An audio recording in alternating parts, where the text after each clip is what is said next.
Say hello to your new favorite drinks. Introducing new McCafe Refreshers. Icy cool, undeniably refreshing, and available in 3 flavors. Strawberry watermelon, mango pineapple, and blackberry passion fruit. Only at McDonald's.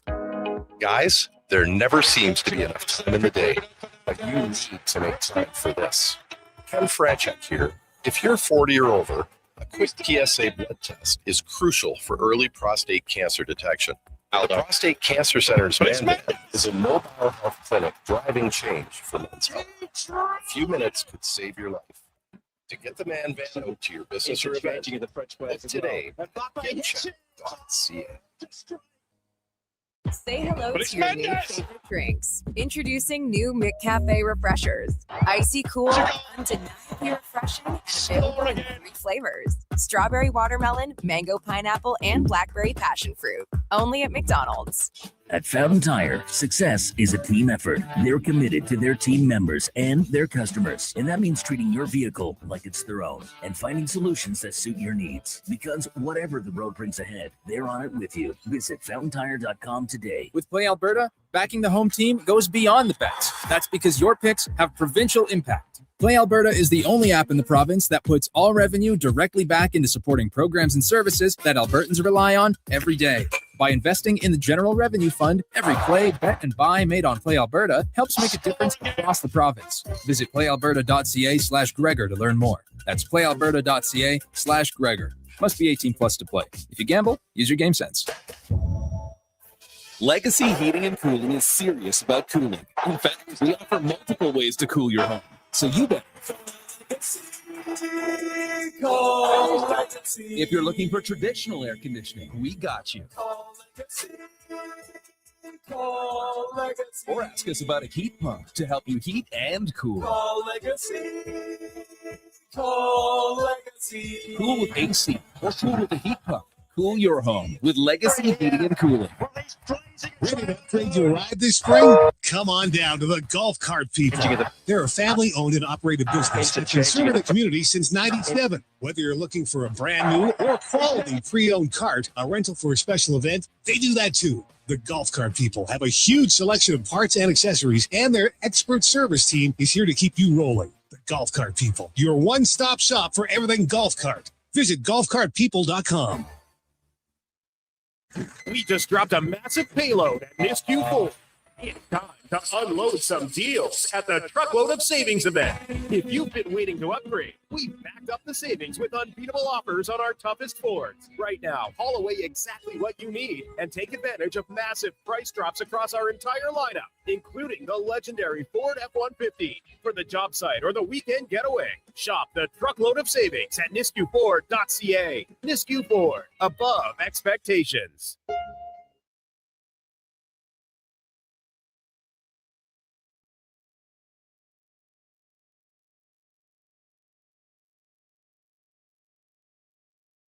Jason Gregor Show. He's Portugal on the circuit, Bruno Fernandes.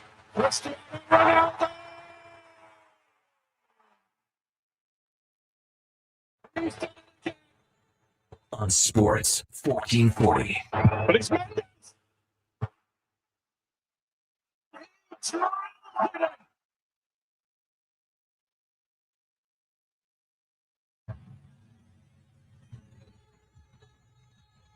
Portugal score again. Presented by PlayAlberta.ca, Alberta's only regulated online gambling website. Interchanging of the French players as well. And Mbappe hits it. The strike. He said yesterday, we're writing the pages of history here.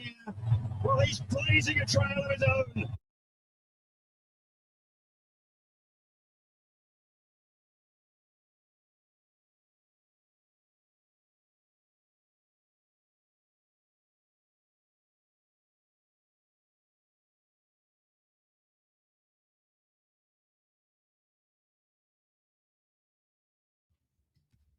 Well, a tantalizing Tuesday afternoon.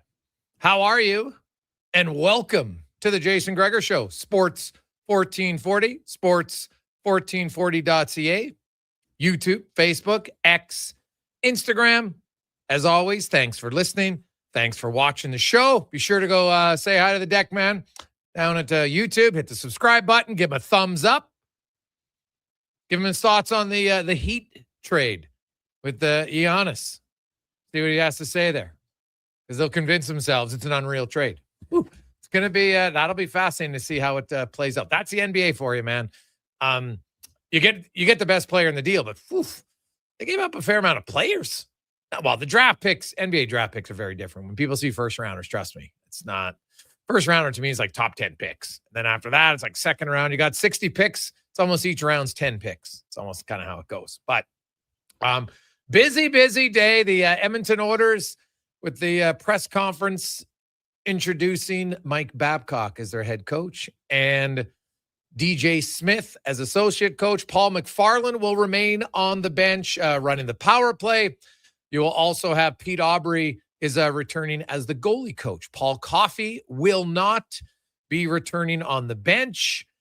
He will remain in the organization in a consultant role, maybe other management role. We'll see where that goes moving forward. But that's how it is. 833-401-1440, 833-401-1440. You can always text us.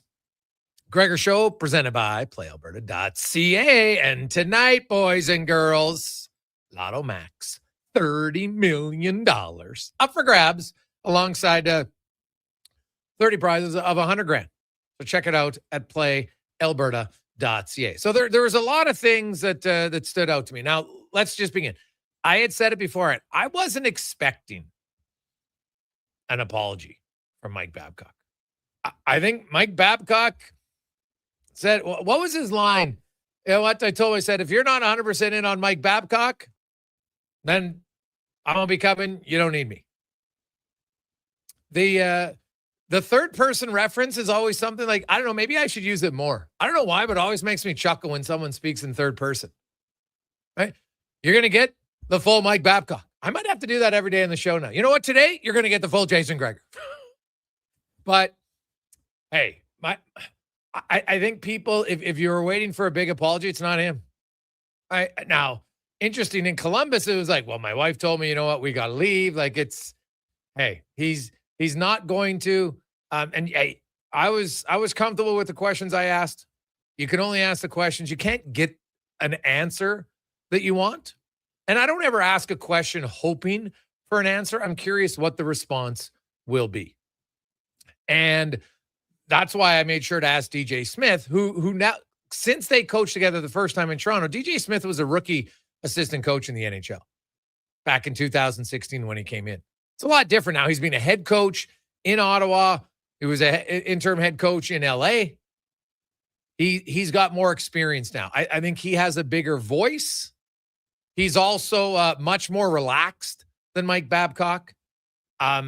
Jim Masson and I, after the press conference, had a fantastic conversation with DJ Smith. Oiler fans, I think you're going to want to hear it when some of the strategic stuff from DJ Smith and what he wants to implement on the team. Obviously, you know, with Mike Babcock, it's not like he's running the team. Let me be abundantly clear there, but he's in charge of the defense. So we asked him a lot of defensive questions. What about the penalty kill? Had some interesting answers about the penalty kill. Working with Evan Bouchard, who obviously he's going to have it. Now, he worked with Bouchard and Nurse. Right. And, an update on Darnell Nurse, there's really no update. So how it is with Darnell Nurse, it's a very short list. And obviously the Oilers have had conversations with those teams. Nothing come about it yet. But when it's a limited list, it's probably not going to move maybe as quickly. And if the list doesn't expand, Darnell Nurse might be coming back to Edmonton. That's kind of, if I read the tea leaves on that, because if those other teams are looking to make some other moves and maybe they're looking at free agency and such, and I know for sure two of the teams that's been reported in Philly and Pittsburgh. I have a good sense, and I got to get 100% before I want to say the other team, but pretty sure. But I think it might only be 3 teams, maybe 4. So we know it's all Eastern teams right now. Maybe that changes, but that's the update on Nurse. DJ Smith, who coached Nurse and Bouchard at the World Championships there. And the penalty kill, I know it's a World Championships, not all NHL players, but It was very successful. And you know who played the most minutes on the penalty kill? Darnell Nurse. But they played a different penalty kill. And after talking to Dickinson and Murphy yesterday, specifically about the penalty kill, I felt that those two guys have to be a main part of the number one unit. No question. I think we'd all agree that that's kind of Captain Obvious. But it was interesting listening to Dickinson say, you know, I played a lot of systems. You know, you got to find one that works for the players. Well, when you look at the most successful penalty kills the last few years, the Oilers have the best power play. Now, the power play is a little bit different because, you know, you can design lots, but you still need guys who can just make sick plays. And that's why McDavid and Draisaitl, Nugent Hopkins, and Bouchard are very good. Hyman's good in front of the net, but those guys in their areas are very good, and they're very creative. And the minute a team thinks they've got one alley or avenue closed down, they'll open up another one. Now, the penalty kill is a little bit different because you're at a disadvantage to start. And DJ Smith, his great line was, all skilled players want is time. Give them more time, they'll crush you. How do you take away their time? You pressure, you pressure, you pressure. And if there's one thing I took away from it from a strategic standpoint today was look for the penalty kill to be a lot more aggressive. You're not just going to have guys stand. And he mentioned specifically Darnell Nurse. What's Nurse's best attribute? His speed. He can skate and he's long. Well, if you're out pressuring all the time, you're not just standing at the net, because I think we've all seen at times when he stands in front of the net, it's not necessarily the best positioning, right? So no. Also, McDavid won't be on the penalty kill. I can tell you now. He might get the odd last 5-10 seconds of a shift here or there, or if the Oilers, which they don't do very often, they haven't been a team that takes a lot of penalties for the last few years. But if they got into penalty trouble where it was like 3 in a 6-minute span or 7-minute span, yes, he'd probably get a shift. But other than that, no. He's not going to be in the penalty kill. Now, he wasn't really on the penalty kill a ton down the stretch, nor should he be. So, but getting back to the press conference today, I'm curious, what if you could say one takeaway, what is your main takeaway from the press conference today? I'd be curious. And that's kind of where it come out. Like I'm not sure I learned a ton in it. Other than, and I've made it, I think anybody who listens to the show knows where I stand on bullying. Not a fan of it. Now, if you want to be a hard-ass coach, I have no problem with that. I have zero problem with being demanding and holding people accountable. There's nothing wrong with that. Zilch. But, and that's why I asked Mike Babcock the question, because earlier in the presser, he talked about, you know, respect behind closed doors. I'm like, okay, great. But you can't say that you appreciate it if you're not going to give it both ways. Right? It's just how it is. Now, you know what? He wasn't going to get into specifics, and I honestly didn't expect him to. He might never. Does he have remorse? I have no idea. If he does, he's not saying he does. So if he doesn't say it, I'm not going to try to put words in his mouth. I'm going to guess he doesn't. There's like the old Angela Mayu. When someone shows you who they are, believe him. So this is who Mike Babcock is. The players want him to coach hard. He's going to coach hard. No problem.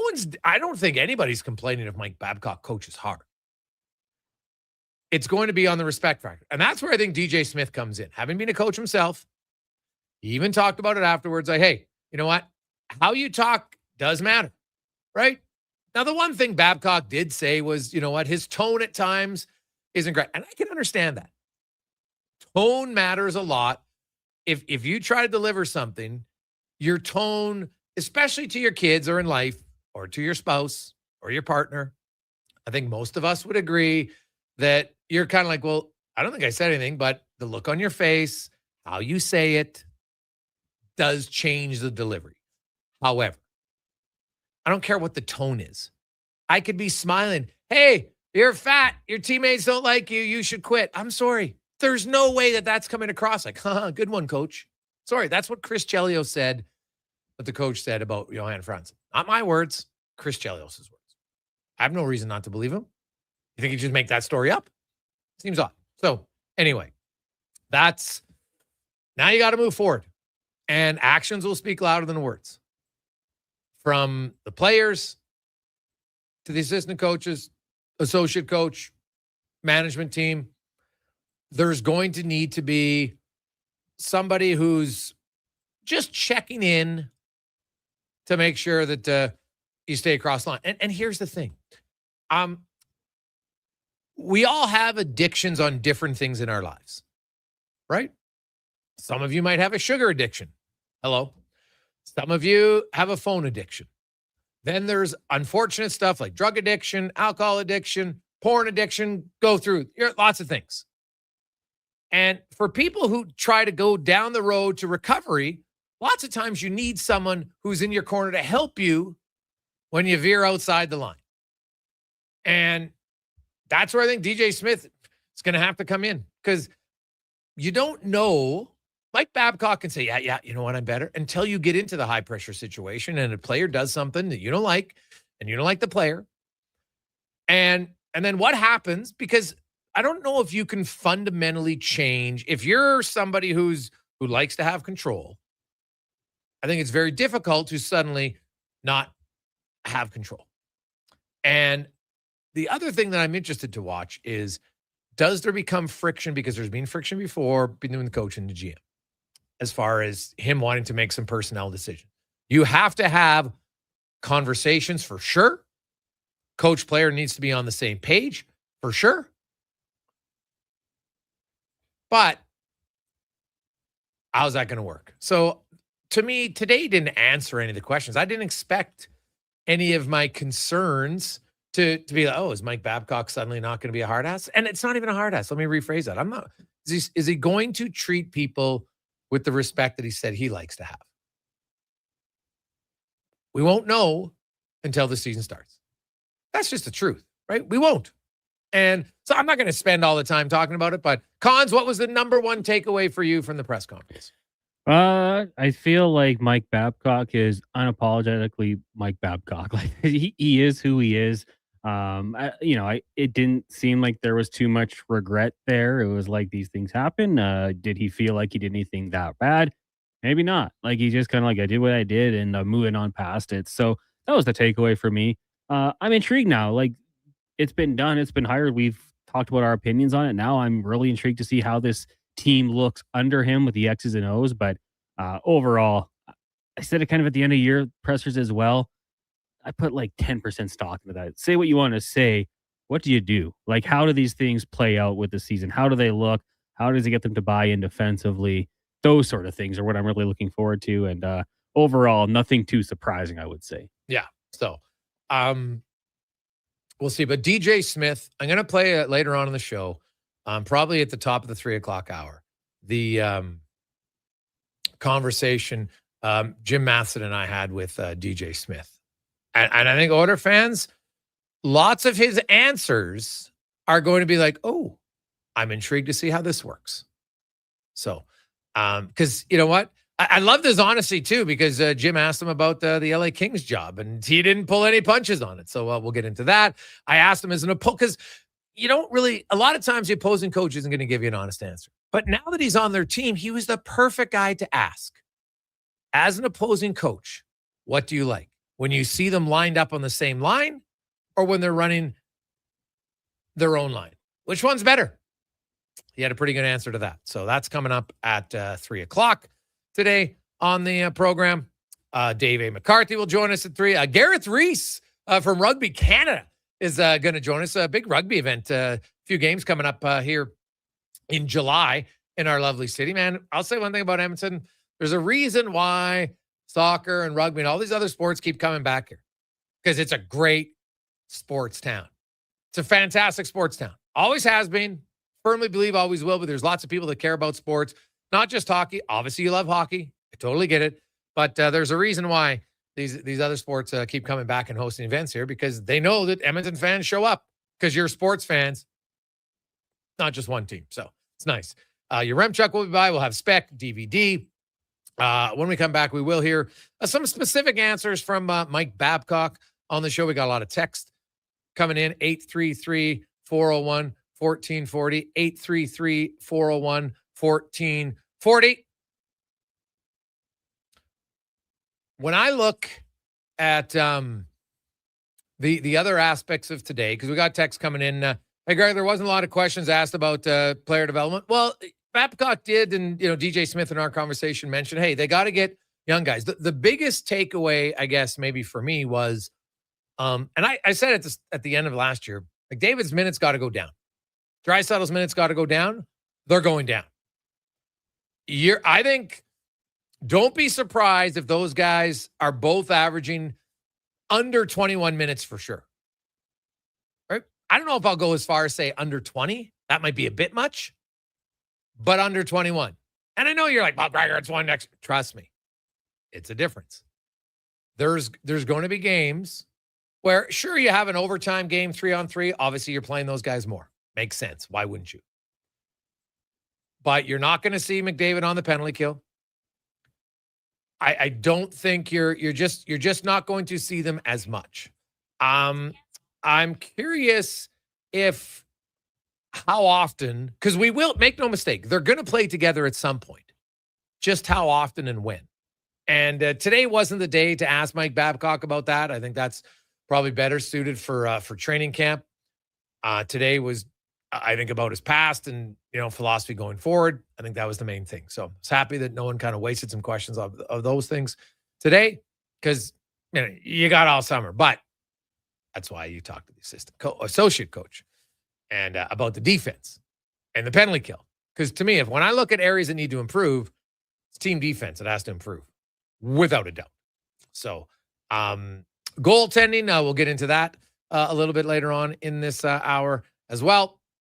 We'll take a quick break. We'll come back. And there's certain answers I want to get into because we can dive in a little bit deeper on Mike Babcock when we return on the Gregor Show, presented by PlayAlberta.ca. Looking for a solid 4x4 that checks all the boxes? The 2026 Jeep Compass is in stock now at St. Albert Dodge, and this is a great value, starting from just $36,900. It's a Jeep, so you've got 4x4 capability, plus features like an 8.4-inch touchscreen, Apple CarPlay, active lane management, a Park View rear backup camera, and more. Over 30 in stock right now in just about every color you'd want. Head up the trail and see how easy it is to do business at St. Albert Dodge. With Play Alberta, backing the home team goes beyond the bets. That's because your picks have provincial impact. Play Alberta is the only app in the province that puts all revenue directly back into supporting programs and services that Albertans rely on every day. By investing in the General Revenue Fund, every play, bet, and buy made on Play Alberta helps make a difference across the province. Visit playalberta.ca/Gregor to learn more. That's playalberta.ca/Gregor. Must be 18 plus to play. If you gamble, use your game sense.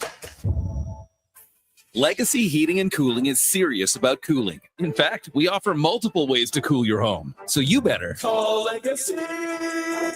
Call Legacy. If you're looking for traditional air conditioning, we got you. Call Legacy. Call Legacy. Or ask us about a heat pump to help you heat and cool. Call Legacy. Call Legacy. Cool with AC or cool with a heat pump. Cool your home with Legacy Heating and Cooling. Scott McGilvery here, HGTV host and renovation expert. The one upgrade I know homeowners will love: better, fresher Culligan water straight from the tap. Culligan's Aquasential reverse osmosis filtration system takes your water to the next level. With up to 7 stages of filtration and 14 filter options, they're certified to reduce over 90 contaminants. Your tap water is about to get a major upgrade: safer water that tastes great. Get started with a free in-home water test at Culligan.com. Culligan, water you love. Smart, connected, community-driven. Jason Gregor sets the standard for sports talk in Edmonton. Join the conversation on Sports 1440. Text Gregor, 833-401-1440. Sports 1440, where Edmonton talks sports. The job isn't done until the last load is hauled, and having a semi-trailer out of commission is not an option. Whether replacing or adding to your convoy, Edmonton Trailer has a huge inventory of new and used semi-trailers, trusted by the gravel, logging, oil field, fluids, and freight industries. Find a trailer right for you online or at one of their 3 locations. For sales, service, parts, rental, and finance, when you're in it for the long haul, Edmonton Trailer. Come for Canada's largest trade shows, the biggest names in entertainment, exhilarating sporting events, and more. And stay for the experience at the Edmonton Expo Centre. Looking for the perfect place to host your next big event? From trade shows to galas, meetings, and concerts, the Edmonton Expo Centre has the space, event expertise, and service to make your next event unforgettable. With over 522,000 square feet of flexible event space, in-house catering, and operational expertise, they bring your biggest vision to life. Learn more at EdmontonExpoCenter.com today.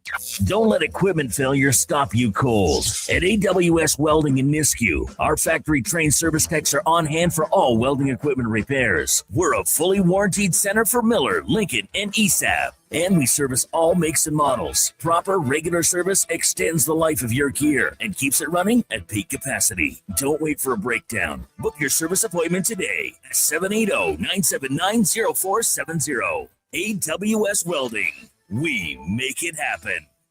For over 60 years, the folks at Diablo Boots have been selling the best Canadian-made boots. Handcrafted in Winnipeg, Canada West makes the best quality cowboy, biker, and work boots for Diablo Boots with replaceable soles and heels. Why buy cheaper quality like Ariat, Justin, and Red Wing made in China when Canadian-made is better? Support Canada's workers and Diablo Boots for the best boots. So save on boots by Save On Foods. That's Diablo Boots, 3340 Gateway Boulevard on the east side of Save On Foods. Canada West and Diablo Boots, the two best names in the boots business. Hey, Gary, is that your dad? No, this is Evan, the new sales rep I hired. Oh. First impressions matter, but when hair loss takes over, it can feel like you're not being seen for the maverick you truly are.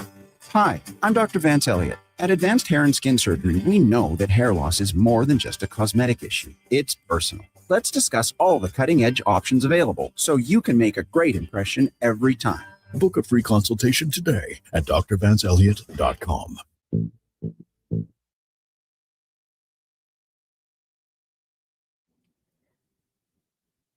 Portions of this hour brought to you by the Druid Irish Pub, Edmonton's favorite soccer home. The Druid Irish Pub is back in the Ice District across from Rogers Place. Watch all the games with 650 Heineken only at the Druid Irish Pub. This is Sports 1440, where Edmonton talks sports. On YouTube, Facebook, and X. Here's Jason Gregor. Brought to you by PlayAlberta.ca.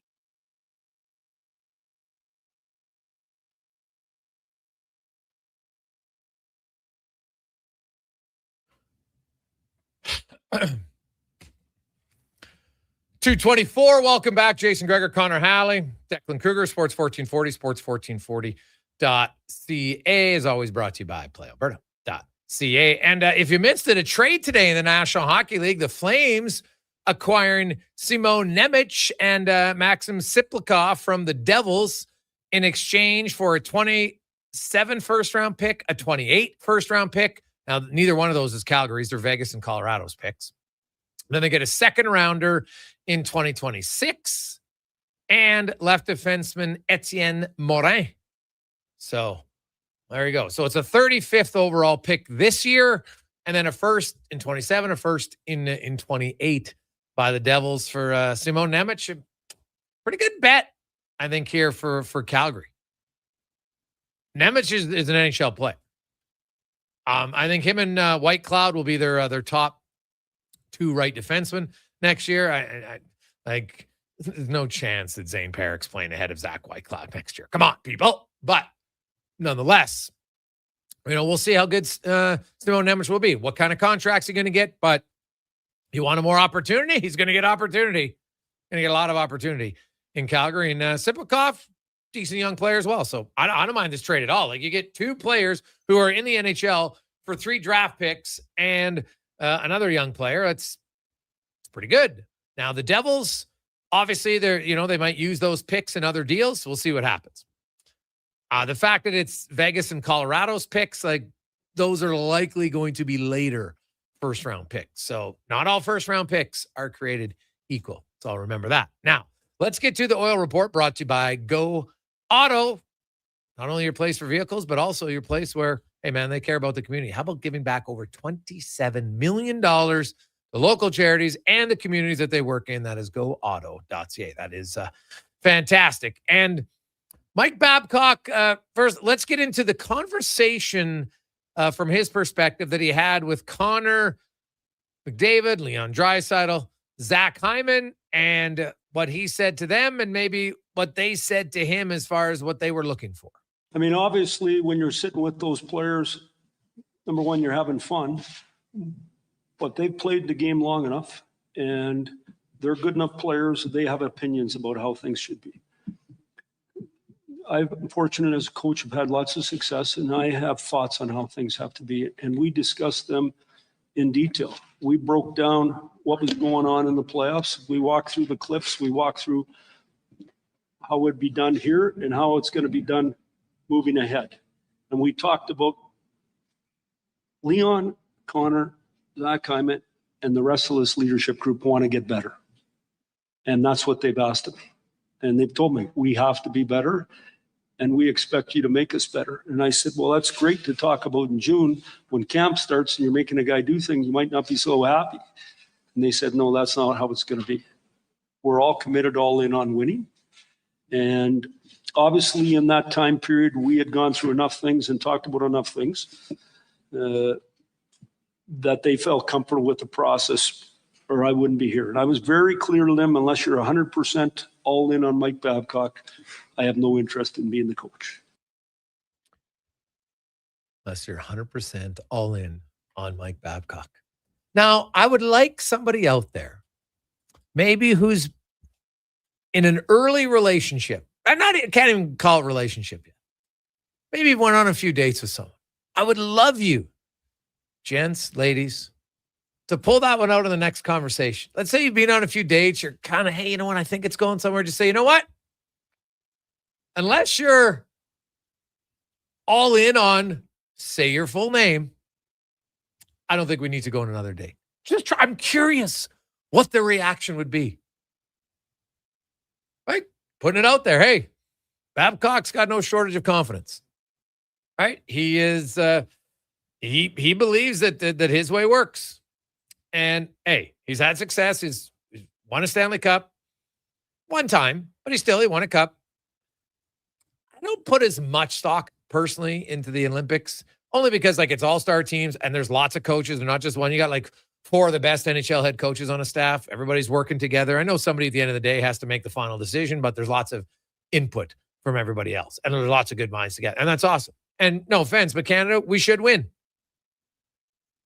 Even when we lose, like at the last Olympics, we dominated the game. Just couldn't win, right? I don't think it was coaching that cost us the game. But either way, Babcock has a way he's going to be. I don't expect it to change. It did have some other questions, though. And I asked Mike, because he talked earlier about, hey, you know what? I have no problem, but sometimes it felt like he kept using the word, be hard on players.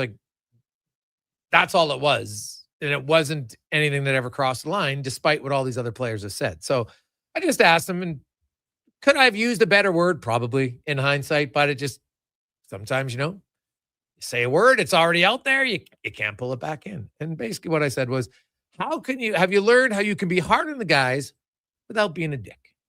I think that's a great question. Being hard on people, a lot of times being hard on them is confused with telling the truth. I think when a kid sits at your kitchen table and it's one of your children and they ask you a question, you should tell them the truth. That's called love.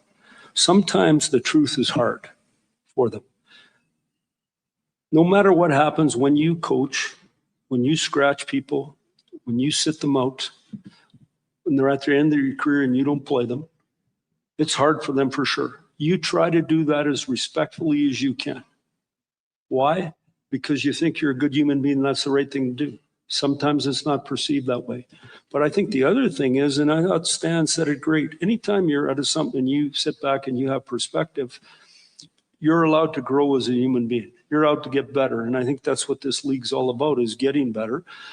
The other thing I said, and then I'd reiterate, is my children are at the age in their careers, they got an opinion on everything.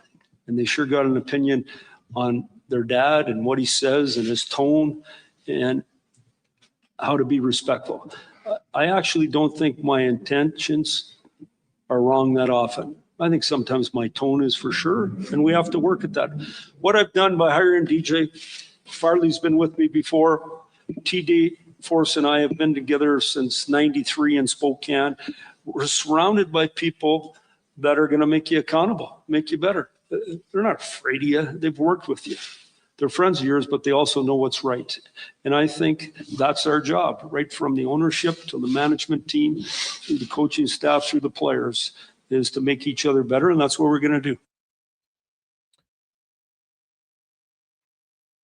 He didn't really answer the question. A lot of words. But then I asked, so how do you ensure that the young guys and the depth guys, because if you look in the history of the people that came out, it was either rookies, depth guys who felt like in their experiences, Mike Babcock crossed the line. And so we know that, hey, the top guys, you know what, you're going to be hard on them. I have no problem with that.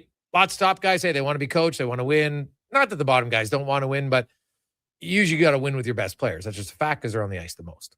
But how do you ensure that your young and depth guys are held accountable without being demeaning? Well, I think that's a great question. What I think a huge priority here is to create depth in the organization, and everybody on this team has to be important. And I'm not talking about Stan and more players. I'm talking about the coaching staff doing a better job so everyone on the team is important. You know, it's interesting you say that. I'm harder on the best guys by far than on the guys trying to survive every day. But if you're going to have success, and all you have to do is watch what happened in this year's playoffs, everybody on that team's got to be important, right down to the guys that don't play every single night. And the more depth you create and the more they feel important, the better chance you have to have success. So I actually heard everything you said. I believe the opposite. I believe we're going to empower all those players, and they're going to love it as much as anybody. I think it's the big dogs that are going to be going, he's going to make me do that. He wants me to do that. I think it's harder on them. That'll be fascinating to watch. I outlined it yesterday on the show. The area where the Oilers need to improve the most was their goals against 5-on-5. And the biggest culprits were mainly their top-end guys. Bouchard, Ekholm, Draisaitl, Hyman, Nugent Hopkins, McDavid, all of them, right? So now Mangiapane actually was the worst. Jake Wallman was up there as well. And I looked at other teams because you can't, Gregor, the guys who are on the ice, that's why I did it per 60 too. So you based on the amount of times you're on the ice, and they were all still higher. Way higher than anybody on Colorado, not even one person, because the Oilers had like 9 guys who were over 2.8 goals against per 60. Colorado's highest was 2.47. Carolina's highest was one guy, 2.83, Sebastian. Dallas had one guy over 2.5. That was Matt Duchene. So when you look at the better teams, and Edmonton is a better team, but I think, and they've come close. They've come very close to winning. So I don't think you can just eliminate that. You think, well, McDavid and Draisaitl can never create offense. Are you kidding yourself? They better damn well be creating offense. That's what they're paid to do. But you can do it while still not trying a dangerous pass in the offensive blue line that leads to an odd man rush the other way, and you give your teammates no chance to cover up. Right? Like there's still ways to create lots of points without creating the 5-star 10-bell giveaway. And all those giveaways don't just happen in the defensive zone. Sometimes they happen in the neutral zone, transition the other way. Sometimes they happen high in the offensive zone, and those ones can be very painful. Very painful. So we'll see.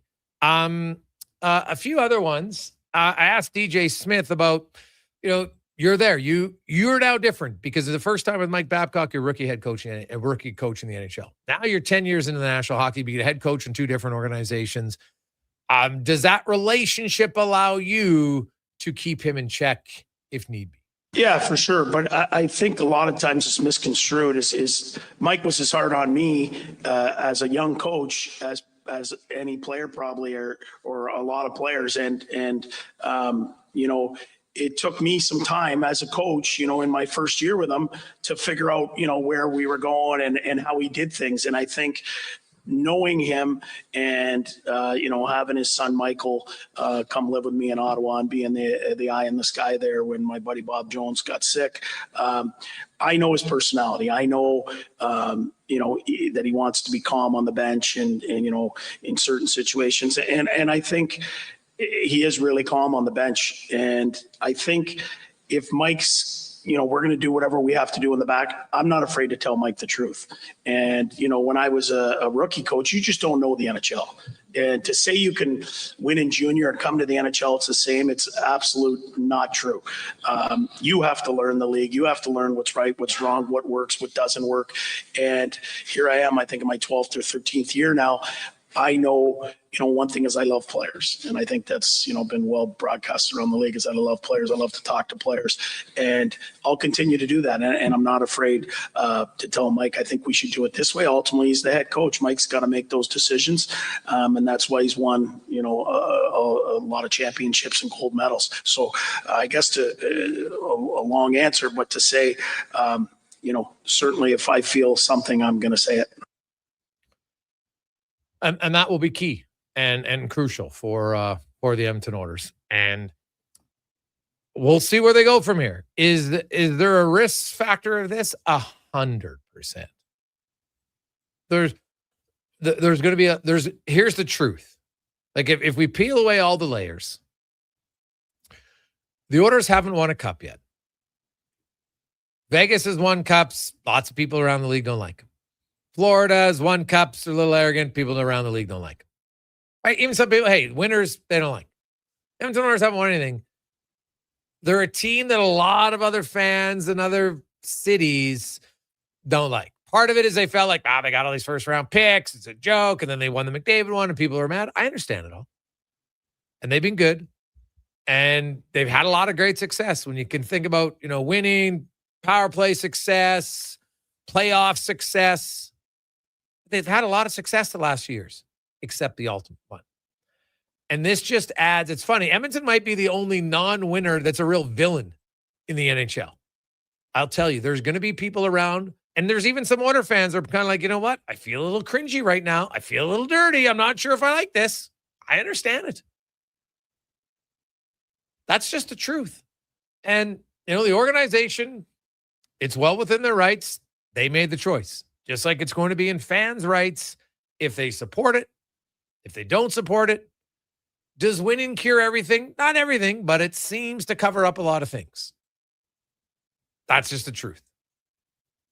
I do believe that people will be watching very closely. Very closely. You will have every sleuth as an Oilers fan.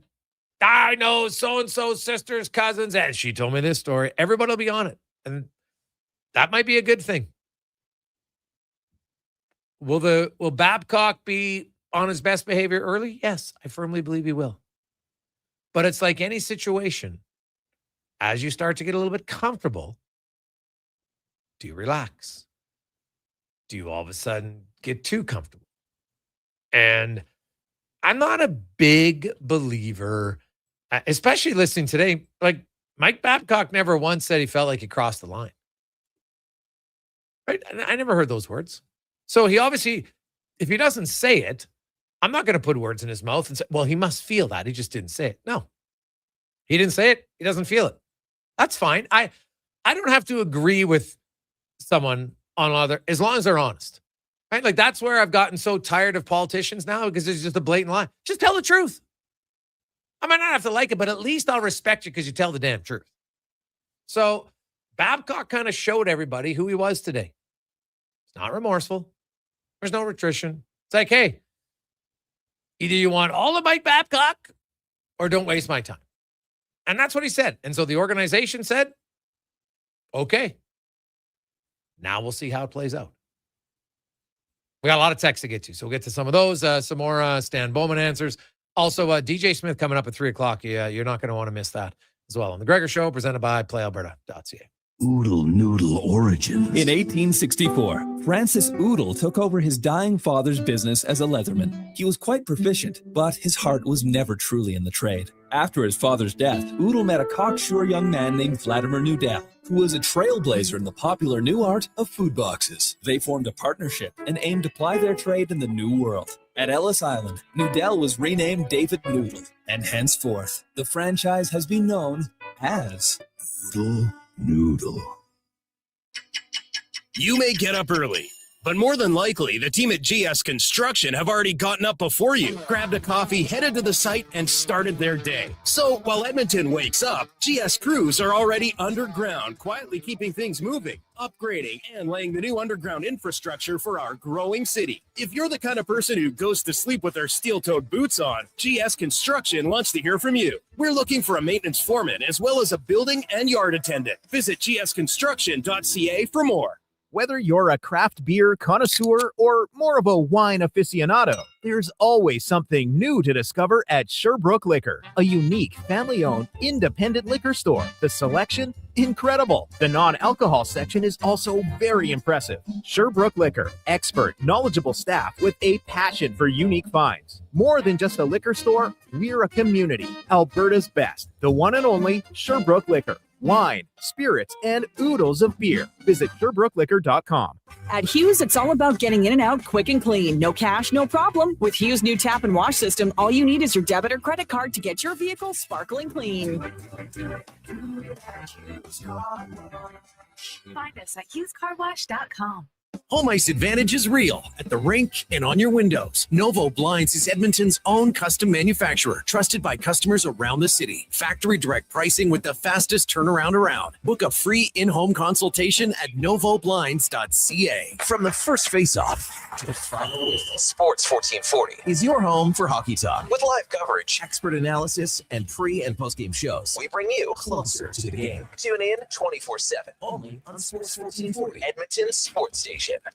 Looking for a truck that can handle anything Alberta throws your way? Wolf GMC Buick has the offers to get you behind the wheel. Get 0% financing for up to 72 months on select new 2026 GMC Sierra 1500 models. Plus, trade in an eligible 2015 or newer pickup and receive a $1,000 truck trade-in bonus on select Sierra models. Ask about bonus offers for heroes, students, recent graduates, and more. Visit wolfgmcbuick.com. Shoulder pain. It can make even the simplest things like reaching up, lifting a bag, brushing your teeth, or sleeping frustrating. Rotator cuff strains, impingement, arthritis, they're some of the most common issues we treat every day. I'm Grant Fedoruk, and at Leading Edge Physio, our team brings postgraduate training, evidence-based technology, and just the right amount of humor and humility to help you feel better. Because we never forget the most important part, the gratitude we feel for every patient who allows us the opportunity to care for them. Because life shouldn't hurt. When it does, leadingedgephysio.com. You got a go-to coffee spot, a trusted barber, even a lucky game day jersey. But when it's about looking your absolute best, there's only one name you need: Mr. Dirk. Family run since 1939, we're experts in crafting impeccable tailor-made suits and offering a wide variety of everyday styles. Pair that with personalized one-on-one fittings and the convenience of on-site tailoring. Mr. Dirk elevates your style game. Visit our Edmonton store or explore MrDirk.com. Score big on style with Mr. Dirk. A claims program for harmed Canadians has begun as a result of a landmark tobacco settlement. If you smoked regularly before November 20th, 1998, and were diagnosed with lung cancer, throat cancer, emphysema, or COPD, you may qualify for a significant payment. To learn more, call 888-482-5852 or go to tobaccoclaimscanada.ca. Looking for mental health or addiction support, but not sure where to start? Contact 211. 211 Alberta can help you navigate treatment and recovery options, counseling, crisis services, and more. And because life's challenges are often connected, they can also help you find food, housing, and employment support. It's free, confidential, available 24/7, and offered in more than 240 languages by phone. 211 Alberta. One number, countless connections. A message from the Government of Alberta. Portions of this hour brought to you by CanTorque, made in Canada, made for Canada, where extreme isn't theoretical. Find your solution at CanTorque.com. The Jason Gregor Show, the best of Edmonton sports talk and beyond. This is Sports 1440. Presented by PlayAlberta.ca, Alberta's only regulated online gambling website.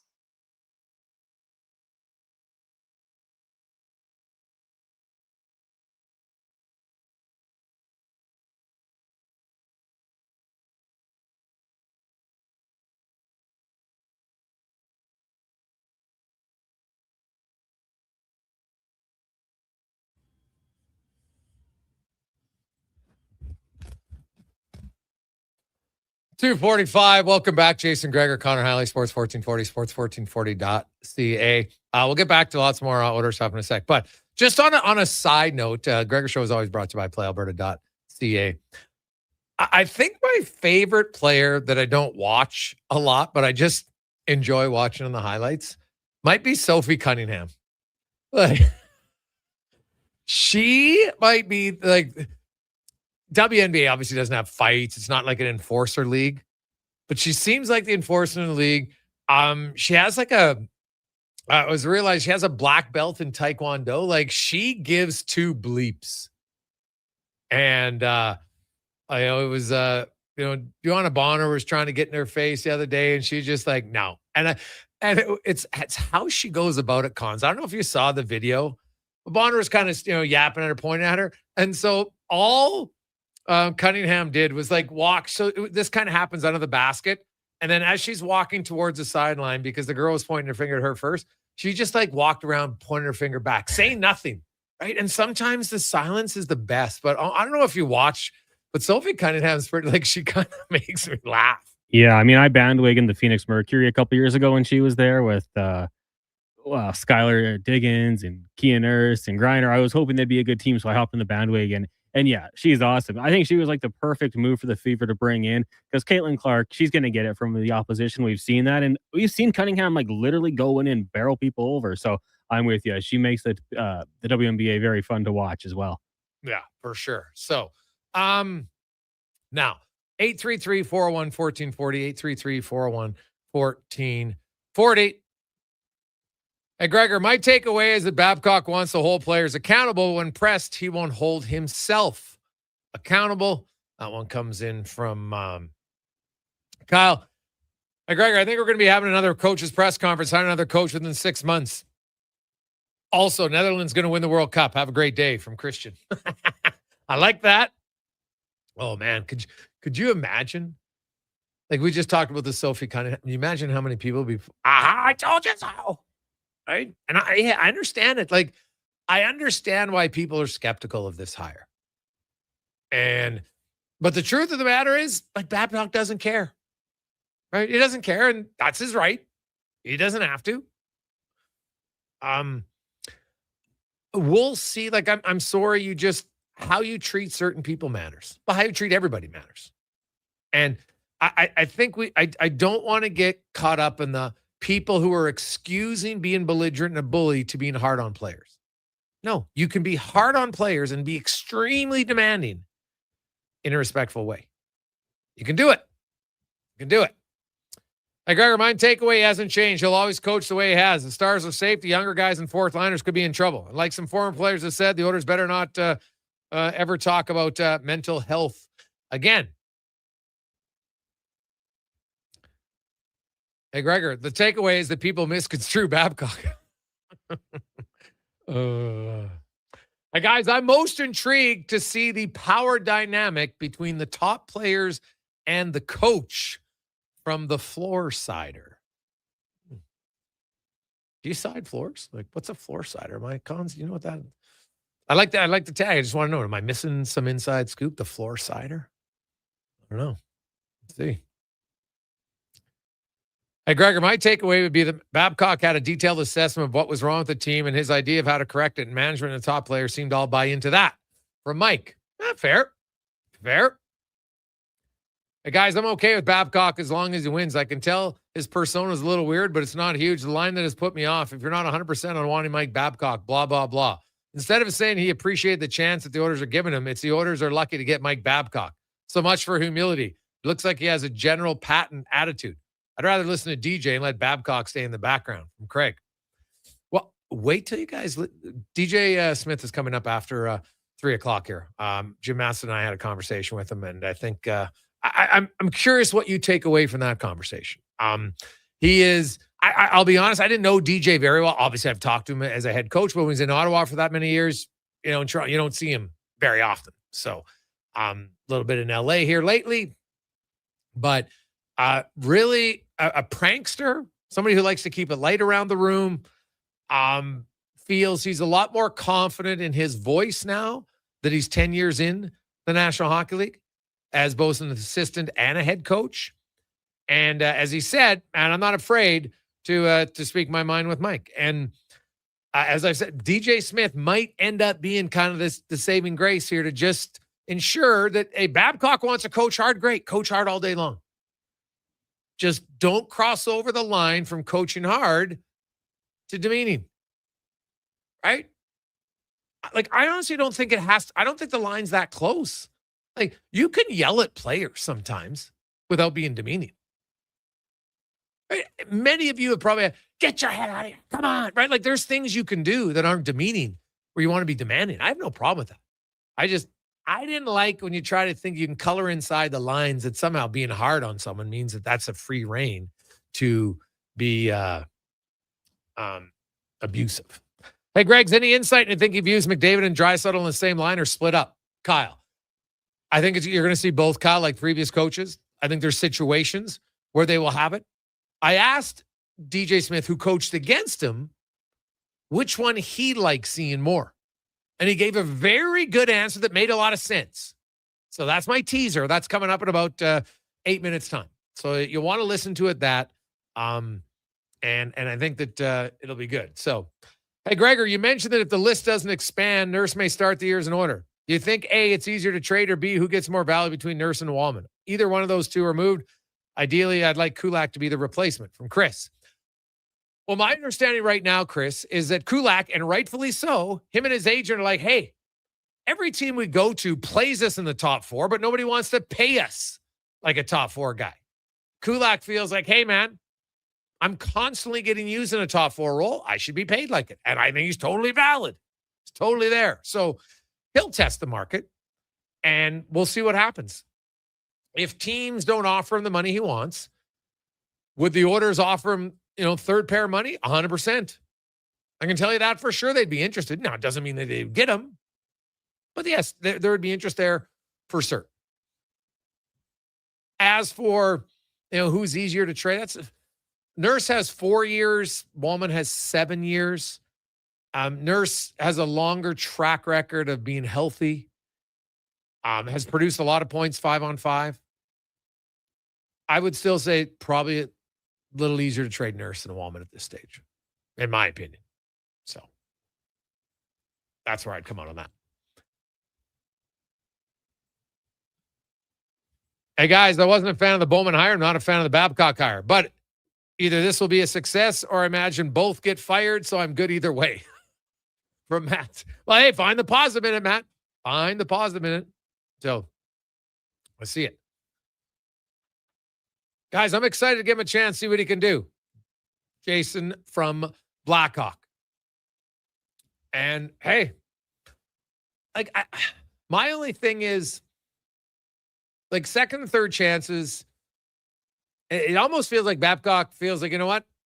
I've earned it automatically. I never did anything that wrong. So let's move on. I obviously don't agree with it.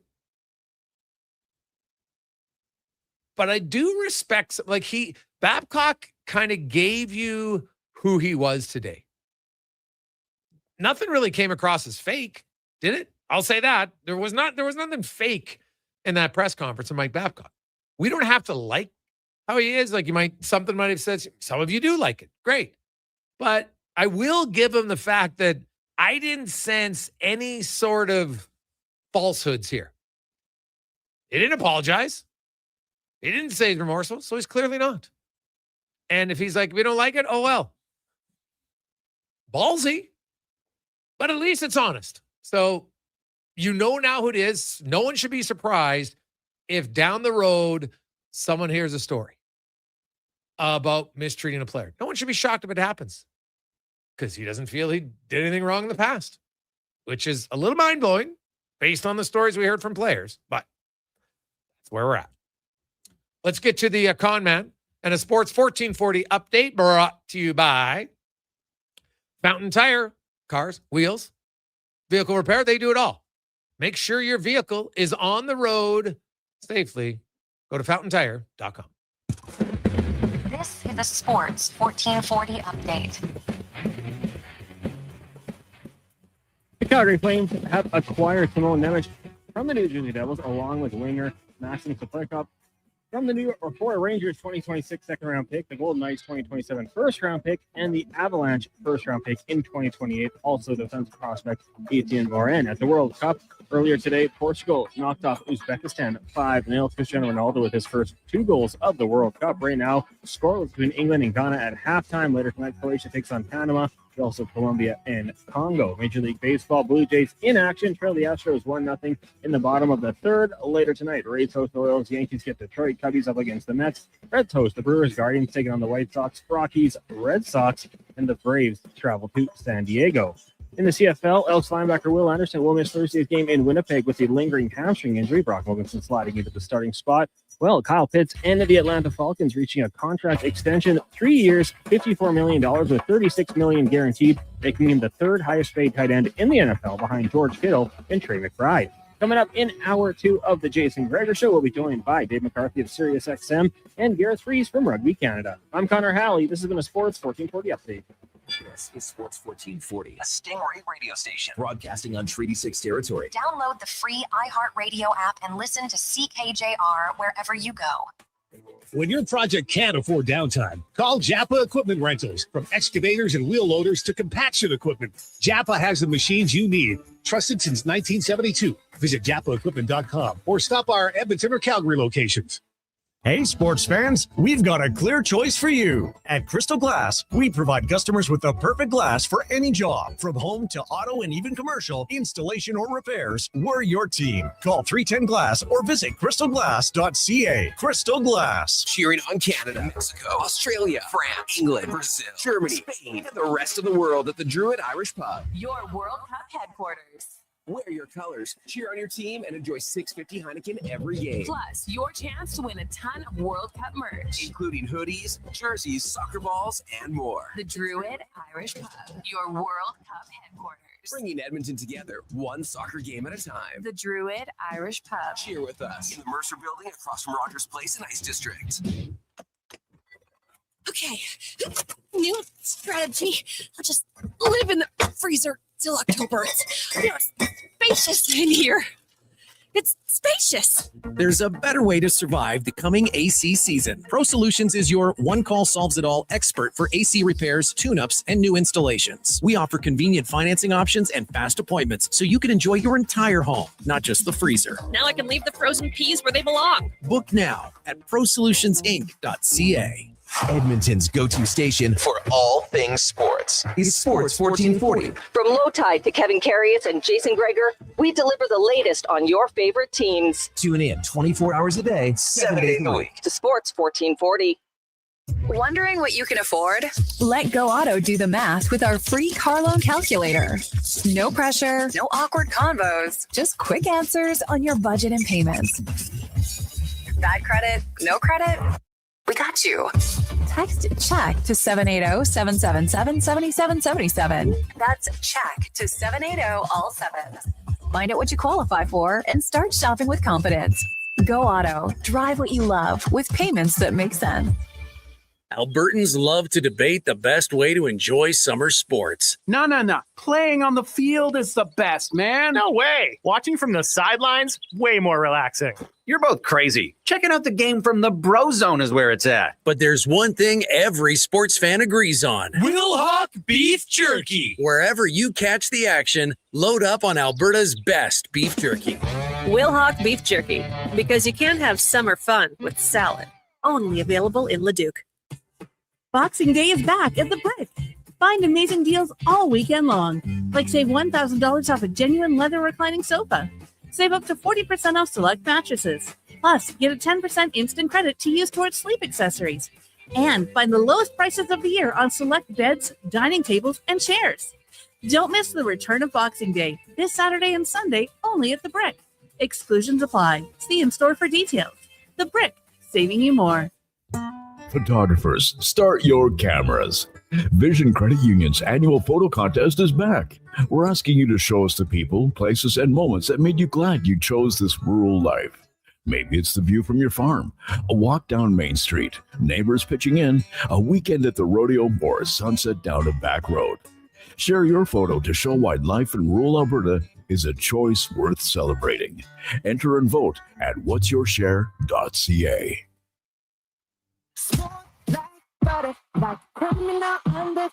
Your front row seat to thousands of legendary concerts is here. This Prime Day, save big on Stingray All Good Vibes through Prime Video. For just 99 cents a month for 2 months, watch the icons you love. The Tragically Hip, Celine Dion, The Rolling Stones, BTS, and more. Ready for the show? Subscribe to Stingray All Good Vibes at primevideo.com/Stingray. Limited time offer, eligible customers only.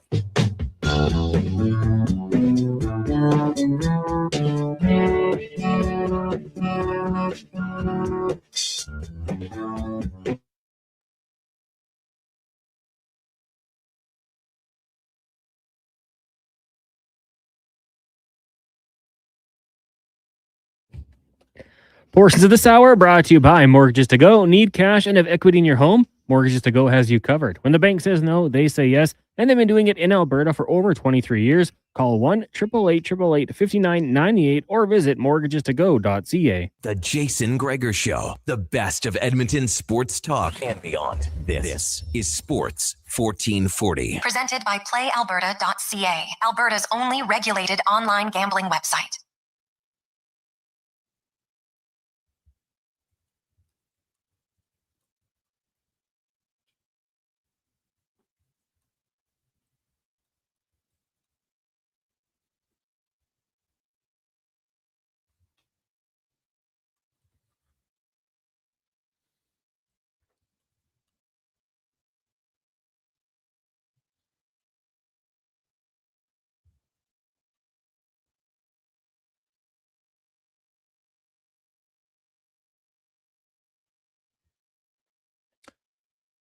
Just after 3 o'clock, how are you? Jason Gregor, Connor Halley, Sports 1440, Sports 1440.ca, YouTube, Facebook, X, Instagram. Thanks for listening. Thanks for watching the show. Hope you're having a fantastic Tuesday afternoon. Gregor Show always brought to you by PlayAlberta.ca, and it is Tuesday. Could it be your lucky Tuesday? How about $30 million up for grabs in Lotto Max and 30 prizes of $100,000. Take 100 Genos. Be unreal. 100 Genos after tax. Come on. Big. Be very nice. Go on a nice trip. Maybe get a t-shirt with your name on it. Hey, if you're not 100% all in, you're out. Cons, I think we're going to have some fun with that one over time. That's a classic. It's a good line. Mm-hmm. Another trade in the NHL, hey? What is it? Well, San Jose got the 9th overall pick from the Sens. It's Florida's pick for Eklund, Svoboda, and Kasper Heltunen. See, I said, well, hey. So San Jose has 2, 9, and 27. 2, 9, and 27. So now, interesting.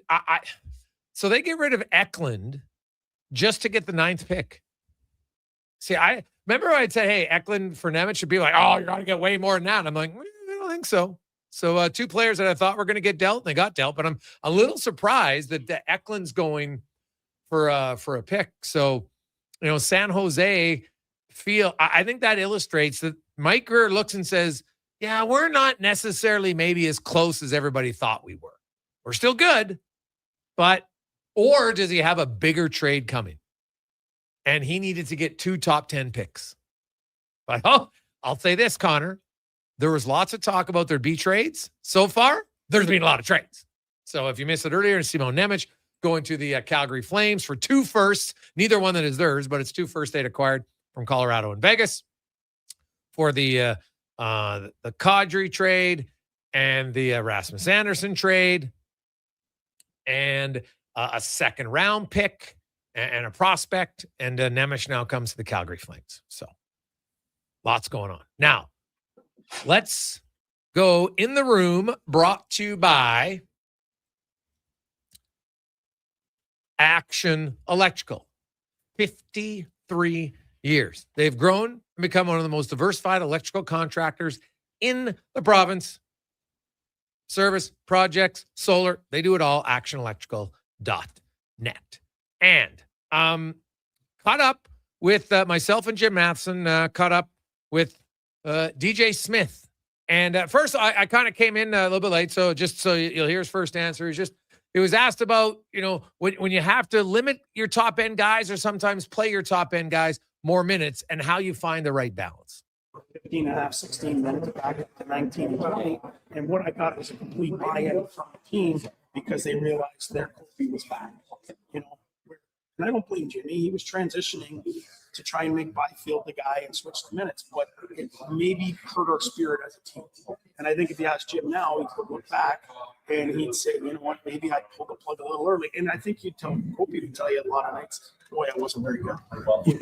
And maybe I shouldn't have played. But I said, if I'm doing this, I'm going to lean on Cope and see what happens. And, we didn't win in the playoffs. We probably weren't set up to win. But we played as good as anyone in the National Hockey League. And I honestly think we could have won 15 of those games. But when I look at Connor and Leon, no, they're not going to like it. But the biggest thing I see from the outside is their emotion, their body language, their the way they play affects their teammates so much. So even one pat on the back to a guy could mean that guy plays better for 10 days. Giving that guy an extra 15 or 20 seconds here where they want it, it's going to hurt them at the moment, but it's going to help them in the long run. And I think that's what we have to build here is trust throughout the lineup.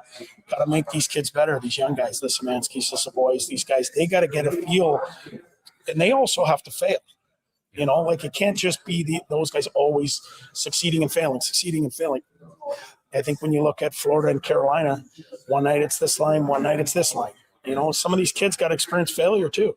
And there's 82 games to figure that out. We got to get the kinks out by the playoffs. How bummed were you when you didn't get the kinks out? I was bummed because I thought I deserved it. Yeah. To be honest, you play 650 hockey. We played Colorado as tight as anyone. But that's part of the business. And you know what? There's nothing you can do. I could sit out this year. I mean, they paid me. I could sit. But then, you look at the guys sitting out. You got Bruce Cassidy. You got all these guys. I think I'm a head coach. But at the same point, where could I go and give myself the best chance to try and win a Stanley Cup? And it's here. So how do you change if you're going to look after the defenseman? You don't know if Nurse is coming back or not. Does that change the way you look at it and say, well, I guess I'll have to wait till maybe free agency or something and not worry about where he fits if you're looking at it? And I had the opportunity to meet both Bush and Nursey at the World Championships, and I had a good relationship with him. I hope that I could coach Nursey because he's a big man with reach and length. And, our penalty kill over there was 93%, net 100, and he was the number one guy out the door. And, it was a different system where we pressure. He never had the opportunity to do that in Edmonton. It's been more of a, sit at the net kind of reads kind of play, I think with his length and his athleticism, he can be an elite penalty killer in the National Hockey League. Now, that's not my business. That's his and his family's and Stan. But I would certainly welcome him back. Now, you coached against him. Where do you come out on McDavid and Draisaitl? As an opposing coach, is it better when they're on one line? You try to say, hey, let's survive? Or do you think it's harder to coach against them when they're on their separate lines? It's better when they're on one line in my building on the road. So if we're in LA, I want them on one line. I know I got to essentially put all my eggs in one basket to shut them down. Mike Anderson or Gavrikov or whoever. And we're going to stay above you the entire night. The other players are just racing on and off because it's all about getting them the puck and giving them the minutes. So if you can keep them off the board and not take a penalty, you can win. I don't like when they got the two of them together in Edmonton because I can't get the matchup.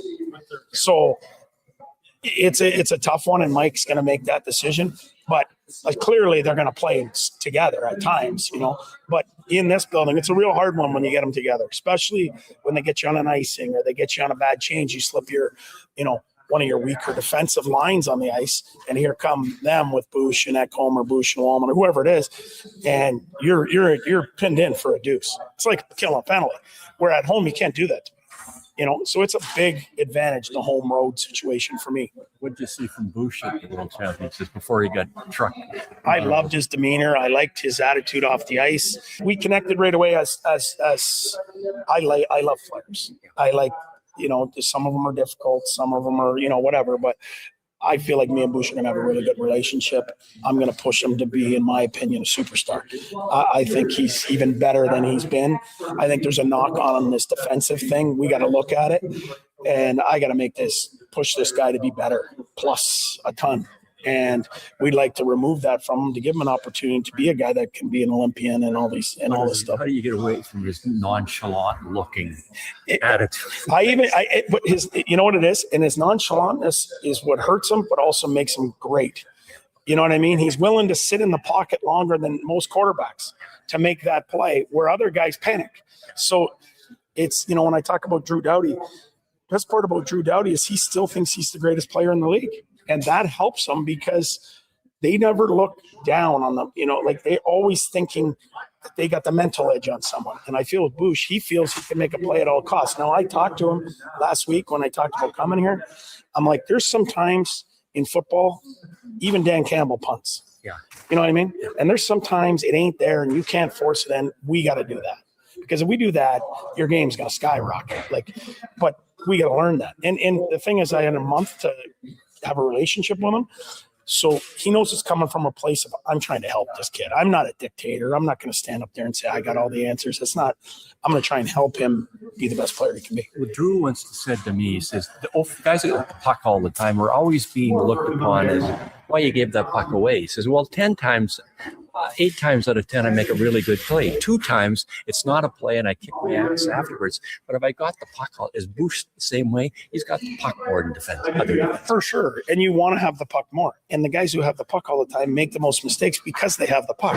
So I get the criticism, but, same thing with Drew. Drew, when he comes around the net, there's not as many guys. There's not a ton of guys in the league when he comes around the net that can hit a guy 50 feet away, right on the tape, moving full speed, right? Where he might turn one over, a little later in his career, he might turn one over and they'll be mad Drew did this, but might be the only guy that can do it.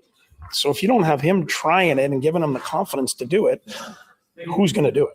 And, it's hard for these players that get those knocks on them, but without them, you can't win. You mentioned the PK you played over there, and it was very good.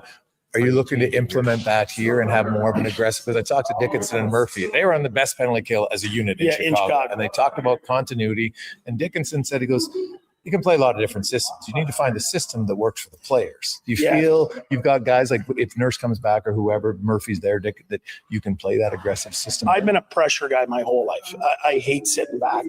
But if that's what is going to get the job done, that's what we're going to do. And, me and Mike, and we'll sit down and we'll look at the best in the league. But I know that the 2 best in the league every year is Carolina and Florida. And 2 years ago, it was LA.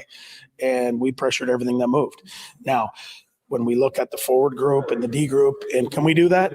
Then we'll make the best plan. But I can tell you this, the best players in the world want time. So we got to take time and space away. I think the number one thing we're going to improve here is our stand at the line on your entries. Edmonton was 27th in the league last year in denying entry on the penalty kill. It's always been, I've always been a 1-3 guy that's going to hold hard at the line. We're going to try and get that number down into the, if you can get that into the top 10, you're creating turnovers. You're not spending as much time in your zone, I guess. Well, Connor killed penalties. You want Connor killing penalties? I'd love him to kill penalties, but he's not going to, I don't think. So, no. Is that just overkill? It's just too much. You know what? And I think Babs is a good coach. He knows how to run a bench. So let's say it's 4 penalties in a row. And Connor sat on the bench for 7.5 minutes straight. He's going to get a shift on a penalty kill. You know what I mean? But if you have 3 power plays and 2 penalty kills, I'm going to guess Mike's not putting them on a penalty kill. The theme that Stan talked about, that this has to become more of a team, that they need the coaches, everybody, they got to engage 20 guys here.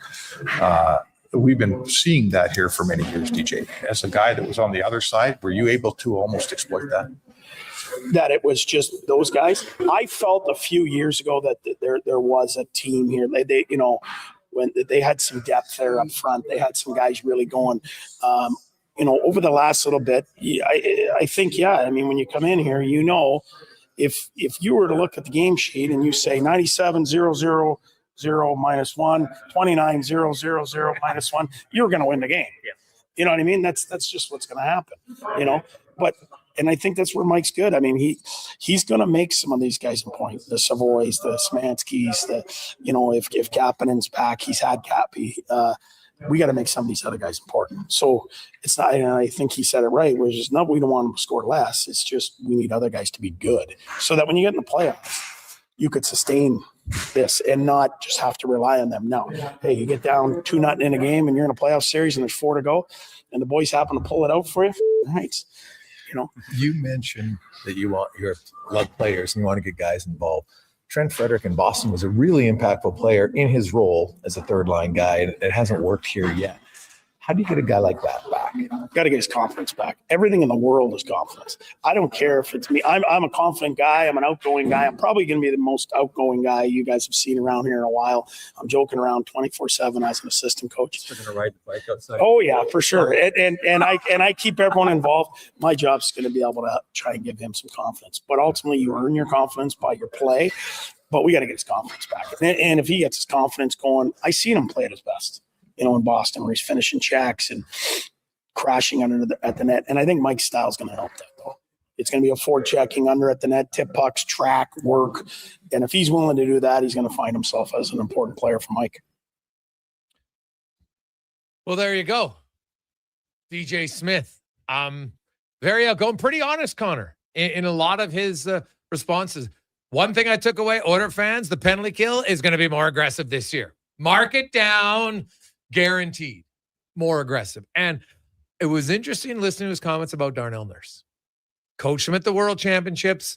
First guy out the gate. They're 93%. He even knew the numbers. 93%, net 100%, which means they're 93%, but then they scored a few shorthanded goals, which gets them up to 100%. And thought he thrived in it. And when Nurse is moving and maybe less stationary, that's better. Now, does a conversation with DJ Smith change Darnell Nurse's mind? I have no idea. Maybe that, that's too far gone. But I do know this. The Oilers aren't just, and I've said this from day one, the Oilers aren't just going to give away Darnell Nurse.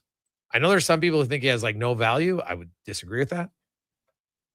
He's got strengths to his game. He's got some concerns to his game, no question. Does he want to be here? My one concern that I would have is at times I'm like, is the accountability internally there to say, I need to be better, right? I don't know. Now, he didn't meet with Babcock, right? It was Draisaitl, and he's in Ontario, but it was Draisaitl, Hyman, and McDavid.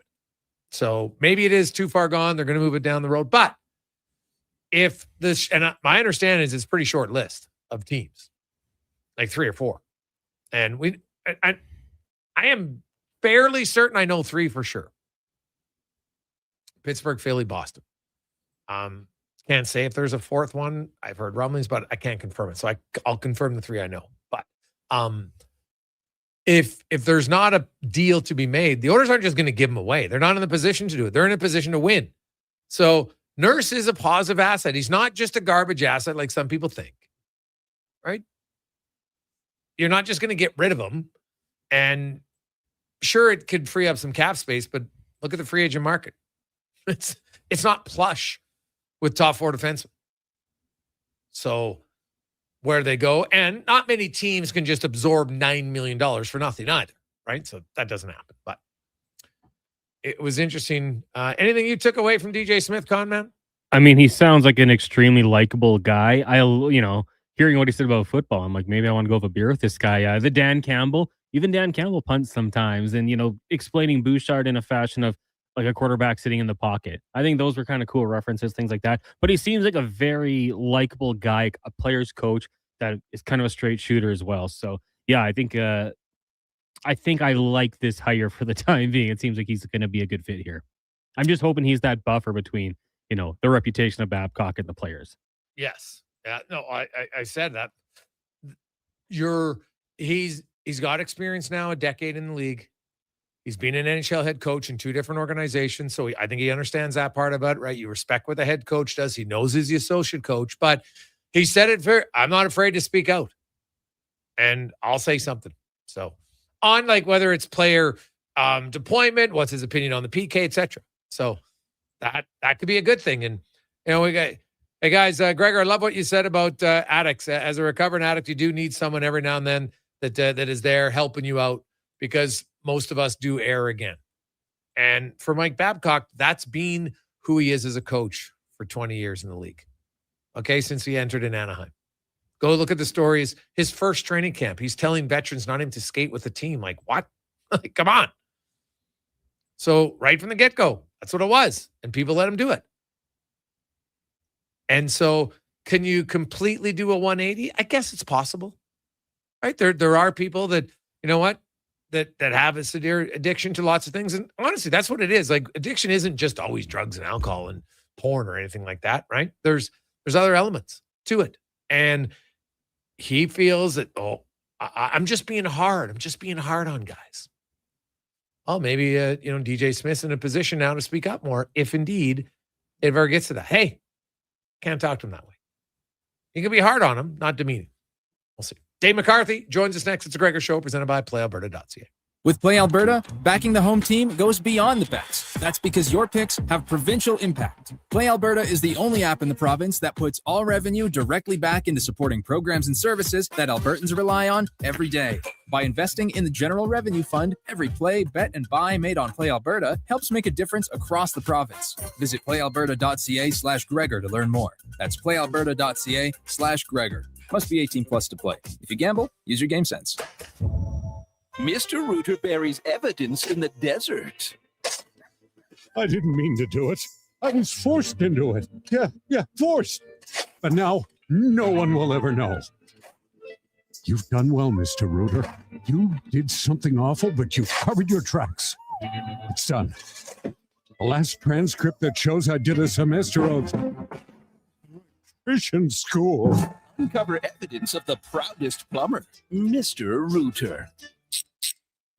Noodle, noodle, nood, noodle, nood, noodle, nood, oodle, noodle, nood. Noodle, noodle, nood, nood, nood, nood, nood, nood, nood, oodle, noodle, nood, oodle, nood,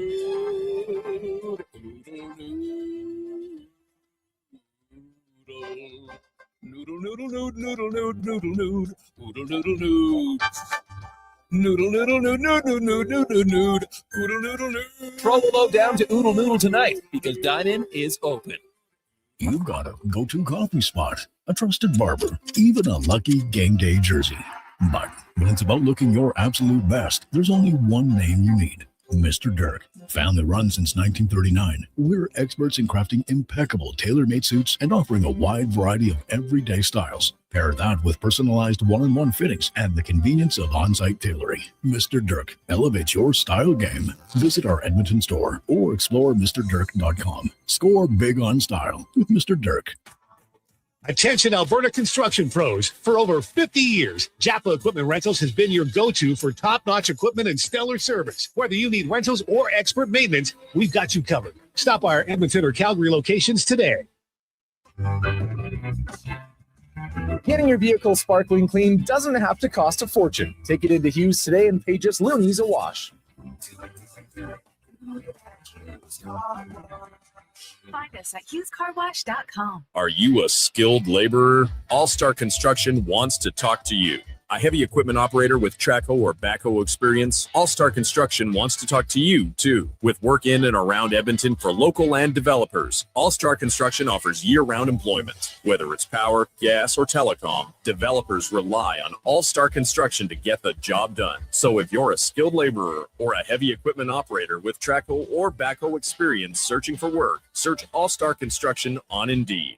Hey, hon, I'm getting expressions and images to frame my hockey card collection in the man cave. Perfect. I'll come with you and bring our wedding photos. For sports memorabilia and family treasures, think Expressions and Images, your local custom framer since 91. You name it, we frame it. Our new McCafe crafted sodas just drinks or something more. Like Sprite Berry Bliss, Creamy Strawberry Coke, and Orange Dream.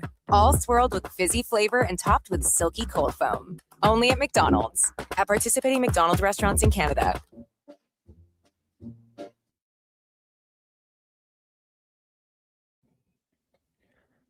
Portions of this hour brought to you by Leading Edge Physio. We treat pain and injuries head to toe and some other issues that might surprise you, like incontinence, vertigo, neuropathy, and cognitive issues. We invest in technology, techniques, skills, and people that know how and what to fix. Life shouldn't hurt. LeadingEdgePhysio.com. The Jason Gregor Show, the best of Edmonton sports talk and beyond. This is Sports 1440. Presented by PlayAlberta.ca, Alberta's only regulated online gambling website.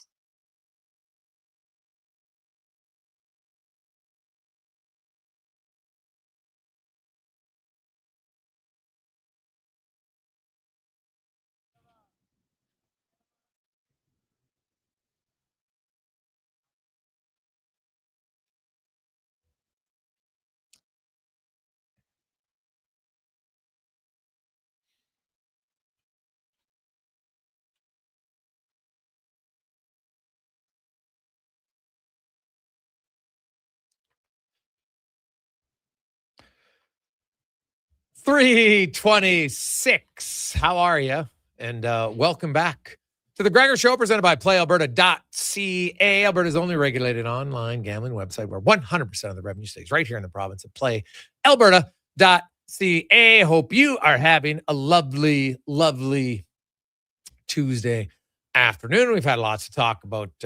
We just heard from DJ Smith, Mike Babcock, of course, a new head coach of the Oilers, Smith, the associate coach. If you missed it, McFarland's going to stay on as assistant coach. He'll run the power play. Pete Aubry's going to stay on as the goalie coach. Paul Coffey will not be returning to the bench as a coach. I'd mentioned that at the end of the season. I didn't think he'd be back, but he will remain in the organization, and we'll see what his title and responsibilities will be. Is it a consultant? Is it more management? We'll see kind of how it plays out over time. And I couldn't get confirmation, no word yet. I don't think they've decided yet on Connor Allen, the skills coach, and what's going to go in there. Babcock and McFarland did work together in the past. So, there's kind of some symmetry there. And I think that they had the announcement. So they'll be looking on the skills coach. Haven't seen it, yay or nay. Couldn't get an answer on that in case a few of you are wondering. Anywho, let's get to our big guest of the day, brought to you by Silent Rides Charter Company, one of Alberta's premier bus charter companies with state-of-the-art motor coaches that will safely take you or your group to your next destination. Book your ride today at silentrides.ca. As Dave A. McCarthy from Sirius XM and NHL.com joins us. Davey, how you doing, my man? Oh, I'm doing good, Jason. What's up with you, buddy? Oh, just enjoying the sun after a heavy rain-filled few days in Edmonton. 5 inches, Davey. 5 inches of rain in like less than 48 hours. So it was, I don't know. Been wet. I don't know how you guys are dealing with that. That's insane. Like, is there flooding all over your great city or what? No, well, there's been some areas, some of the sewer systems that, there was certain, I know unfortunately some basements have been flooded, but luckily no major floods yet. So, but I will say, like, I've never walked in my backyard grass and had it this wet ever. Like, it's just, it's crazy. Well, I'll tell you, that's a testament to the infrastructure of your good city then, because I can tell you, if 5 inches of rain fell here in a short amount of time as it did where you are, we would have flooding all over the place. It reminds me very briefly of a story occurred about 12, 15 years or so ago. We had that kind of rain in a very short period of time. This was when I was still playing inline hockey. I live in Etobicoke. We played in Markham. And I said, I'm going to go to ball hockey anyway. And I embarked on the trip, and I got about 20 minutes away as I tried to get on the highway, found that the ramp was submerged by, like, we'll call it 4 feet of water. And it was at that point that I turned around and came home. And so clearly you guys are in good shape infrastructure-wise, and that's good to hear. All right. Give me your takeaways from the Mike Babcock presser today in Edmonton. Okay, so one, it was interesting that Ryan Nugent-Hopkins was not a part of the group that he mentioned. But anyway, I maybe read too much into that.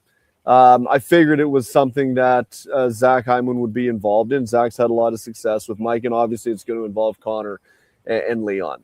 What I took away from this was that this is a group that is ready to win, and a group that might understand now that some of the ways they wanted to go about it in the past might not work. And so they're willing to turn to a guy who clearly I don't think is really willing to change the way he operates strategically in terms of the things that, as he said, must be done in order to have a chance to win. You hope he changes the way he goes about, as he said, his tone, the way he handles personal conversations, the way he holds guys accountable. Those are all things that can change in the way in which you do it. But the nature of needing to do those things will not change, clearly, in Mike's mind. So that's what I took away from it. And otherwise, I thought he handled it fairly well. I will say he played a lot of the hits. Like the kitchen table story was one that he told 10 years ago when he got hired here. I've heard that before. I sometimes put on my vinyl with Mike Babcock's greatest hits, and that's one of the stories that comes up. So that was not original or new or anything like that. But clearly he didn't necessarily adhere to what he said as well as he could have in the past. That we'll see this time if he does. But I think what he said about the meeting with the leadership group and Connor and Leon and Zach, and pushing against them and giving them point by point critique of here's what I think needs to be done in order for us to win. I think that's an indication that the group is at a point now where they have matured to the point where they might be willing to listen to some of those things, because we've talked about this in the past, and I've long said this. I'm not just saying this now. As good of a player as Connor McDavid is, there are times when he says, I think wrongly in his mind, damn it, I'm just going to do it myself, and tries to go 1-on-4, 1-on-5, and that does not work. And you got to get away from that. So I think those are the types of things that Babcock probably said. And the other thing I'll say is he didn't really get into the details of the conversation, but I can assure you one of the things is, okay, Connor, Leon, you're not going to be playing 26 minutes a night anymore. You good with that? And I guess they are. And I agree with him on that, because when he was in Toronto, it was Matthews playing 17, 18, 19 minutes tops. People were losing their mind, and he said, here's why I'm doing it, because it gives us a better chance of having success. And the talk about needing to make other guys feel important, I totally agree with. Edmonton was not just a one-line team. At times, they were like 2/3 of a one-line team. Can't do it. Look at Carolina. Every single guy, including Nick Delorier, who never played, was a big part of that team. Edmonton needs to get there. It can't just be about Connor and Leon, and I think that's what they're going to try and do. It sounds like the leadership group is ready to buy in. Davey, man, it is Trade Tuesday. So we had the Simon Nemec trade. He goes to Calgary. Then we have the Eklund trade for the 9th overall pick. Eklund goes to Ottawa. San Jose gets the 9th overall. Now we have a new trade. The Washington Capitals just announced this, that they've acquired Jordan Kyrou from the St. Louis Blues for Connor McMichael, a first rounder, the 16th overall pick this year, and Milton Gastrin, who is a second rounder in 2025. So Capitals, they're pushing in their chips too, man. There's lots of teams making some moves here. This is unreal. Wow. Now that is quite a return for Jordan Kyrou. Good player, under term. He had a down year last year, big time, but St. Louis was no good as a group. I think he has pretty much established himself as, a 30 to 35 goal guy, 70-point type guy. Last year was an outlier. That's okay. You look back at the end of a guy's career, not every year is going to be their best year, and clearly last year was a down year. But they still gave up a lot to get him. The first-round pick is not insignificant, because it should be, it'll be a fairly high pick. And Connor McMichael is a guy who I think they liked in Washington, but I don't know if he necessarily progressed as quickly or as much as they necessarily thought he might. He had a good year, not this past season, the year prior. He had 26 goals. Last year, again, a bit of a down year. That's interesting. So clearly St. Louis wants to get younger with the pick, and they get a live body that'll hopefully replace some of what they're losing out of Jordan Kyrou. So I get that from their standpoint. And Washington, I know, is a team that was disappointed with how last year played out. Yeah. I'm not surprised to see them go down this road of trying to upgrade quickly. But what it does suggest to me is I wonder if they're expecting anything else to happen in terms of another pending unrestricted free agent who has a decision to make. Wonder how this affects Alexander Ovechkin's future heading into next season. Because I know you and I talked, look, he's not the same guy that he was 5-8 years ago. Still led their team in scoring last year, and he can be a really effective tool when used appropriately. That is not against other teams' top competition, but it is in sheltered minutes, in offensive zone situations, and as a weapon on the power play. And he's still as good as any in those situations. So if he is interested in coming back, if he's on the borderline, I wonder if that tweaks his interest a little bit now that, at least in the immediacy, Washington seems to have improved their team heading into next year. Oh, yeah, I think no question. And I wonder, I'm still curious about Ovechkin. Is he coming back to Washington or not? But that's wild, man. So lots of trades today. I'll say this, Dave. This is the first time in maybe ever that I can think of. There was lots of hype leading up to the draft, and it has lived up to it, and we're not even there yet. Yeah, I mean, we hear it every year, but I did have a feeling that this was going to be a year where some of the hype would come through, because there's just a lot of guys that are looking for changes of scenery. We're seeing reports today that Zach Werenski in Columbus will sit down to discuss his future after the draft. So generally, when you're sitting down at this point in the year to discuss one's future, it's not, we'll see you in the fall. Like, that's a text. So keep an eye on that. I still think something is going to happen with Connor Hellebuck at this point. I still think Florida would love to find a way to get him, though they don't have much left in terms of capital to put together a package at this point that would satisfy Winnipeg's needs. But yeah, it's living up to the hype. And then you go back to the Brady Tkachuk situation the other day. I mean, look, I'm waiting for an apology for everyone who got raked for saying that something is amiss here back in like February and March, because all I was saying at the time was, well, I have not heard out of the mouth of Brady Tkachuk, stop it. I'm an Ottawa Senator. I will see you in the fall. I'm the captain. I want to win here. Cut it out. Never heard that. And then to hear that the trade was requested prior to the end of the season, and to hear what he had to say at the end of the season seems really damn disingenuous right now at face value. And so I'm still waiting for those apologies, because I don't like the way that was handled at all. What do you make of the Nemec trade for Calgary? Yeah, I like it. I think Simon Nemec is a guy that, for whatever reason, never really got the opportunity that he was looking for in New Jersey, and he's wanted out for a little while. So he goes to Calgary, where he's going to get that opportunity. And I think New Jersey's at the point now where, the reason he wasn't getting that opportunity is because they didn't see him in the role that he wanted to play ahead of other guys that they have on that team. So they move him along. They get something back for him. And, I think that is something that'll hopefully make both parties happy.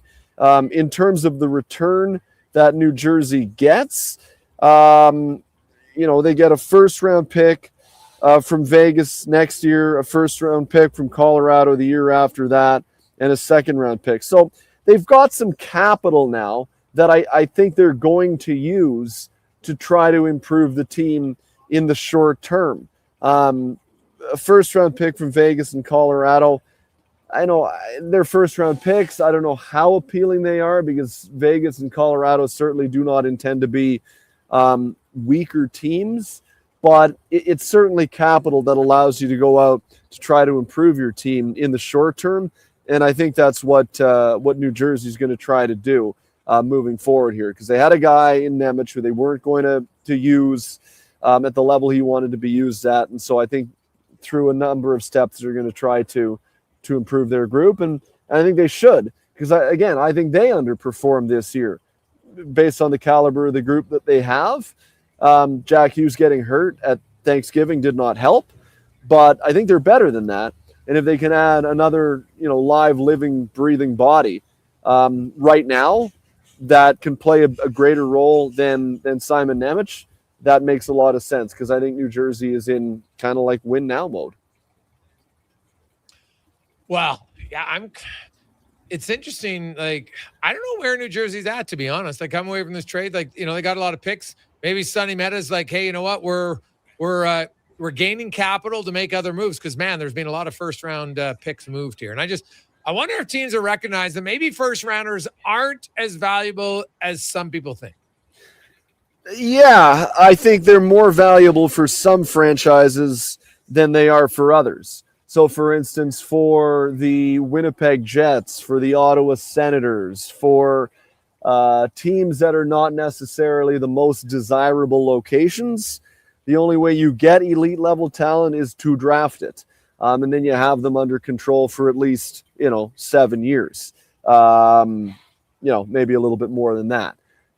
For teams like, and I was talking to a guy who played pro, never played in the NHL, but played the AHL in Europe a bunch month or so ago. And he made the point to me. It was totally right. I never thought about it this way. But it was funny, when Florida made that trade the other day, I sent him the deal, and I joked with him. He said, teams like Florida, Vegas, Tampa, there is no reason why they should ever use their first-round picks. They don't need them. Use them to get guys that can help you today, because guys that can deliver things, and what you can show is always better than what you hope for. Get guys that can help you today and sacrifice your first-round picks, because all of those guys that can help you today are willing to come to your team. Winnipeg, Ottawa, Calgary, maybe even Columbus, teams like that, they cannot operate that way because the guys that can help them today are not willing to come there. And so they need to draft and cultivate that talent. So yeah, I think for certain teams, they're realizing that, our first round pick is probably a hell of a lot more valuable to us if we use it as part of a package to improve today. Because even if that doesn't work out, we can use 3 years down the road's first round pick to get another guy and continuing to build for today. And clearly a lot of those teams are always operating with a let's get after it today and not worry about down the road type thing. David, lastly, you look at the St. Louis Blues now, and, man, they got a lot. I think they got 3 first-rounders in the top 16. They got 4 first-rounders. How many moves between now and Friday for the St. Louis Blues? I would expect them to make a move at least, but for a team like St. Louis, I do think they have to get younger. Like, I don't think they really have the group there right now where you can operate in a direction where it's the hell with the future, win now. Like, I think at times it can be difficult for them to get guys. So I think it wouldn't be a bad thing to draft a couple of guys this year so that you can get some quality young talent at a young age in that organization. Probably not all 3 of their picks, but probably 2, I think. Because I look at St. Louis and they're kind of a meh team. Yeah. Like, they're not that good. They're not bad either. But that's really the worst place to be. You don't win when you're meh. But you don't really get any better either. And so getting a few young quality players in the organization, I think, would be a good thing. Then if they start to bear fruit relatively quickly, then that becomes a recruitment tool as well to try to get guys to want to come when it's, hey, you can play with this guy or you can play with that guy. They don't have any of those guys right now. I think they could use a couple of those picks, and I'd expect them to make a move with the other or the third. Yeah, I got to think they got some other trades coming. So it's a wild trade Tuesday, man. It's awesome. Davey, have yourself a great day. We'll talk to you in the brunch on Sunday and next week on the eve of free agency. There won't be anything left to talk about by that point. Maybe trades. Yeah, trades around. It's awesome. I Appreciate love it. it. See you, buddy. There you go. That's Dave A. McCarthy from SiriusXM. Quick break. We'll return. We got a lot to catch up on the Gregor Show presented by PlayAlberta.ca. Listen up, friends. Operation Pizza is a go at Papa John's. They're introducing new personal pizzas just in time to celebrate the premiere of Toy Story 5. These adventure-sized pies come in new exciting flavors like Sheriff's Roundup, Space Rangeroni, and Reach for the Pie. Or take your personal pizza to infinity and beyond by creating your own flavor just for you. Order 2 or more with Papa Pairings and get yours for only $9.99 each. New personal pizzas are ready for takeoff. See Disney and Pixar's Toy Story 5 in theaters June 19th. Cheering on Canada, Mexico, Australia, France, England, Brazil, Germany, Spain, and the rest of the world at the Druid Irish Pub. Your World Cup headquarters. Wear your colors, cheer on your team, and enjoy $6.50 Heineken every game. Plus, your chance to win a ton of World Cup merch, including hoodies, jerseys, soccer balls, and more. The Druid Irish Pub, your World Cup headquarters. Bringing Edmonton together, one soccer game at a time. The Druid Irish Pub. Cheer with us in the Mercer Building across from Rogers Place in Ice District. What a performance by Action Electrical today. Their projects team kicked things off, designing and building with unmatched skill. Then the service team swoops in for those crucial repairs and maintenance. And don't forget the testing team, ensuring everything's safe and sound before the solar team scores with sustainable energy. A complete team effort. Have Action Electrical bring home a win for you and your project. Visit actionelectrical.net. CanTorque has turned 25. That's right, 25 years of building tools so good, they practically torque themselves. Hard work and innovation equals problem solved. See our latest designs at CanTorque.com. Experience the home ice advantage with your window coverings. Novo Blinds provides factory direct pricing and fast turnaround on roller, zebra, blackout, drapery, and motorized blinds. Book a free in-home consultation at novoblinds.ca. Hi, Mike here from Northgate Chevrolet Buick GMC. This deal is only good till 6 o'clock tonight. We need your credit card to hold the color. Hold the color. Summer package. Winter package. And the ever-famous re-PDI fee. I gotta pay you to rebuild the car? Does this sound familiar? At Northgate, we do things differerly. We offer 0% financing, a great selection of new, pre-owned vehicles. So if you'd like to do business a different way, stop in and see us today, 13215 97th Street, or visit us online at northgategm.com. You're in Northgate country. Good to go. Good to go. With Mortgages to Go, you'll be good to go. Mortgagestogo.ca says yes when the banks say no. That's why Alberta has trusted Mortgages to Go for over 23 years. If you need cash and have equity in your home, you're approved instantly, guaranteed. Call 1-888-888-5998. That's 1-888-888-5998. With Mortgages to Go, you'll say, Good to go. The Riverhawks return this weekend for First Responders Firework Friday. Enjoy Country Nights Mechanical Bull on Saturday with Daisy's Saloon. Then Boston Pizza presents baseballs and body slams on Sunday with a real wrestling ring. Fun for the whole family. Tickets at gohawks.ca. Say hello to your new favorite drinks. Introducing new McCafe Refreshers. Icy cool, undeniably refreshing, and available in 3 flavors. Strawberry watermelon, mango pineapple, and blackberry passion fruit. Only at McDonald's. For over 60 years, the folks at Diablo Boots have been selling the best Canadian-made boots. Handcrafted in Winnipeg, Canada West makes the best quality cowboy, biker, and work boots for Diablo Boots with replaceable soles and heels. Why buy cheaper quality like Ariat, Justin, and Red Wing made in China when Canadian-made is better? Support Canada's workers and Diablo Boots for the best boots. So save on boots by Save On Foods. That's Diablo Boots, 3340 Gateway Boulevard on the east side of Save On Foods. Canada West and Diablo Boots, the 2 best names in the boots.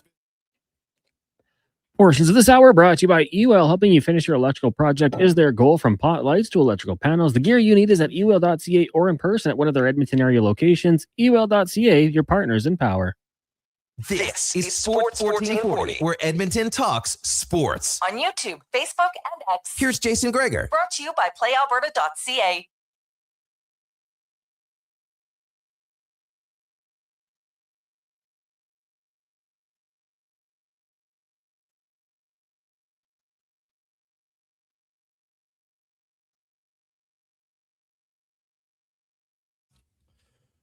Rolling through Tuesday afternoon, man, it's a trade Tuesday in the NHL. Nemec is now a Calgary Flame. Eklund goes to Ottawa for the 9th overall pick. Also, Ottawa gets 2 other young prospects. Washington acquires Jordan Kyrou from St. Louis for a first rounder, 16th overall in the draft, as well as Connor McMichael and Milton Gastrin, who is a second rounder in 2025. So Capitals going all in. Kyrou has 5 years remaining at $8.125 million. So lots and lots of trades. We'll update you again on Darnell Nurse. Nothing really new on that front, but as deals move around, everything changes as it's ongoing. We'll see what happens between now and Friday. I think ideally the Oilers would like to get him traded before July 1st, but if there's no deal on the table, they're not just going to force him away. It's not how it's going to be. Anyway, let's go in the community, brought to you by Legacy Heating and Cooling, home of the no payments, no interest for 1 year on your AC unit. Stay cool all summer long at legacyheating.ca. And coming up in the month of July, the World Rugby Nations Cup is coming to Edmonton. No surprise in our city. We are great at hosting big events. And to discuss that decision, we have Gareth Reese, who is the Director of Strategic Relations for Rugby Canada. Gareth, welcome back to the show, man. How you doing? Hey, Jason. Good to hear from you. And we're looking forward to coming back. We're going to hot things up in your community. Yeah, so Canada takes on Spain on July 4th. That's the first one. So let's talk about that and just kind of give me your thoughts. Where's this team at? What kind of matchup is this going to be, Canada against Spain? Well, it should be a great atmosphere. If anyone's enjoying the Soccer World Cup, if you couldn't get to Toronto or Vancouver, same thing, international competition. Spain and Canada pretty evenly matched, both heading to their own Rugby World Cup next year in Australia. And so a huge game for Canada, a bunch of young guys. They're all playing pro all over USA and in Europe. So a chance for them to come back on soil, Canadian soil. And as you said, Edmonton, such a great host. We're out at Clark Stadium, July 4th. 2 games, actually, July 4th and then July 11th, both at 7 p.m. Great stadium now, especially with the additions there. So Canada playing at home, their men's team against Spain and then Portugal. So this is the inaugural World Rugby Nations Cup. Yeah. Kind of tell me about how this came to be.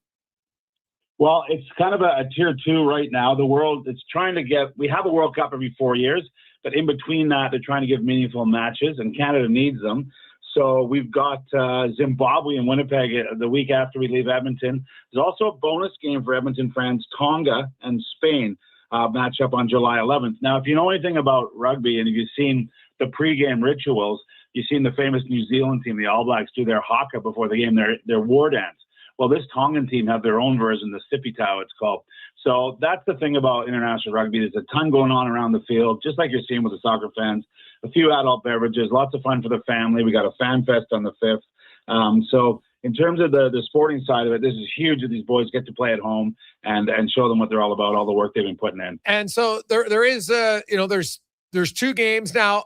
There is the double header as well, because you've got Tonga versus Spain the next weekend, and then Canada versus Portugal. So that's at 3:45 and 7. So can one ticket will get you to both matches, correct? Yeah, one Ticketmaster. There's still some tickets available. Ticketmaster.ca. They're still available. But yeah, great for the family. Come out and you got a double header there. And we just want to put on a show, right? Edmonton have been great hosts to us over the years. Some of your listeners may remember we had the Sevens there as part of the World Series.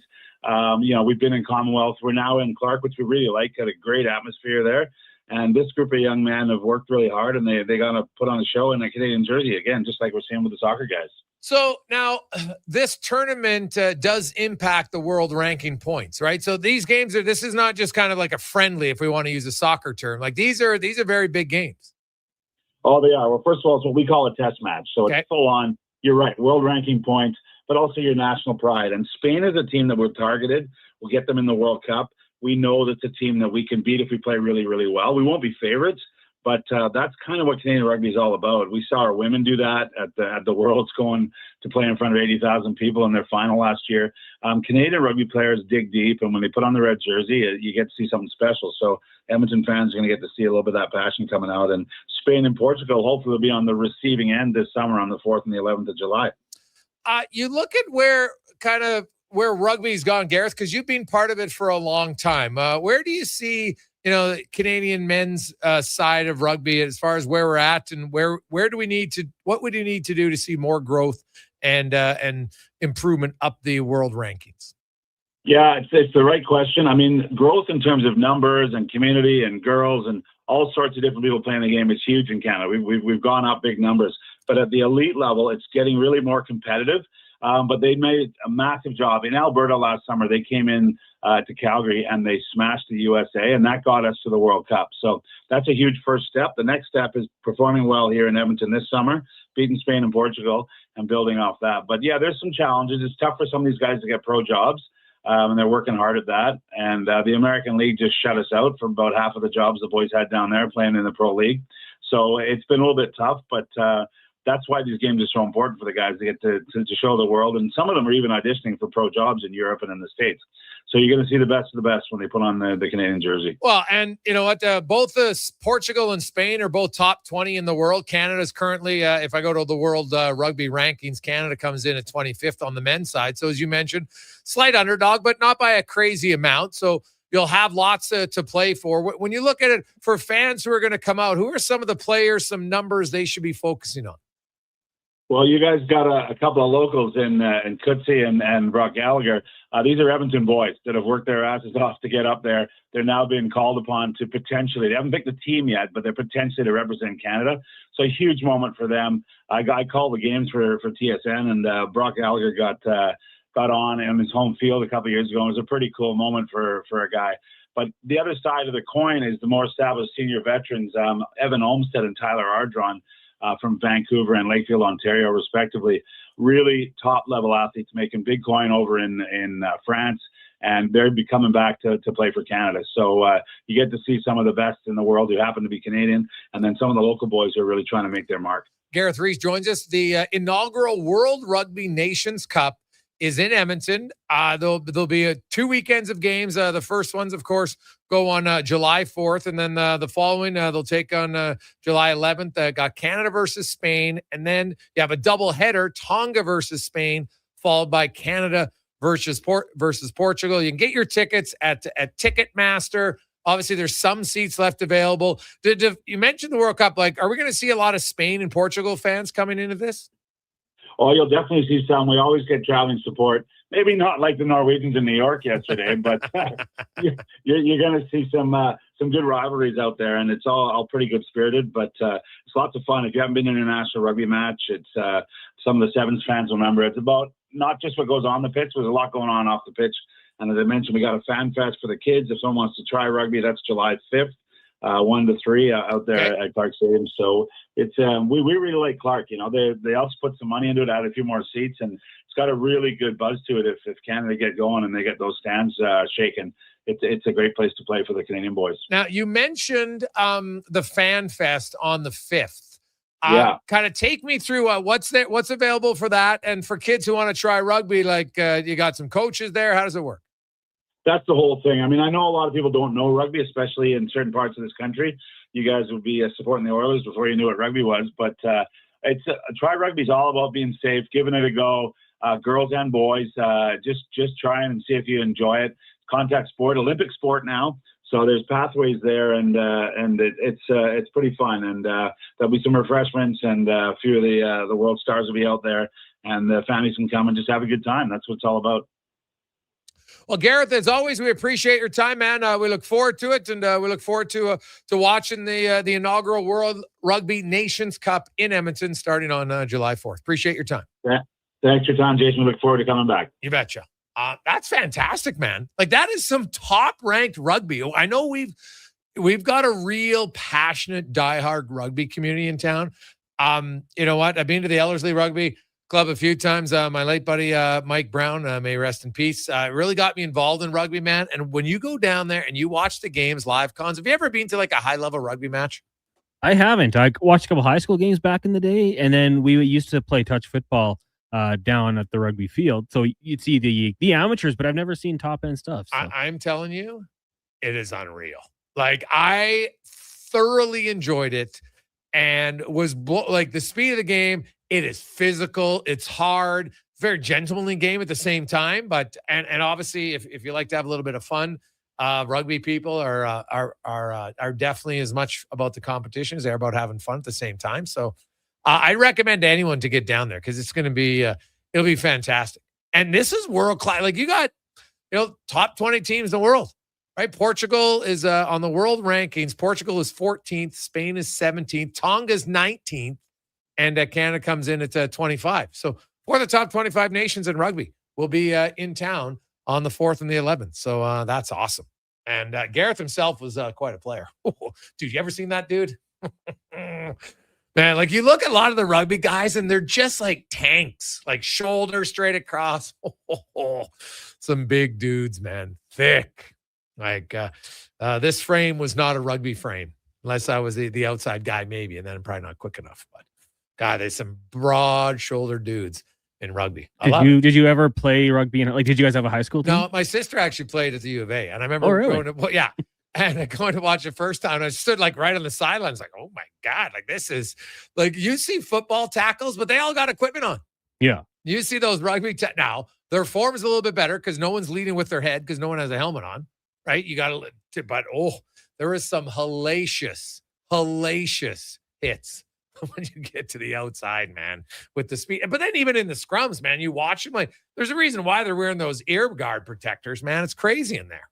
So, but it's honestly, I loved it. Like, it's an entertaining game. I didn't know a lot of the rules till I sat with Brown, and once I understood them all, I love it. Like, I'm looking forward to going. So I think I'm going to take my son. He's never seen rugby live. And anytime you can get to see some of the best players in the world, it's always good. It's good athletics. So I love it. We'll return. Jason Gregor, Connor Halley, Sports 1440, sports1440.ca, YouTube, Facebook, X, and Instagram. Let's get to Sports 1440 update, brought to you by Hire Good. For professional property services you can feel good about, get Hire Good. Site cleanup, debris removal, seasonal maintenance, and more. Stable jobs create stable lives. HireGood.ca. The Sports 1440 update. Busy day in the NHL. The Capitals acquiring Jordan Kyrou from the Blues for Connor McMichael, Milton Gastreen, and the 16th overall pick in Friday's draft. St. Louis now has the 11th, 15th, 16th, and 29th overall selections. The Ottawa Senators acquiring William Eklund, Casper Altunen, and Brandon Svoboda from the Panthers, or for the Panthers' 9th overall pick. San Jose now selecting 2nd, 9th, and 27th for the Calgary Flames.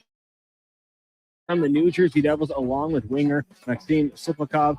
For the Rangers 2026 second rounder, the Golden Knights 2027 first rounder, and the Avs first rounder in 2028, as well as defensive prospect Etienne Morin. At the World Cup today, England and Ghana scoreless draw at full time. Earlier today, Portugal over Uzbekistan 5-0. Cristiano Ronaldo with his first 2 goals of the World Cup. Coming up at 5, Croatia takes on Panama. Then at 8 o'clock, it's Congo DR versus Colombia. Major League Baseball, Jays in action in the bottom of the 6th. They trail the Astros 4-2. Later on today, Tigers, Yankees, Mariners in Pittsburgh. The Nationals hosting the Phillies. Cubs get the Mets. Rockies up against the Red Sox. Orioles in Anaheim with the Padres hosting the Braves. From the CFL, Elks linebacker Will Anderson will miss Thursday's game in Winnipeg with the lingering hamstring injury. Brock Williamson to slide into his spot. In the NFL, Kyle Pitts and the Falcons agreeing to a 3-year deal worth $54 million, 36 of which is guaranteed. And the NBA draft tonight. 6 o'clock. Wizards on the clock. Jazz and Grizz round out the top 3. The Raptors select 19th and 50th. Coming up in hour 3 of the Jason Gregor Show, we'll get to the stats of the day, ask 5 questions, and be joined by Tyler Yaremchuk from Oilersnation. I'm Connor Halley. This has been a Sports 1440 update. Sports 1440, a Stingray radio station. CKJR broadcasts from West Edmonton Mall and Wetaskiwin. Download the free Stingray music app and listen wherever you go. Everything is going to be okay. If your debt has you feeling like you're in a free fall, you have options. I'm Dan McDicken, a licensed insolvency trustee with Faber. Becoming debt-free is possible, and a personal bankruptcy or consumer proposal will get you there. Schedule your free Faber Focus session at faber.ca today. You'll learn how a consumer proposal allows you to eliminate your debt by paying a percentage of the amount owed without interest. At Faber, we'll tackle your debt. Legacy Heating and Cooling is serious about cooling. In fact, we offer multiple ways to cool your home. So you better Call Legacy. Call Legacy. If you're looking for traditional air conditioning, we got you. Call Legacy. Or ask us about a heat pump to help you heat and cool. Call Legacy. Call Legacy. Cool with AC or cool with a heat pump. Cool your home with Legacy Heating and Cooling. You want it? We got Tuesday afternoon. At Harley Davidson of Edmonton, we have a huge bike inventory just waiting for you to ride. We're not a car dealer. We're your local family bike shop. We are riders supporting riders. Come find your dream bike here at Harley Davidson of Edmonton on the Yellowhead Trail, locally owned and operated since 1980. Find us at hdedmonton.com. 24 hours a day, 7 days a week. Edmonton sports fans stay informed with Sports 1440. Stream us. Listen to us on the AM dial. However you consume this radio station, thanks for listening. Well, get ready for a silly hockey fans. Your partner in power just skated onto the ice. EWEL.ca, the new e-commerce website for electrical wholesalers Edmonton, is ready for the power play 24/7, 365. UL skates to where the puck will be in 5 years. Now that's forward thinking. Killer selection, slamming products from the best brands, and legendary service. Don't sit on the bench. Get your account today at EWEL.ca and win that project. Plug into your partner in power. Get an EWEL.ca account today. There's still time to book your tournament at the Ranch Golf and Country Club. As one of Alberta's top tourney courses, the Ranch makes hosting fun and easy for any group or business. No matter how unique or unusual, they'll accommodate your vision for an event no one will soon forget. Start planning your tournament today at their beautifully landscaped course on the outskirts of West Edmonton. On-site event coordinators are here to help, but hurry, availability is limited and booking fast. Visit theranchgolf.com. Our new McCafe crafted sodas just drinks or something more, like Sprite Berry Bliss, 14. Creamy Strawberry Coke, and Orange Dream, all swirled with fizzy flavor and topped with silky cold foam. Only at McDonald's. At participating McDonald's restaurants in Canada. At Fountain Tire, success is a team effort. They're committed to their team members and their customers. And that means treating your vehicle like it's their own and finding solutions that suit your needs. Because whatever the road brings ahead, they're on it with you. Visit FountainTire.com today. Here's what you need to know about Lux Windows. We work hard. We come in early, we stay late, we go above and beyond, and then we go a little further. Not for awards or a pat on the back. We work hard so that choosing our windows and doors is an easy decision for you. It's the Alberta way. It's the Lux way. Everything we are is windows and doors. A company born and bred and made in Alberta. Alan Olson Auctions presents the annual Rimby Summer Consignment Sale. Online bidding is open now and starts closing tomorrow at AlanOlsonAuction.com. Bid on a wide variety of machinery, including tractors, haying and harvest equipment, new and used attachments, trucks and trailers, and construction equipment, plus passenger vehicles, sea cans, cattle handling equipment, mobile homes, buildings, recreational equipment, and over 2,000 miscellaneous lots. For details, call Alan Olson Auctions at 403-843-2747 or visit AlanOlsonAuction.com.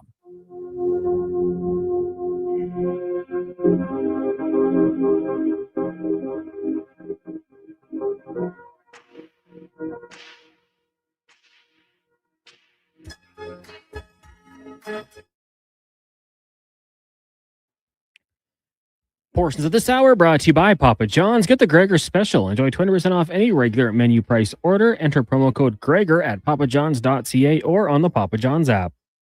The Jason Gregor Show, the best of Edmonton sports talk and beyond. This is Sports 1440. Presented by PlayAlberta.ca, Alberta's only regulated online gambling website.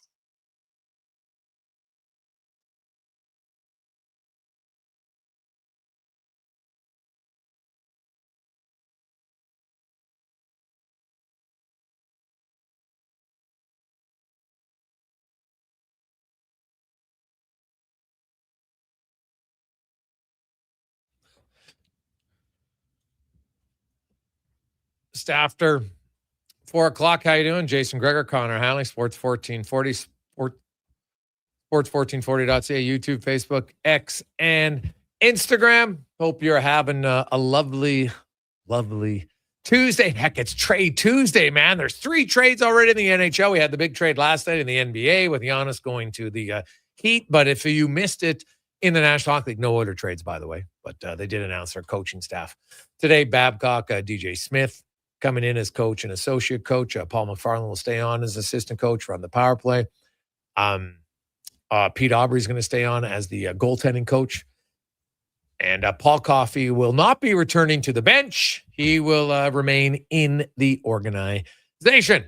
833-401-1440, 833-401-1440. You can always text us your thoughts. We got Tyler Yaremchuk coming up. We'll get more. We got loads and loads of text to get to. 833-401-1440.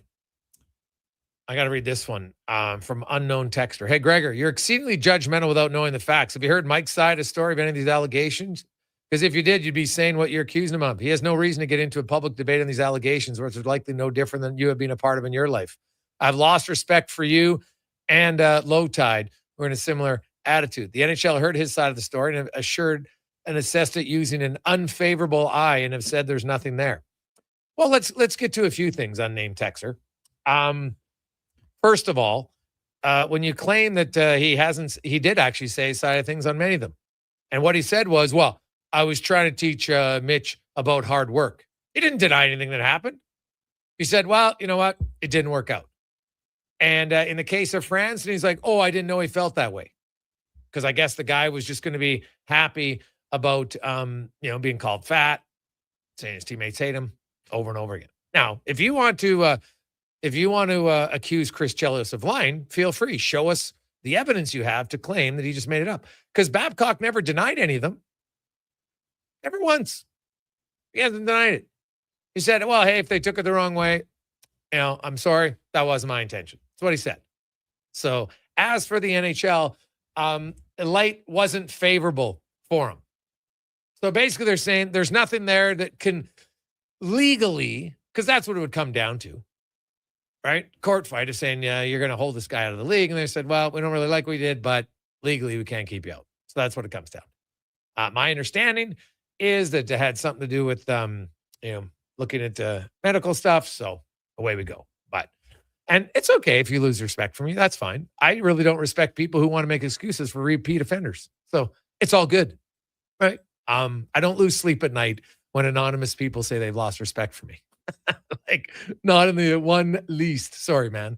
That's not how it works. I'm pretty comfortable in reporting the facts. I gave Mike 3 different questions. And actually, he said 2 of them, they're really good questions. So I'm happy with my questions. He didn't seem offended by it. We move on. Right? And I think it's important to monitor, to say, hey, you want to be hard on players? Great. You want to get the Oilers to play better defensively? Awesome. We've only been talking about it for 5 years on the show. Actually, probably 15 years on the show. So it's not an issue. But you can be hard on players without having to demean them. It's just that simple. Right? I don't see why this is controversial. But sadly, in our society, people will always want to make excuses for the offenders. It happens all the time. Look at it.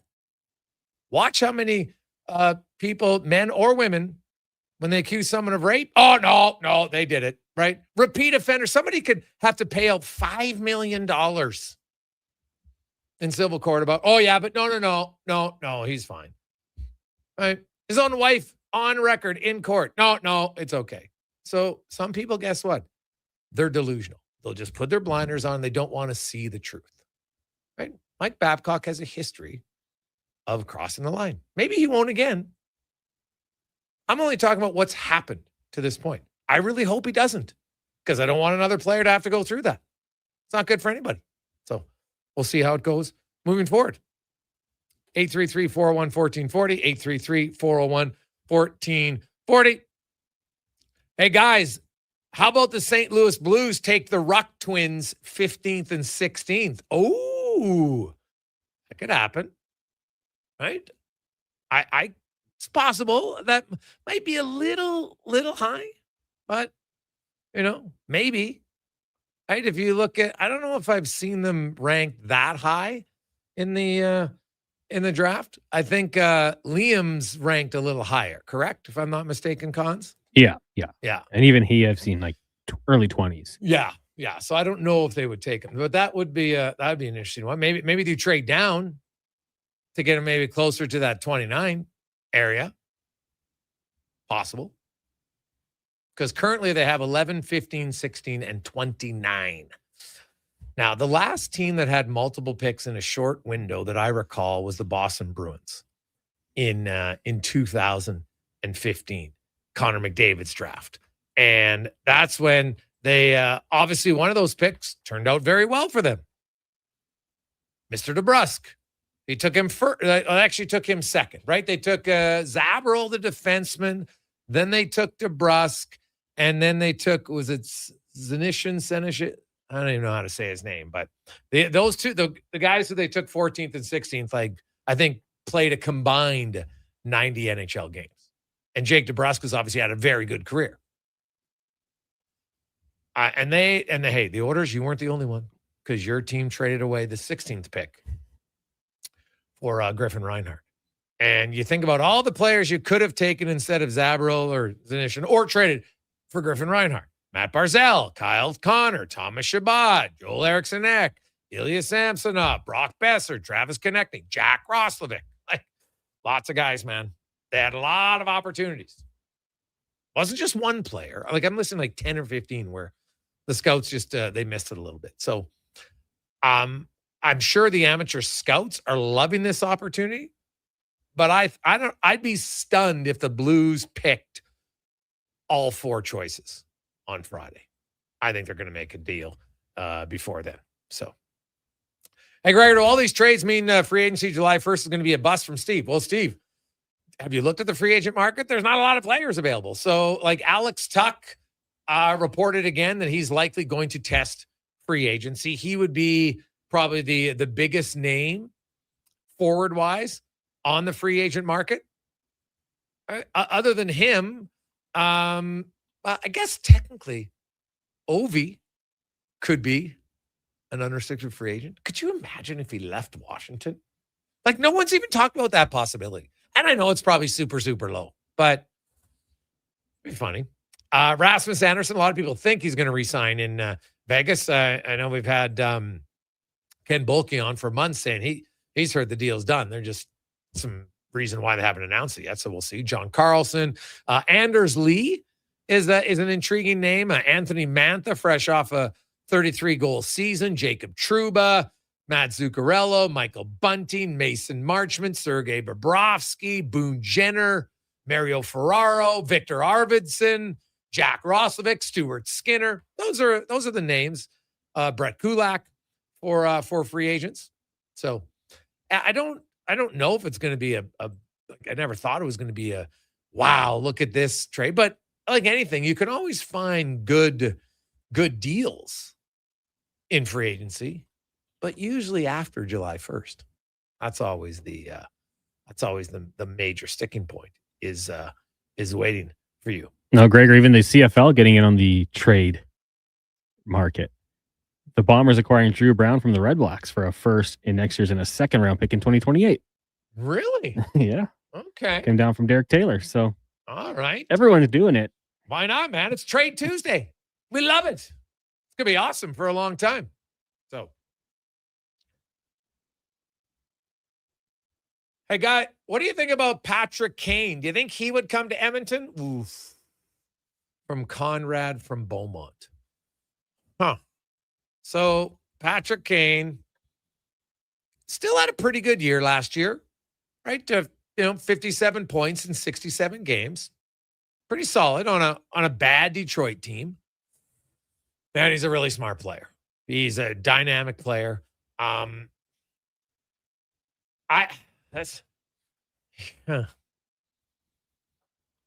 don't know.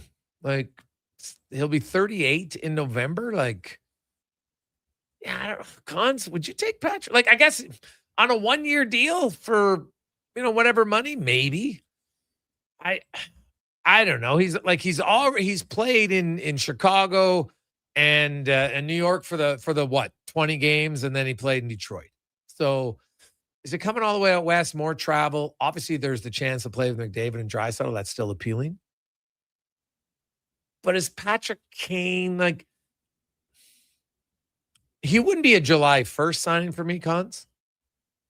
Kind of see what the market holds out, and Yeah. maybe if I get him on if you get him on a 1-year deal, it could be an incentive bonus. But even then, I don't want incentives that are too easy to meet, and then they're just carry over for the next year, right? As a dead cap space, that's not ideal. So, yeah, like, I love Patrick Kane in his prime. God, he's a smart player, and God, I'd want him just for the shootouts, man. He's unreal in the shootout. Like, he's fun to watch. Yeah, I'd probably still take him on a 1-year deal at like $1.5 million. Like, I don't know, what's he gonna command? I have no idea. But yeah, just his smarts. Like, he's a big game player. He hasn't really been in the playoffs very much lately. So I think who knows? Jordan Stahl just had an out-of-body experience in the playoffs. 37. Patrick Kane's been a pretty good playoff performer in his career with 138 points already. So yeah, I'd be shocked if he came all the way out west, but if he was really serious about it on a 1-year deal at the right AAV, I would probably strongly consider it. He was 1 year, $3 million last year. Yeah, I don't know if I want to go the 3. cap hit. Yeah, I don't know if I want to go 3. I mean, the 57 points in 67 games. Yeah. It'll be 38 in November. I mean, Gregor, I'm on board. I would do this one. You'd be in on it? Yeah, Okay. I think I would be. And yeah, guys have won 3 cups. Yeah, no, it's true. But he won 3 cups a long time ago, and there's nothing wrong with that. So that's, it's nice. I just like, is he going to play now? Obviously, he excelled under Coach Quenneville, no question. What did he say he had? So he had like 30 plus points, I think, at 5-on-5, which is still pretty good production. I outlined it, right? There's not a lot of 30-point guys 5-on-5. So, yeah, I think I could do it for a year. I'm not paying him $3 million. I would say that. Like, if his bonus had to do with winning the cup, then I would pay the bonus. That's where I'd come on Patrick Kane. But I would, you know what? Guys like Ike Howard and Matty Savoy could probably learn a lot from Patrick Kane, right? Smaller, really smart, really skilled player who excelled in the league when everybody thought, oh, smaller guys can't excel. He excelled. So that could be an advantage, potentially. Got to grow that mullet. You play Kane, so then Nuge is Kane's on my first line with McDavid, or is he playing with Draisaitl? Well, either one. It's a good discussion to have. But I don't know if you have Kane and you have Nugent Hopkins and you have Howard and you have Podkolzin, it's a lot of lefties, right? Like, I want Podkolzin in my top. I need somebody who's physical and a good forechecker. I have to have it. So there you go. Quick break. We will return. Talking more hockey. We'll hear more from Babcock. I do have there's one answer from from Stan Bowman I want you to listen to. That's coming up next. The Gregor Show, presented by PlayAlberta.ca. Also, Tyler Yaremchuk will join the show. With Play Alberta, backing the home team goes beyond the bets. That's because your picks have provincial impact. Play Alberta is the only app in the province that puts all revenue directly back into supporting programs and services that Albertans rely on every day. By investing in the General Revenue Fund, every play, bet, and buy made on Play Alberta helps make a difference across the province. Visit playalberta.ca/Gregor to learn more. That's playalberta.ca/Gregor. Must be 18 plus to play. If you gamble, use your game sense.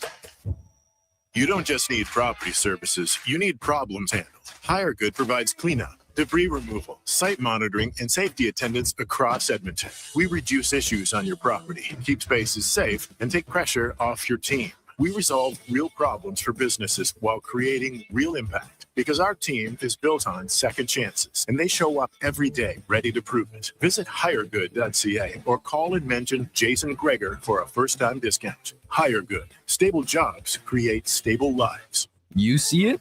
Fusion Promo Marketing can make it. Fusion makes high-quality, memorable promotional products for businesses, sports teams, and corporate events. From vision to reality, get noticed and remembered. Fusion with a Z. Promomarketing.ca. Say hello to your new favorite drinks. Introducing new McCafe Refreshers. Icy cool, undeniably refreshing, and available in 3 flavors. Strawberry watermelon, mango pineapple, and blackberry passion fruit. Only at McDonald's. Nissan breaking through the defense. Look at the control. What a move. What a finish. Kicks has done it again. Nissan Kicks is the 2026 Best Buy winner from Consumer Guide Automotive for 5 years in a row. The Score with Nissan event is on, and you can score by financing a 2026 Nissan Kicks S for 0% for 36 months, or get up to $3,000 cash purchase bonus on other Kicks models. Conditions apply. Visit Nissan.ca for details. Visit your local Edmonton and area Nissan dealer for more information. For decades, the pioneer spirit of Alberta has been exemplified in the chuck wagon racing legacy of the Dorchester family. And today, you can experience it every time you hit the links. Dorchester Ranch Golf Course is in top mid-season form. Enjoy the longer days on this historic 18-hole course near Pigeon Lake. Stunning views, reasonably priced, and only 40 minutes from Edmonton on newly paved roads. Play the course built with pioneer spirit and family pride. Dorchester Ranch Golf Course. Book your tee time today at dorchestergolf.ca. Hey there, it's Brandon Douglas from Sports 1440. I was tired of slow, unreliable internet connections, so I signed up for Starlink. It's fast, reliable even in bad weather, and has made streaming for movie nights and online gaming so much better. The summer doesn't mean a break from watching sports, and I've been streaming all the games seamlessly when at the family farm, despite the remote location. If you're ready for a better internet experience, you can order online in 2 minutes at starlink.com/radio or call 1-888-GO-STARLINK.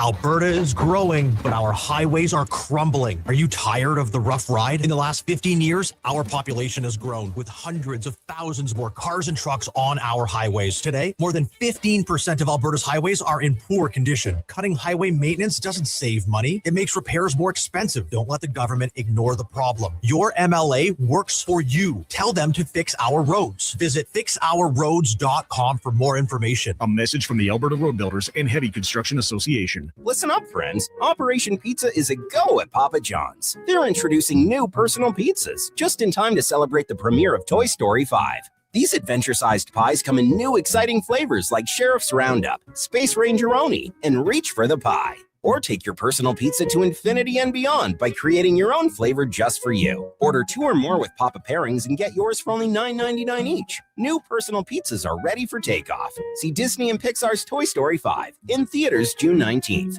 Hi, Edmonton. Fuel prices are climbing, and Subaru fights back with the all-new, all-electric 2026 Trail Seeker. With up to 444 kilometers of range, fast charging, legendary Subaru symmetrical full-time all-wheel drive, the Trail Seeker is built to help you go further. And when summer adventure calls, it's ready with towing capacity of 1,587 kilograms. Test drive the all-new Trail Seeker. Visit your local Subaru dealership today and seek every trail. Welcome to Uncommon.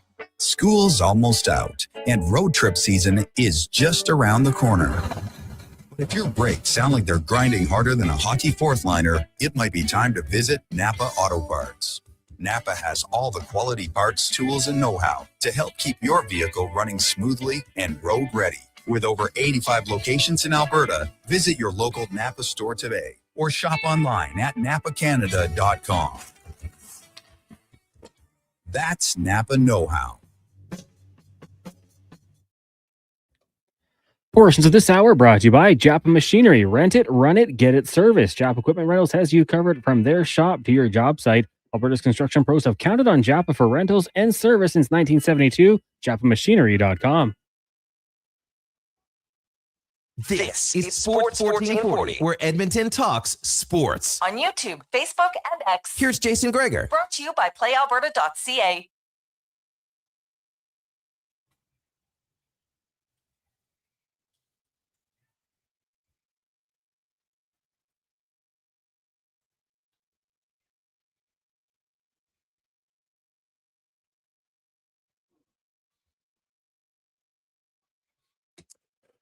$428. Gregor. Highlight Sports 1440, sports1440.ca, YouTube, Facebook, X, and Instagram. And kind of an early Jays game today. They're late in the game. They're tied at 4 between them and Houston. So we'll update you as that goes.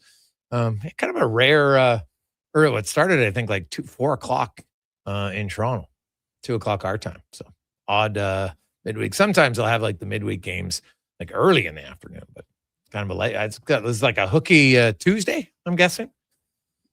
TR played hooky from the show to go to it. Oh, well, that doesn't surprise me at all. I'm ratting him out. Yeah. Well, he's going to be, we talked about Price is Right. He says he or someone he's with officially will be on Price is Right tomorrow. Really? He got the word. So hopefully it's TR. Oh, God. Jeez. So is it live? Like, is it on TV tomorrow, or they record it tomorrow and then it goes live later? I think it's taped. Oh, okay. Live to tape. Yeah. Okay. That's but I'm rooting for him or his dad. His dad seems like a hoot. Yeah. So it's good. 833-401-1440, 833-401-1440. As we're going to talk a little hockey right now as we go to the Oil Report, brought to you by Go Auto. Over 15,000 vehicles for you to choose. Now that it's back and sunny, get out of hibernation. Want to go test drive car, truck, van, SUV? GoAuto.ca. Find one of their 73 locations near you, and they will have the color and the brand that you want at GoAuto.ca. As Tyler Yaremchuk from Oilersnation and Daily Faceoff joins us. Ty, good afternoon. How you doing? I'm doing good. The Jays game starting early is because there's one of the World Cup matches in Toronto later on today, so they had to, move everything around so traffic's not absolutely bananas. Okay. So even without Canada playing, they're still moving it around. Okay. Well, obviously a lot of those other places, other games are still drawing pretty damn big crowds. So yes. that would be a fun place to be, no question. The Edmonton Oilers. What was your takeaway from the press conference today with Bowman, Babcock, and Smith?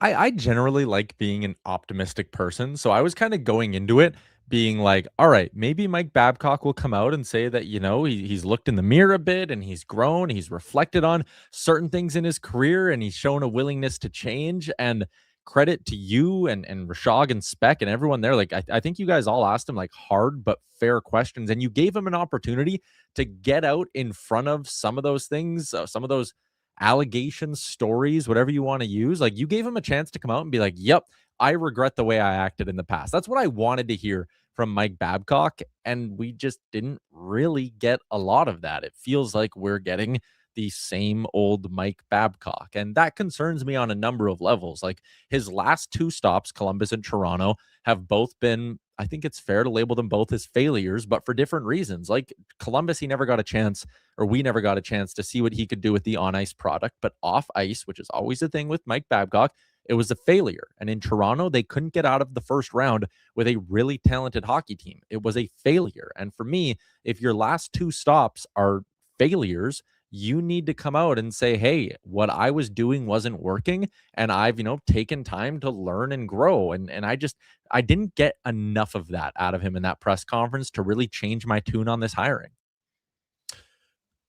I didn't like Mike Babcock.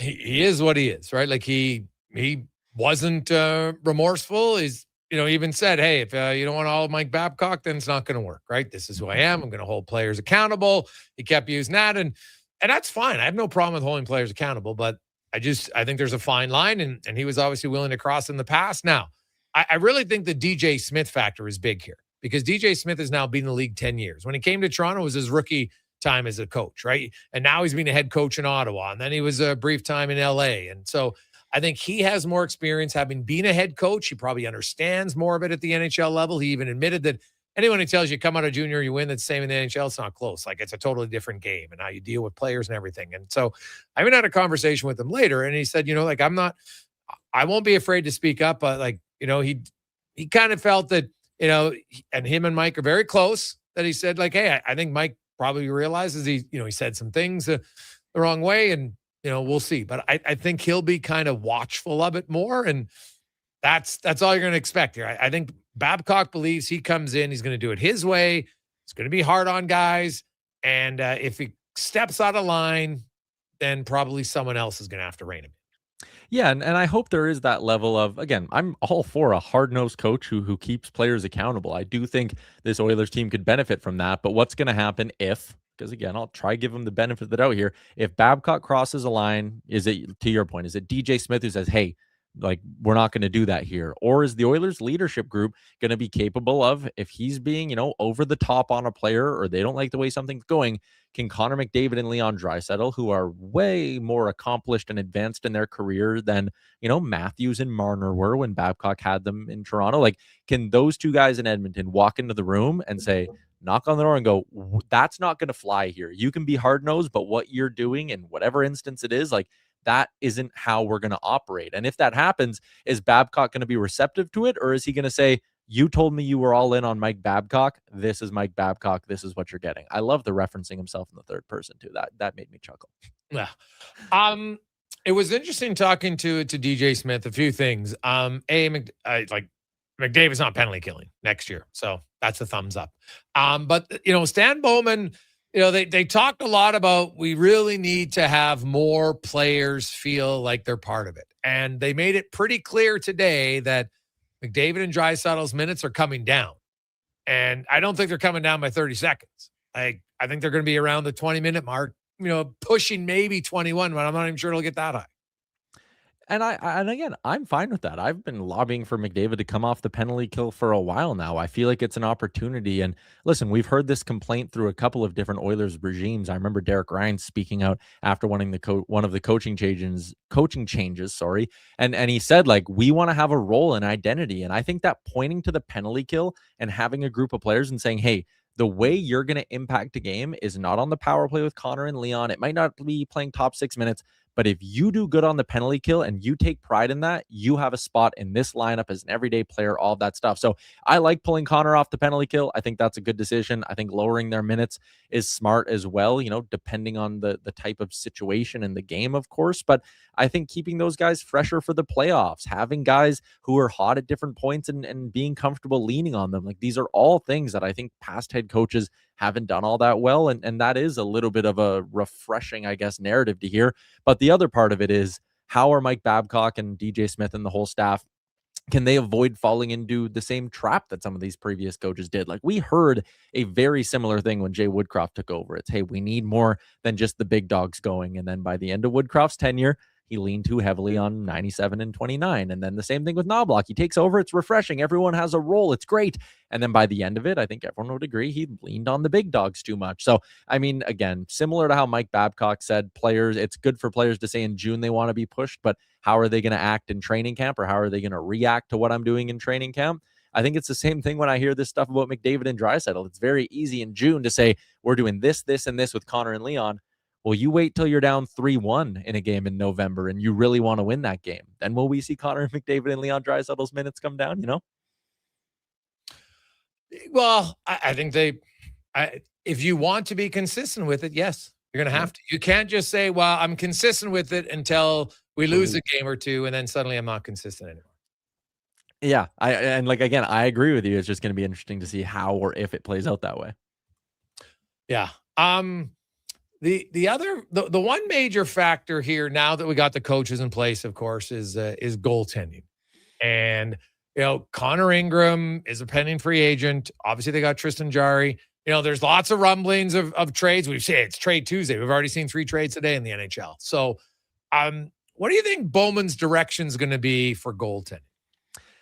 So the problem, again, Ingram being a UFA, it's fair to assume that 8-9 days from now, July 1st or 2nd, that guy's probably going to sign, which means. Oh, I think we lost Ty.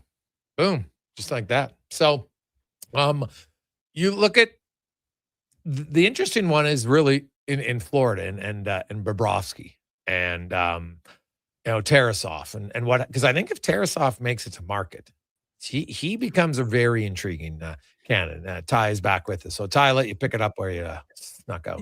I just think it's like a little bit of a limited runway here. If your fallback plan is Ingram, but you're going to go look at the trade market, which they should, see if there's a bigger improvement out there. You only have a few days here leading up to the draft and the start of free agency to do it.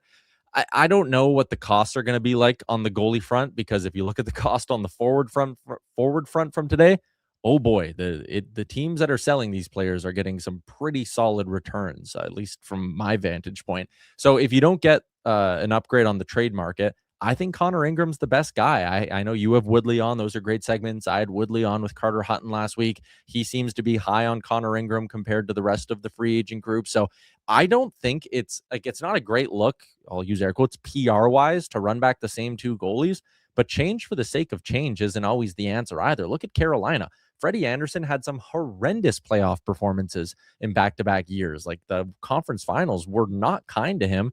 Carolina stuck with it, and he rewarded them this year. Like sometimes change for the sake of change isn't always the best option. If they get to free agency and there's not a clear trade out there, July 1, I'm not totally against bringing back Connor Ingram. Yeah, possibly. Hey, look at the goalie. Carter Hart made it to the Stanley Cup final. Anderson made it to the final. Brandon Bussey made it to the final. None of those guys are elite goalies. So, and we saw it. They had really good first 3 rounds, and then Bussey was pretty good in the Stanley Cup final, but the other two sure weren't. So, but neither team was like dominant defensively until the final game 5 and 6. And I thought Carolina kind of locked it down, and that helped their goaltender. And then he made some big saves at the same time. So that was good for them. The other one is, and we had the question, if, and I think it's a massive if, but there's all the time, Patrick Kane, 1-year deal. Do you see Patrick Kane as a fit in Edmonton on a 1-year deal? I don't. I heard the talk about it in the last segment. Last year, his 5-on-5 scoring got a little bit better. Year before that, 12 of his 21 goals came on the power play. The year before that, I think it was a couple of them came on the power play, but I worry about the 5-on-5 production as he gets closer and closer to 40. I worry about his ability to play with speed. I know it's always been one of Patrick Kane's superpowers that he slows down the game. He attracts a bunch of defenders to him, then he finds the open guy. I just don't know if he plays fast enough to keep up on a line with Connor McDavid. So I would pass. I'd prefer if the Oilers went for some younger options with some upside. And the thing with, again, this Oilers team, I guess you could replace Nugent Hopkins on the power play with whoever you bring in. And I'm not against Nugent Hopkins not being a permanent fixture on power play 1 going forward. But like the power play is not broken in Edmonton. So a guy like Patrick Kane, who does a lot of damage with the man advantage, if that's not going to provide a massive boost to Edmonton, well, that's one of the big reasons why you would go out and look at a guy like Patrick Kane. So I think I'd prefer some younger options there. And I think you made a really good point too. Patrick Kane's been kind of out east. I know Chicago is a Western Conference team and all that, but he's been in that time zone, Central or Eastern, for a long time. I don't think he's just going to flip and change. A lot of people are thinking, Babcock is really going to cut down on the power play time. And I'm not sold that the power play time is what is hurting the Edmonton Oilers. It's the fact that you got guys on the power play. Like Nugent Hopkins can't be on your first unit power play and first unit penalty kill. That can't happen anymore, right? You can't have McDavid and Draisaitl be on the first unit power play all the time and then have a little bit of penalty kill time and then play all the offensive zone face-off times. Like to me, when you have the best power play in the NHL, taking it away to say, hey, you know what? We want to give our second unit more time, even though it's going to drastically lower our goals. Like, why would you do that? Just give them less 5-on-5 time. Oh, if I was the coach of the team, I'd have those 5 guys out there for 2 minutes every single power play. And, maybe if you want to get to a point where Bouchard swaps for Wallman and, maybe it's Nugent Hopkins swaps for Savoy and you put him in that Mark Letestu bumper spot. Like there's ways to give a few guys that treat, but I'm more with you of like off icings. Maybe you don't always have to go Connor and Leon in the ozone. Maybe that's where you can reward some guys and say, hey, we're giving you an offensive zone shift against a really tired team. Like there's ways to give guys their offensive opportunities without sitting there and taking Connor McDavid and Leon Draisaitl off the power play, because their power play, we've seen it. I mean, it's a bit of an exaggeration, but like it can single-handedly win them games when it is red hot. Like it's that good. So I don't know why you'd mess with a power play that's proven it can be the best in the history of the sport. Like that is a superpower that the Oilers have. You lean into that, you find other spots for other guys to kind of get their cookies and get their treats offensively. Yeah, I'm sorry. Like I could see is Nugent Hopkins. Remember when Kane and Hyman used to split their duties almost 50-50? Mm-hmm. I could see them doing that with Nugent Hopkins potentially, because I do believe they're going to, as much as Draisaitl McDavid's numbers are coming down, I think Ryan Nugent Hopkins' time on ice is going to come down this year. I'm not sure he's going to be your number one. Well, Dickinson should be your number one penalty killing center. I don't think there's any debate on that, right? Like that's what you signed him for. Give him the role. Let him relish in the role. If Nugent Hopkins wants to be in your third rotation of forwards, I have no problem with that. But he can't be the main guy. I know he's smart, but he's not as good. So if you're lowering the minutes of your two best players, then you should be lowering his minutes too as well. Yeah, I'm with you. I think a big priority for the Oilers this offseason is going out, getting another top 6 winger so that you can slide Nugent Hopkins down, playing with Jason Dickinson and sort of like a shutdown line that can take on some heavy matchups. Like, I think the goal here, as we slot everything out throughout the summer and debate our line combinations, a player should be added so that Ryan Nugent Hopkins isn't, marked in pen on that top line. There should be another piece added to push him down the depth chart a little bit, which is fine. I mean, his contract's not egregious. He's getting into his 30s. It's natural to think he could take a slight step back. I think you should prepare for that. So again, seeing the Kyrou trade today, that's a guy I wanted the Oilers to get their hands on. Holy smokes. If that's the acquisition cost, the Oilers kind of had no chance at a player like that. Well, yeah, most likely. But what did you make of that Eklund San Jose trade? So I like Eklund. I don't know if I 9th overall pick in the draft like William Eklund. His career high in goals is 16. I get he's still young. He's only 23. Yeah, but guess what? He's a 7th overall pick. Is the 9th clearly going to be better? I mean, no. Honestly, I don't think I really get it for either side. Like, I look at San Jose and I go, like, that's great. You're going to have all these guys who are 18 and 19 coming into the NHL, but keeping a guy who's a little bit older than him, a little bit more experienced, who maybe those young guys can kind of lean on, but still relate to because he's pretty close to their age group. Like, if I'm San Jose, I would have wanted to keep him. I'm not sure what having the 9th overall pick really does for them. And if I'm Ottawa, I don't know if I do the 9th overall straight up for Will Eklund. I think I would have preferred to see them, if I'm a Sens fan, package the 9th overall with something and aim a little bit higher than, again, a guy who hasn't yet proven in the NHL that he can score you 20 goals. Yeah, he's definitely more of a disher, for sure. And they've got some shooters there. I was intrigued by San Jose because, well, Eklund, as you mentioned, is a young guy. He was 7th overall pick in 2021. So after they develop him, he has a few years, 3 years, pretty consistent, got a little bit better, right? 50 back-to-back 50-point seasons. Like, that's a legit top 6 producing player. And you trade him for a number 9 pick. So maybe they're just like, we're going to take, Stenberg number 2, and then we're going to get one of the defensemen we like at number 9 because we think there's 4 or 5 of them, and away we go. But I'm like, did you not just take a step back? Maybe this is Mike Gurr saying, we still think we're a little bit farther away than people think. Because to me, you get a 23-year-old for an 18-year-old, you're not any closer to being competitive. No, you're not. And that's like another part of this for me. And that's almost what I was maybe trying to say with like Eklund being 23. You just had a season where Macklin Celebrini announced to the world that he is a superstar franchise level player. Like, that season he had was unbelievable. You took a step forward as a franchise. And now you're going to trust that Stenberg. And again, maybe in the long run, we'll look at this and be like, yep, correct move. They picked someone great at 9.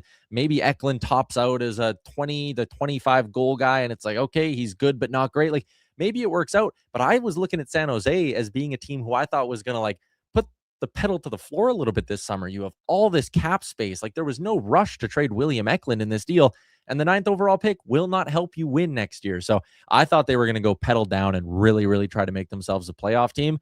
They're clearly still taking the long-term approach. And it's interesting, I guess. I'll say that. Like, when I saw Eklund was going to Ottawa, I was sitting there and I'm like, are they going to do something crazy and like get Thomas Chabot? Like, are they going to go get someone for their blue line and then to kind of see it just be a future asset like that? It was like, oh, okie dokie. Ty, have yourself a great day. I'll let you go watch the 9th inning of the Jays game, and we'll talk to you next week. Beautiful timing. Thank you. There you go. It's Tyler Yaremchuk from Oilersnation Daily Faceoff. Quick break. We'll come back. It is the Gregor Show presented by PlayAlberta.ca. We got Spec coming up. We got 5 questions. We'll hear more from Stan Bowman. Remember, I didn't even play that answer next segment. Just Bowman when he was talking about what they need to see different from their team. Interesting answer.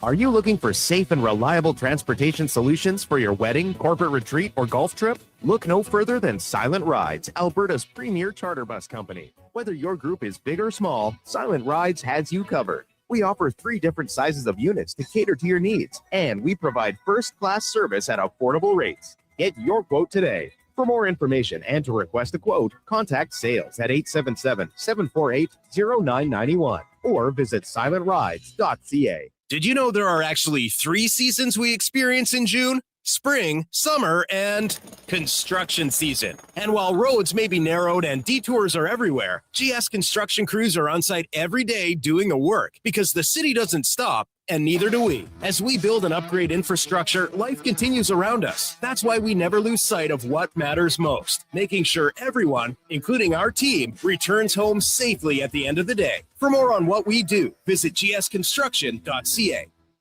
Boxing Day is back at the Brick.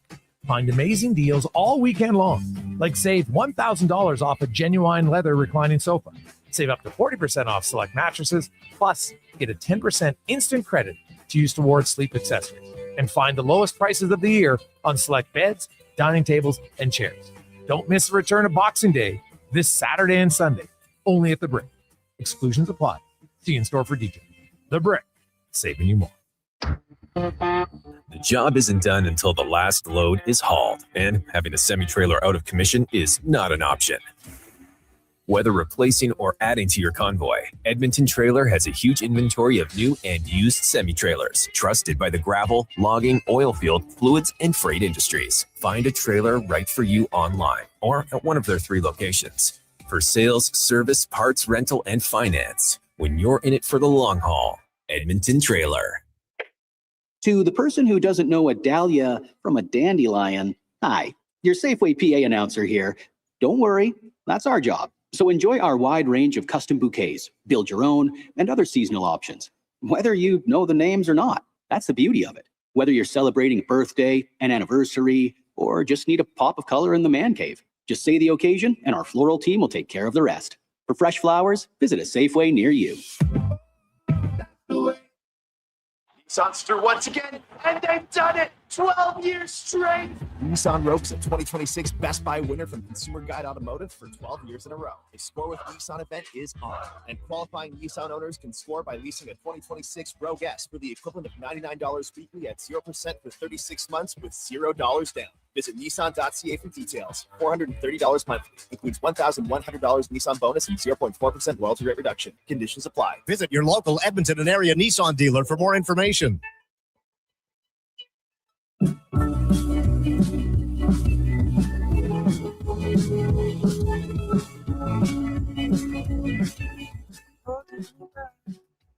Gravity's holding me back. I want you to hold that palm in your hand. Why don't we leave it at that? Nothing to say.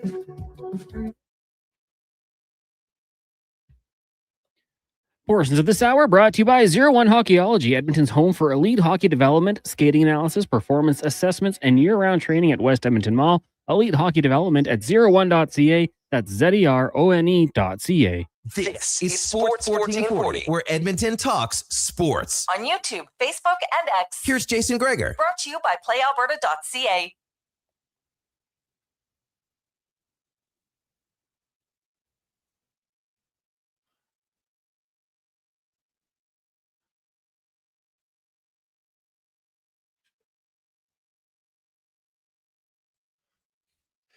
Holy cow, man. Oka Motors. This guy come up with big hits all the time or what? It's another huge hit for him, man. He's starting to deliver at crunch time for the Toronto Blue Jays as they score 2 in the bottom of the 8th.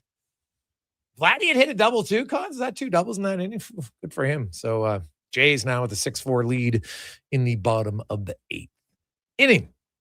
As we get to 5 questions brought to you by The Brick. And right now, Boxing Week, the summer edition, is on all weekend long. You can have lowest prices of the year on select beds, dining tables, and chairs. Also, door crashers starting at just $69 on Saturday and Sunday. So check it out at The Brick and thebrick.com. It's time for 5 questions on the Jason Gregor Show. All right, Jason, question number 1. I want to get your initial thoughts or takeaways on the presser today. Not just Babcock, but Bowman, DJ, any of the 3, anything you take away from it all. Well, I guess my biggest takeaway is that the organization seems pretty convinced that their top guys are going to play less this year. So that was probably the biggest takeaway for me. I like when DJ Smith kind of jumped in, inserted himself into the conversation. Thought he had something to get in there. The question wasn't directed to him, but the response ended, and he kind of said, "Hey, I got something to add here." I think that's a good sign of things to come, where he's not afraid to, if need be, voice his opinion and say something else. I kind of like that little trait that he brought. Now, just sticking with him, what do you think is the best trait that DJ Smith brings to the table as the associate coach? Real good humor. You always need that from an associate coach. Someone's going to keep things light, especially when you have a quote hard ass coach. But and he's also now got 10 years experience, right? Like he's been a head coach in the National Hockey League, so I think he understands the pressures that go with that. I understand he thinks kind of like what you're looking for in an associate coach, what you need from him without being asked. So I think that's where he'll bring some experience and a good sense of humor. Kind of just the sense of humor stood out, keeping things light, relatable. And I think that's probably a good trait to have just with different types of players, picking up on how they need to be coached versus maybe just getting screamed at. If that's how practice goes, maybe he can go talk to them after practice and kind of put it in a different way. And I think that's important. I think it's, it's coaching, but it's teaching and finding ways to help these guys. So I think that'll definitely help them out. Question number 3, the NHL today was announcing updates on possible expansion with Houston as the main target. Outside of Houston, is there any other market that you think would be a potential home for hockey that has not already been tapped into? Well, I think they're going to go back to Arizona. So, but you're talking one they've never been to before, so don't revisit one. Ooh, that's a good question.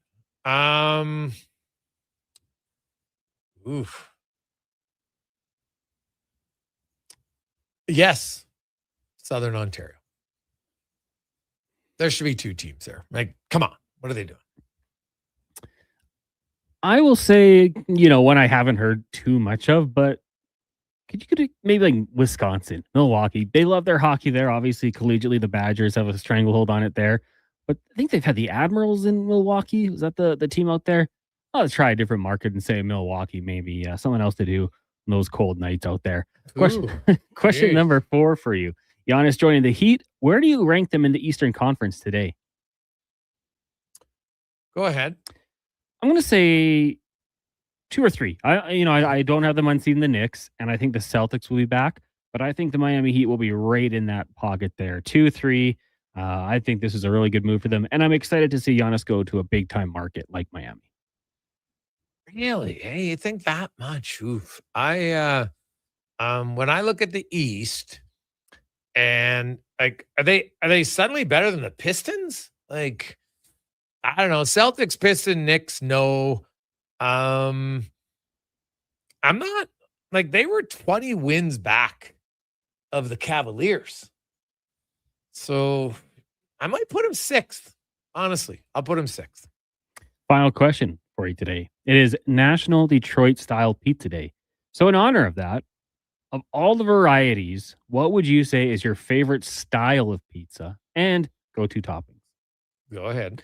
I love the crust. I can't do it too often, but Chicago deep dish, to me, I think that is just the best. The toppings, less important. Pepperoni bacon is always going to be a good one for me, but getting that nice thick crust for Chicago style, I think that would be the one for me. Okay. It's funny you say that because I used to love that. Mm-hmm. Now I'm more of a thin crust guy. I love the thin crust when you have good. I'm a big fan of shrimp. Become huge fan with pesto, shrimp, and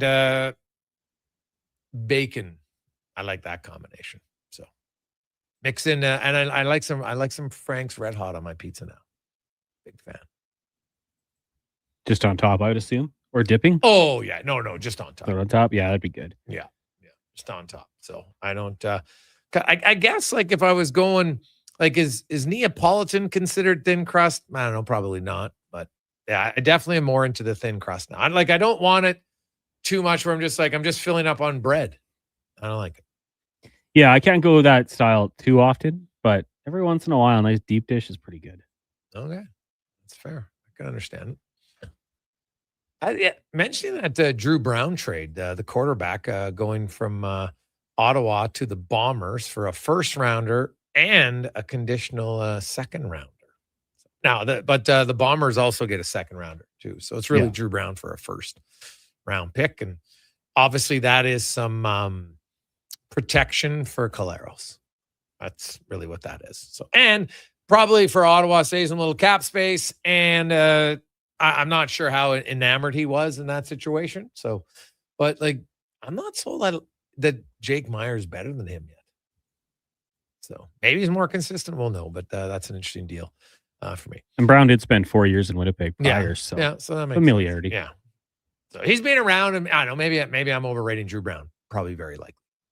Let's take a quick Sports 1440 update. The Gregor Show presented by PlayAlberta.ca. Coming up, we got Spec. We're going to hear from Bowman and Babcock and more. But first, here's the Con Man Sports 1440 update brought to you by Northgate Chevrolet Buick GMC and the Road Trip Ready event. You got a week left.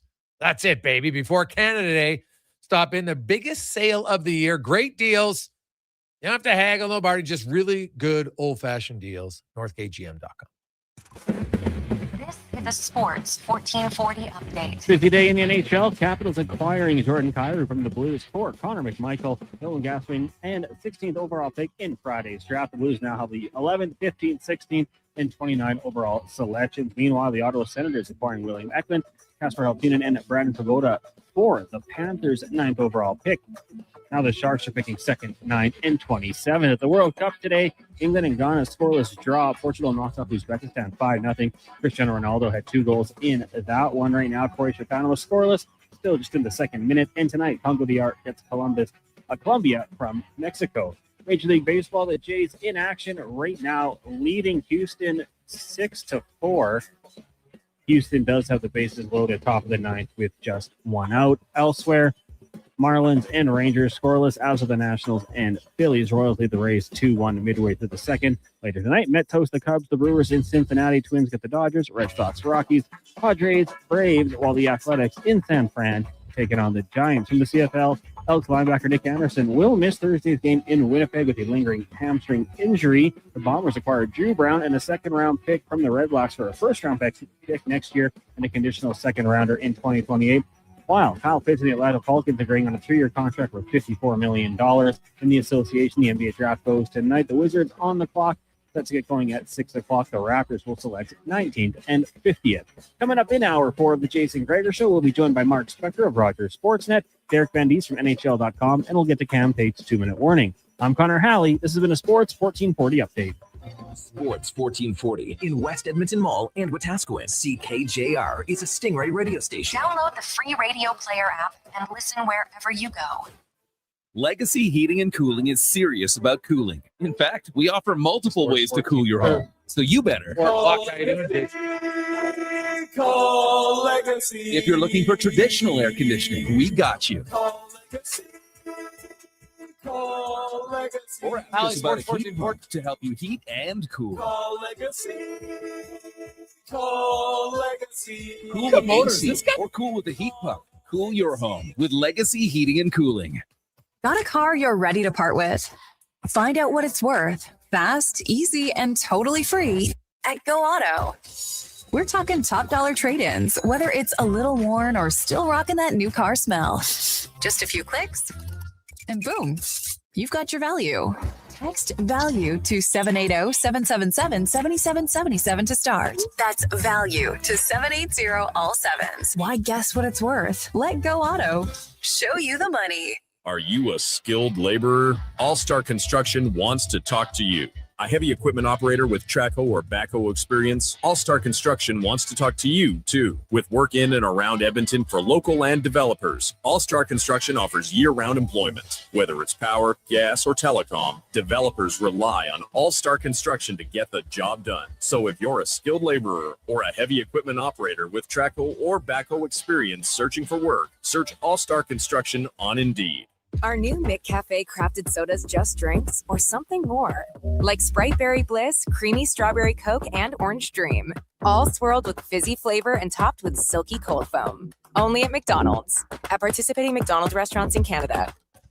Think a quality golf cart is out of your budget? Think again. At the Golf Cart People, we have a fantastic selection of fully inspected, pre-owned carts starting at just $4,500. Choose from gas, electric, or lithium-ion power to fit your lifestyle. And the best part, every used cart comes with a 1-year warranty for total peace of mind. Why wait? Get the cart you've always wanted today. Visit the Golf Cart People. Find out more at golfcartpeople.com. Get ready for a night of rock with the Gene Simmons Band. Monday, November 30th at Silent Ice Center in Nisku. The Gene Simmons Band performing your favorite classic hits. Monday, November 30th at Silent Ice Center in Nisku.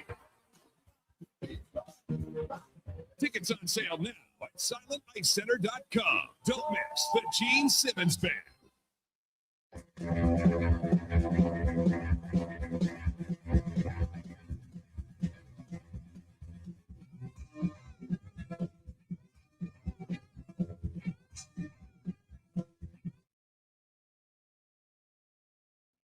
Portions of this hour brought to you by CanTorque. We offer sale, rental, repair, and calibration of hydraulic, pneumatic, and battery-powered torque wrenches, stud tensioners, and flange maintenance equipment. Order today at CanTorque.com. This is Sports 1440, where Edmonton talks sports. On YouTube, Facebook, and X. Here's Jason Gregor. Brought to you by PlayAlberta.ca.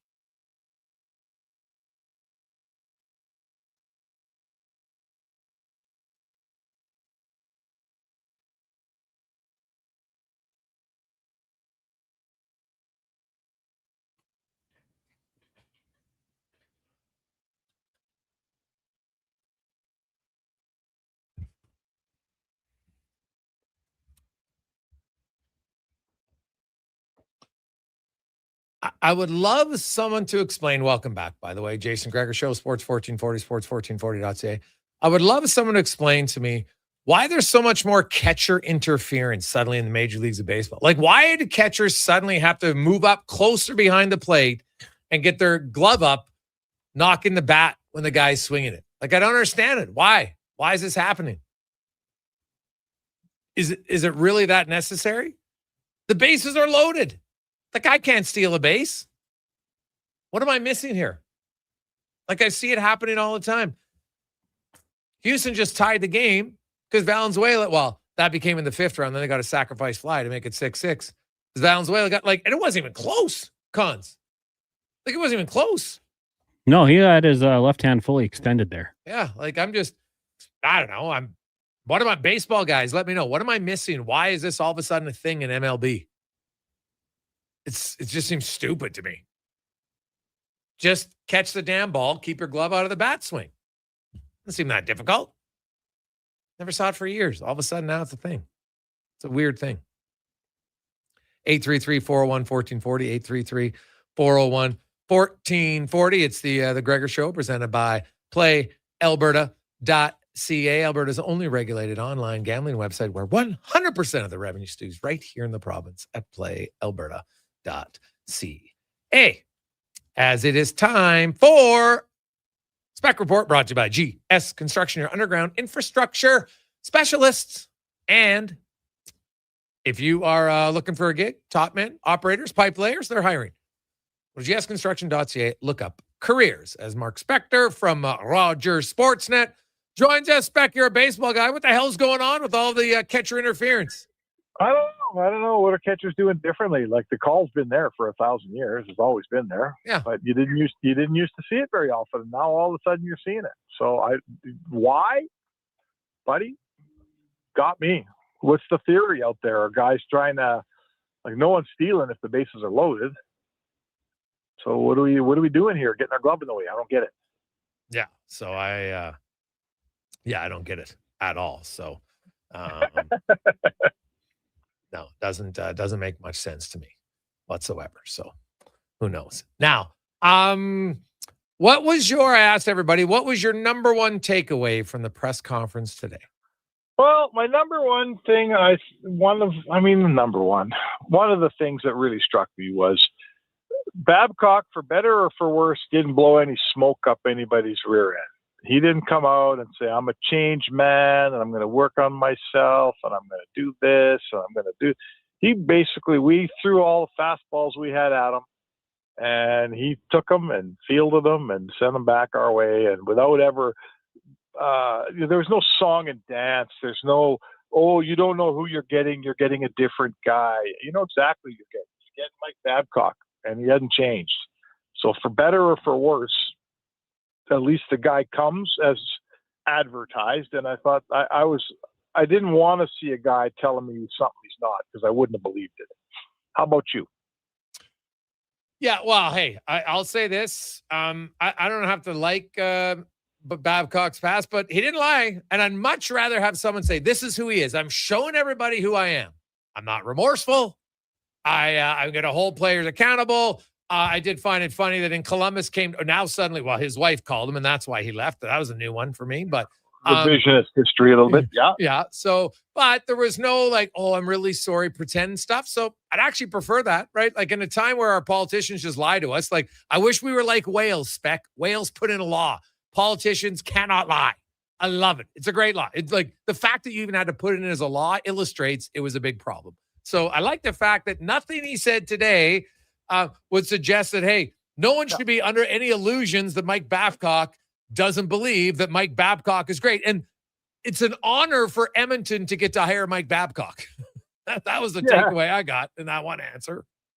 Yeah. Like he does refer to himself in the third person. And anyway, I think, so that's interesting.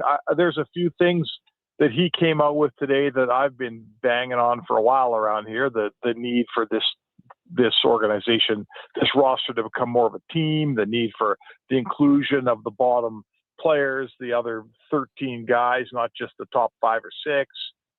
That to me has been important for a long time, and he came out and said it in as many words.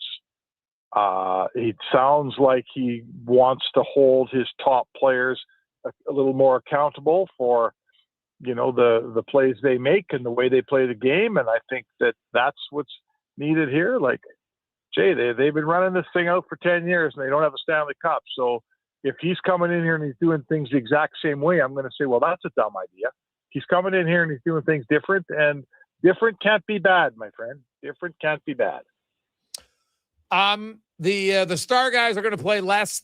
We know for sure. Where do you think Ryan Nugent-Hopkins is going to play? Where does he fit in all this? That's a good question. Nugent's at that point in his career where he does need to sort of figure out his identity. What is he? I guess he's not a third-line center on this team, right? Because that's Dickinson's job now. So, that tells me that Nugent-Hopkins is a winger. He's got to be a top 6 winger. They don't have so many great wingers that he gets pushed out of the top 6, do they, Jay? Well, it depends kind of what you want from your third line. He might, right? If there's Hyman, there's Podkolzin, there's Savoy, there's Howard, maybe. You never know. Yeah, maybe. You never know. Maybe he sits on the line down on third line with Dickinson and, somebody else, the third line right side guy, whoever that turns out to be, possibly. So I don't know. You know what? I don't know where Babcock plans on using these guys. I think what I did gather and what I had been told already is that the one thing about Babcock, again, like him or not, he's a very, very prepared coach. He's a guy that's going to spend his summer digging in on this team and on what should work and what's going to get ready. And he said that. He says, we're going back now for projects, and it's going to be projects. And a month before camp, we're going to be ready for camp. And one of those projects is going to be where part of the project will be how best to use Ryan Nugent-Hopkins. And I'll be fascinated to see where that lands, my friend.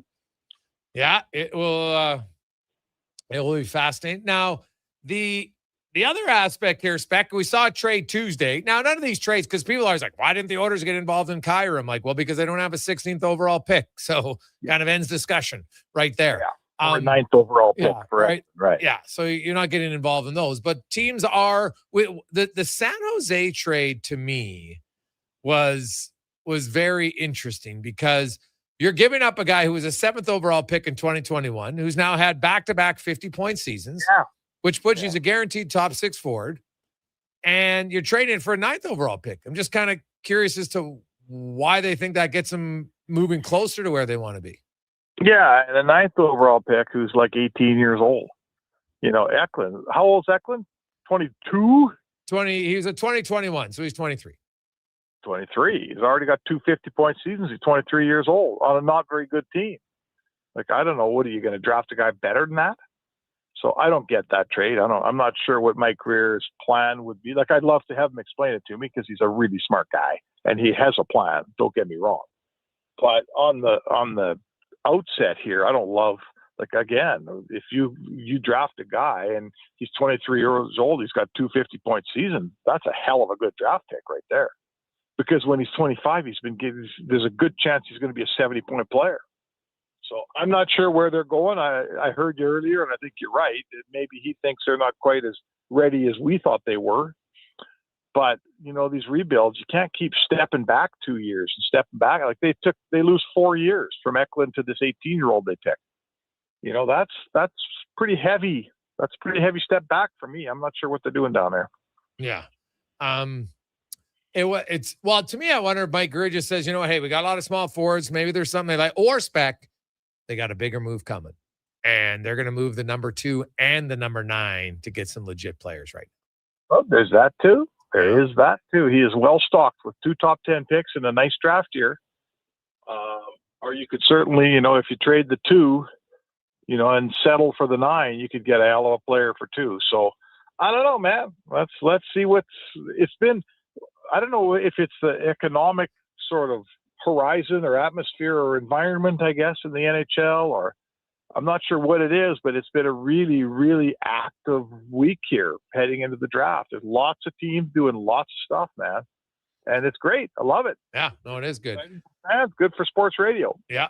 Going back to the press conference today, when Bowman talked about the need to get more players involved, we've heard that before. It was there beforehand. It seems like that's the one they're kind of putting solely on the coach.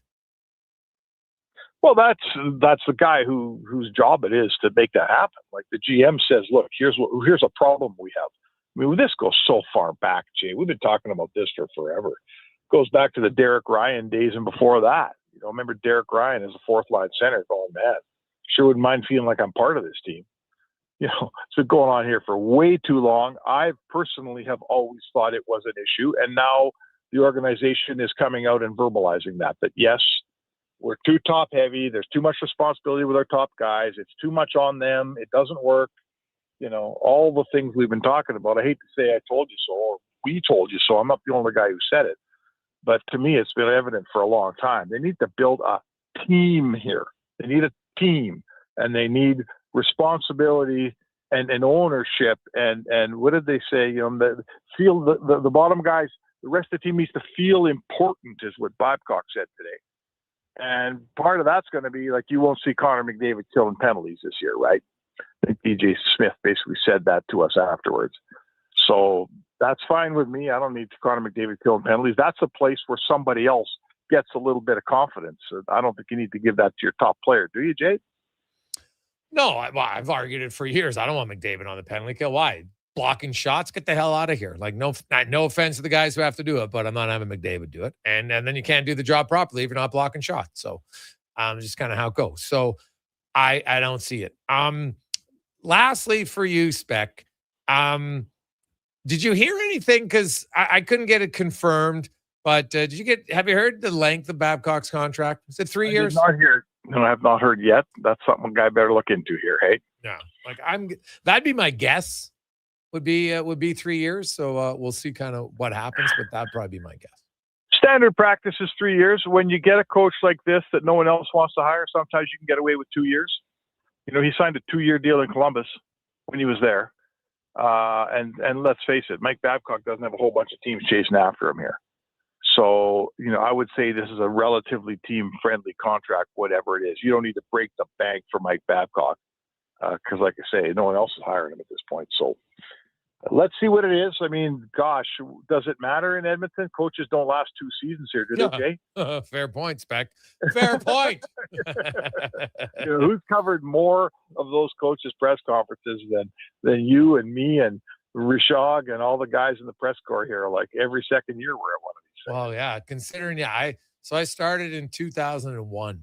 And so I think about, Mac T, you know what, coach is here for a while, but since Craig McTavish left, no, it has been been a pretty steady rotation through the coaching carousel from Quinn to Rennie to Kruger to Eakins to then there was does Todd Nelson count? I guess it was kind of an interim one on a very short-term basis. Hitchcock was in there for a little while. Hitchcock, McClellan, Tippett, Woodcroft, Knobloch, and now him. Yeah, so it's a lot of coaches since 2009.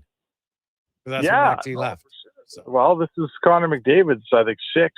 I think it might be Nuge's 10. I think Nuge's on 10. Be 10. Yeah. Now I know that's like a short period of time for Nelson and Hitch, but still 10. Hey, the good teams, the great organizations, it doesn't work that way. And Edmonton has been a winning organization, certainly for the last 7-8 years. You can't say they haven't been, but that is a blemish. You know, they have not found the right coach and built a program around him the way Tampa has with Cooper. You know, and that's, I think, what you want, like, or Brindamore in Carolina. They have a program, and they don't have to do a summer full of projects to figure out what we're going to do in the fall. They know what they're doing in the fall in Raleigh and in Tampa. They know because they got the same coaching staff. So that's a hindrance here. And it would be I'm not telling you Mike Babcock coming here for 8 years, but you're always better off when you find the right guy and stick with him, aren't you? Usually. If it's working, you need you have to have a good GM that gives the coach decent players to have a competitive team. There is that. There's very few coaches that have crap players and you have a good team. They've turned over a couple GMs in Carolina for Rod Brindamore. Certainly, Brisebois is an excellent GM in Tampa. Yeah. And in Edmonton, they've hired and fired a bunch of GMs. So there you go, right? Yeah. Yeah, what happens. So, Spec, have yourself a great day. We will chat with you tomorrow. World Cup. We got Elks. We'll probably have some more trades in the NHL. It's going to be a fun week. Appreciate your time. All right. Sounds good, brother. There you go. It's Mark Spec with the Spec Report brought to you by GS Construction. We will return. DVD joins us. We also got Cam Tate and some stats of the day for you to chew on. Gregor Show here on Sports 1440. With Play Alberta, backing the home team goes beyond the bets. That's because your picks have provincial impact. Play Alberta is the only app in the province that puts all revenue directly back into supporting programs and services that Albertans rely on every day. By investing in the General Revenue Fund, every play, bet, and buy made on Play Alberta helps make a difference across the province. Visit playalberta.ca/Gregor to learn more. That's playalberta.ca/Gregor. Must be 18 plus to play. If you gamble, use your game sense. Action Electrical's projects team takes the field, folks, ready to execute the entire play for new commercial builds. Absolutely. They're masters of design build, sketching strategy from initial blueprints to core electrical infrastructure. The team never misses on complex projects. Known for handling big league constructions and major renovations, ensuring flawless execution, hire the Action Electrical team to bring home a win for your project. Visit actionelectrical.net. Listen up, friends. Operation Pizza is a go at Papa John's. They're introducing new personal pizzas just in time to celebrate the premiere of Toy Story 5. These adventure-sized pies come in new exciting flavors like Sheriff's Roundup, Space Ranger-oni, and Reach for the Pie. Or take your personal pizza to infinity and beyond by creating your own flavor just for you. Order 2 or more with Papa Pairings and get yours for only $9.99 each. New personal pizzas are ready for takeoff. See Disney and Pixar's Toy Story 5 in theaters June 19th. You don't just need property services, you need problems handled. HireGood provides cleanup, debris removal, site monitoring, and safety attendance across Edmonton. We reduce issues on your property, keep spaces safe, and take pressure off your team. We resolve real problems for businesses while creating real impact because our team is built on second chances and they show up every day ready to prove it. Visit hiregood.ca or call and mention Jason Gregor for a first-time discount. HireGood. Stable jobs create stable lives. Boxing Day is back at the Brick. Find amazing deals all weekend long, like save $1,000 off a genuine leather reclining sofa. Save up to 40% off select mattresses. Plus, get a 10% instant credit to use towards sleep accessories. And find the lowest prices of the year on select beds, dining tables, and chairs. Don't miss the return of Boxing Day, this Saturday and Sunday, only at The Brick. Exclusions apply. See in-store for details. The Brick. saving you more.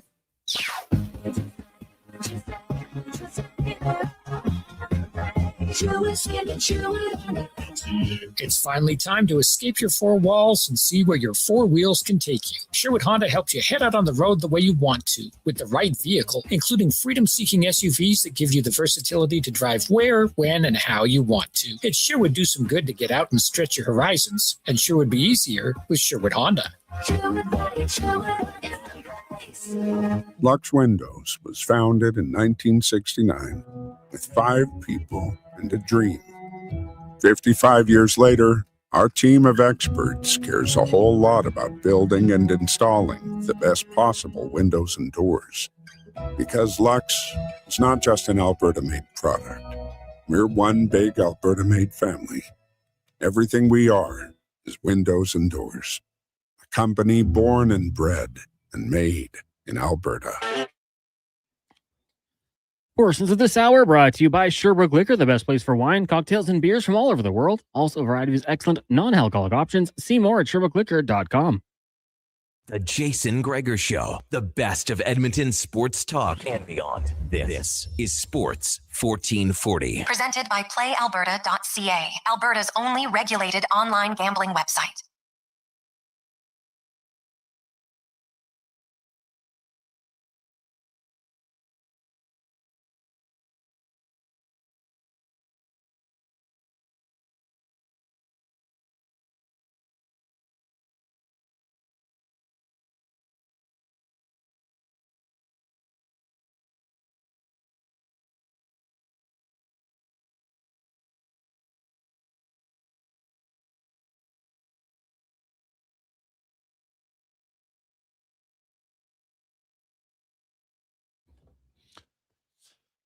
.527 as we roll through, man. There is lots going on in the sporting world today. Of course, Oilers announced Babcock and Smith. No real surprise there.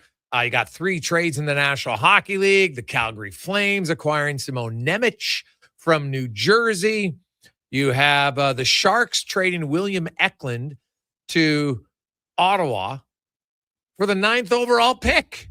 A few other prospects going to Ottawa as well. Like, wow, San Jose is really valuing that 9th overall pick, man. Then you had the St. Louis Blues shipping Kyrou to Washington in exchange for McMichael, the 16th, and another prospect. So that's 3 deals today. Lots of, Nemec, Kyrou, Eklund, all NHL players. Calgary traded 2 first-rounders. Neither one of them were theirs. They're Colorado and Vegas's first-rounders down the road, so probably, unless there's like a big surprise, kind of late first-round picks to get young Simone Nemec and Siplikov. So I don't mind that trade at all for the Calgary Flames. Let's touch on that and more here. It's the Gregor Show presented by PlayAlberta.ca as we get to our free agent draft frenzy brought to you by All-Star Construction. Founded in 2009. Sergey and Mark continue to grow, and guess what? They are hiring. We're just looking for a foot in, looking for some general laborers. They got that all the way up for experienced operators. So check it out at All-Star Construction. Derek Van Diest from NHL.com. Join us, DVD. How you doing? Good, Jason. How you doing today? I'm excellent, man. It's an easy day to host a radio show, and there's so much going on. Not to mention the Jays going now in extra innings right now against Houston. We got World Cup of soccer. 3 trades in the NHL. Let's start there. What do you make of the Washington trade, and then you look at the San Jose, the Calgary? Which of those 3 trades kind of intrigues you the most? Well, what was Washington trade again? I remember that. Kind of saw where did Washington get? Washington got Kyrou. Okay, yes, that was the one. Yes, that was intriguing because I think a lot of Oilers fans were hoping that Kyrou would come this way, weren't they? That's an interesting trade, and it's funny. Washington, I'm still interested to see what they're going to do there with Ovechkin because I know that they're wanting to move past him, but I don't think they're going to. Like Ovechkin's not retiring, just the way he kind of finished the year last year. But I do think that's a team that's kind of reloading, and I think that's a team that thinks they're close, that this is a team that obviously won the President's Trophy a couple of years ago. So they're right there.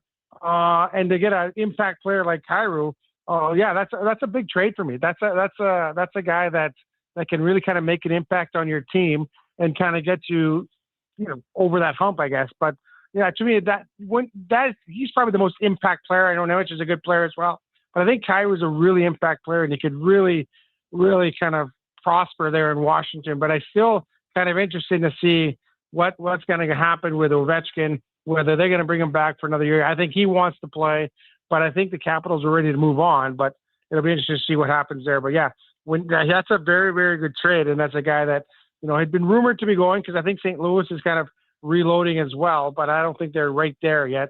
So I think Washington really kind of puts themselves in a mix with that trade. The Oilers today, Mike Babcock basically just said, "Hey, this is who I am. Take it or leave it." The Oilers took it. I think DJ Smith in the conversation here, I think DJ Smith, we can't underestimate the importance that he will bring to the staff. Yeah, I think he's there to keep things on the rails, and I think he's there to make sure, like, he's known Mike Babcock for a while, so I think Mike Babcock wanted to bring in a guy that he can trust, and that can say to him, "Okay, Mike, you're getting a little too close to this line here, or you're crossing the line." So I think he's a guy that can come in here and kind of keep things on the rail, and he's also a guy that, hey, if things do go south, if things don't go the way they're supposed to, he can kind of come in and step in and be the head coach if the Oilers need that. But I think he's obviously an interesting hire. He comes in, it's a package deal, but yeah, you were there. It was an interesting press conference today. There was no, "Well, I'm sorry what I did in Columbus."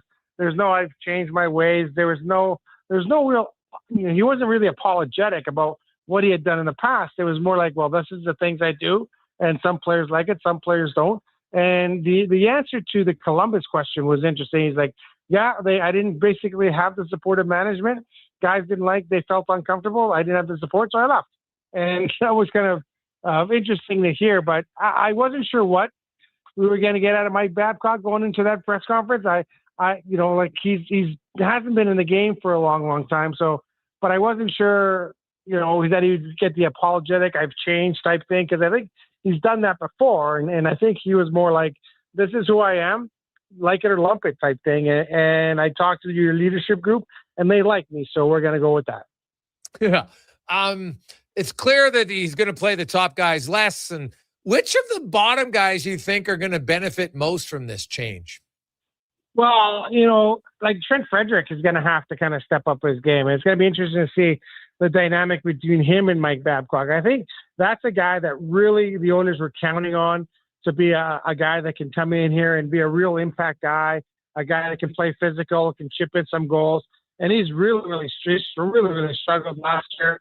He really struggled in the playoffs the year before. You can point to the ankle sprain. You can point to the fact that, he was playing through that high ankle sprain and it was an issue.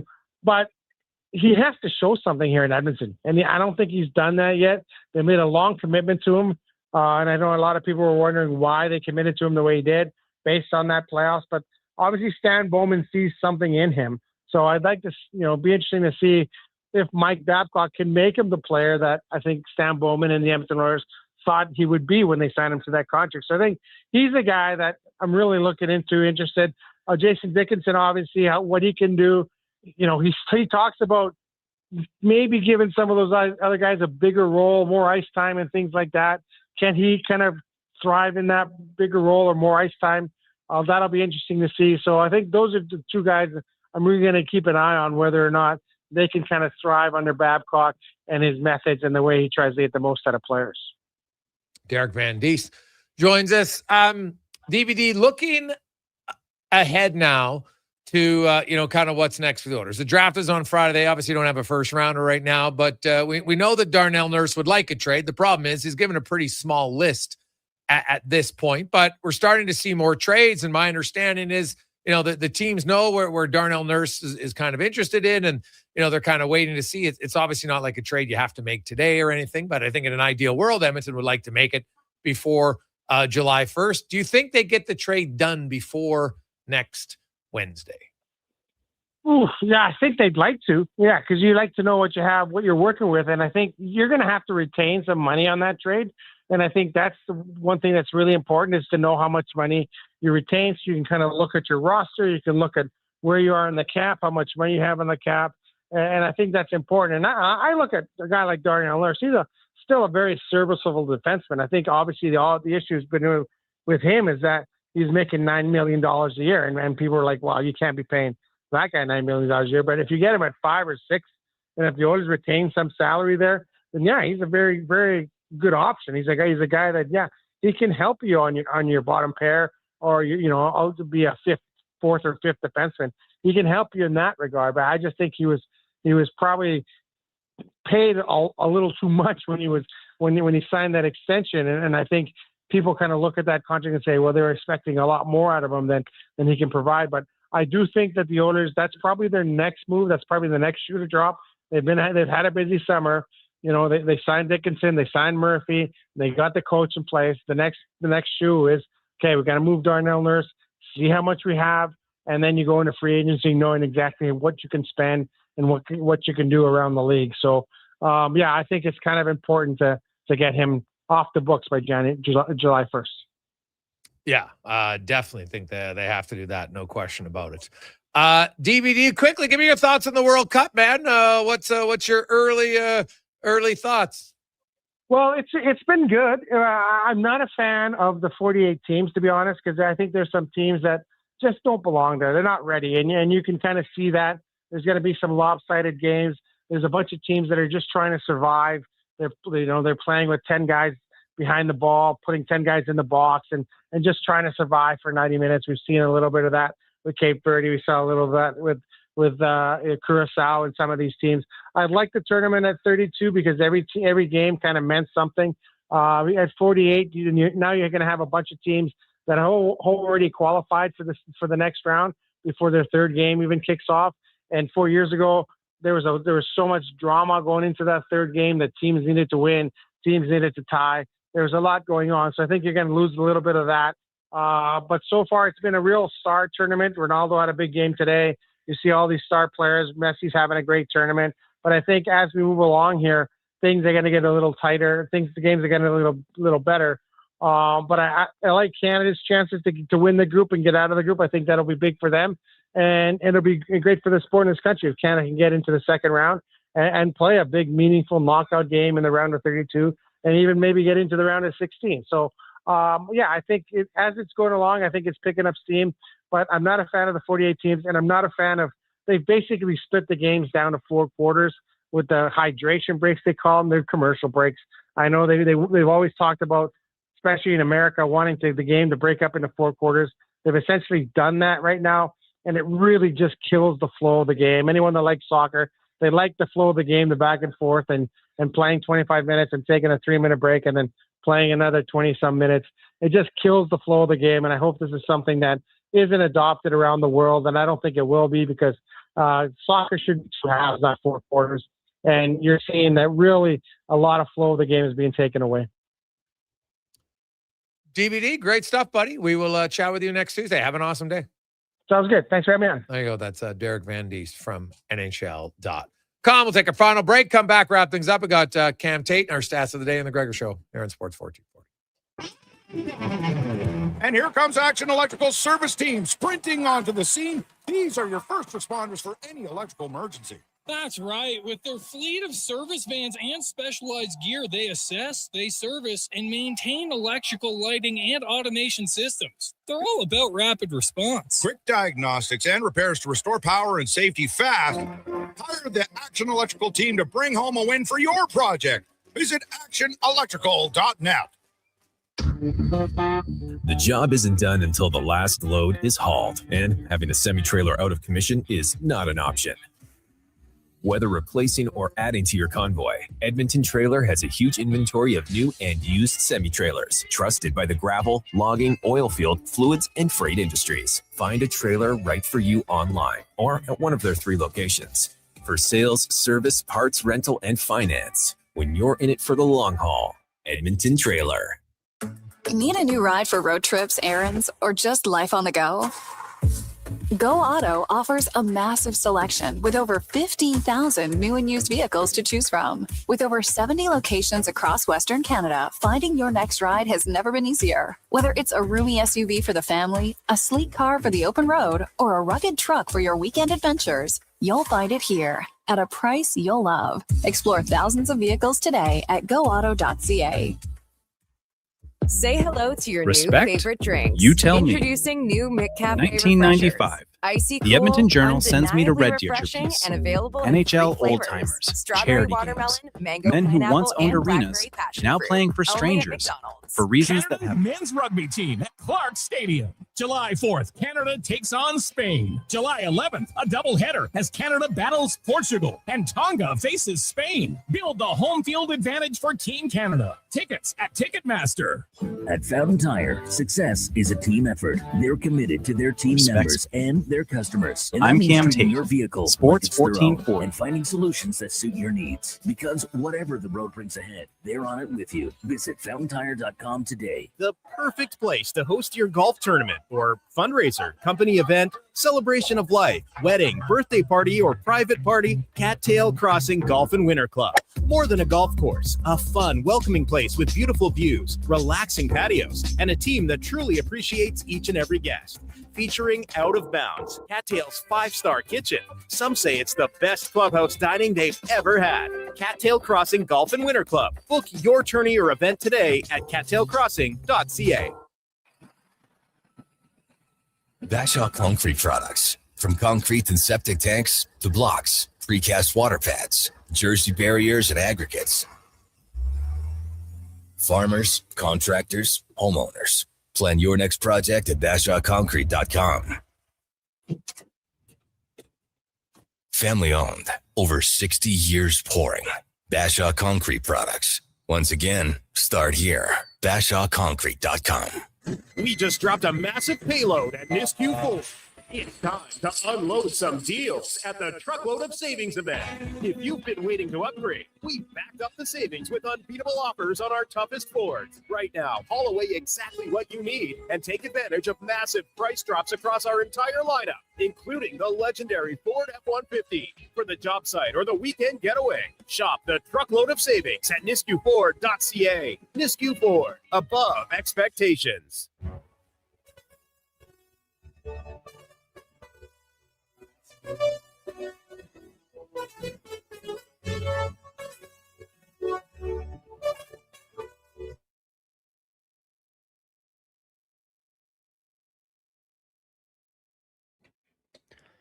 Portions of this hour brought to you by Crystal Glass, your clear choice for residential windows, locally manufactured and installed. Crystal Glass provides a beautiful product and incredible customer services for all of your residential needs. Call 310 Glass or visit crystalglass.ca for a quote. The Jason Gregor Show, the best of Edmonton sports talk and beyond. This is Sports 1440. Presented by PlayAlberta.ca, Alberta's only regulated online gambling website.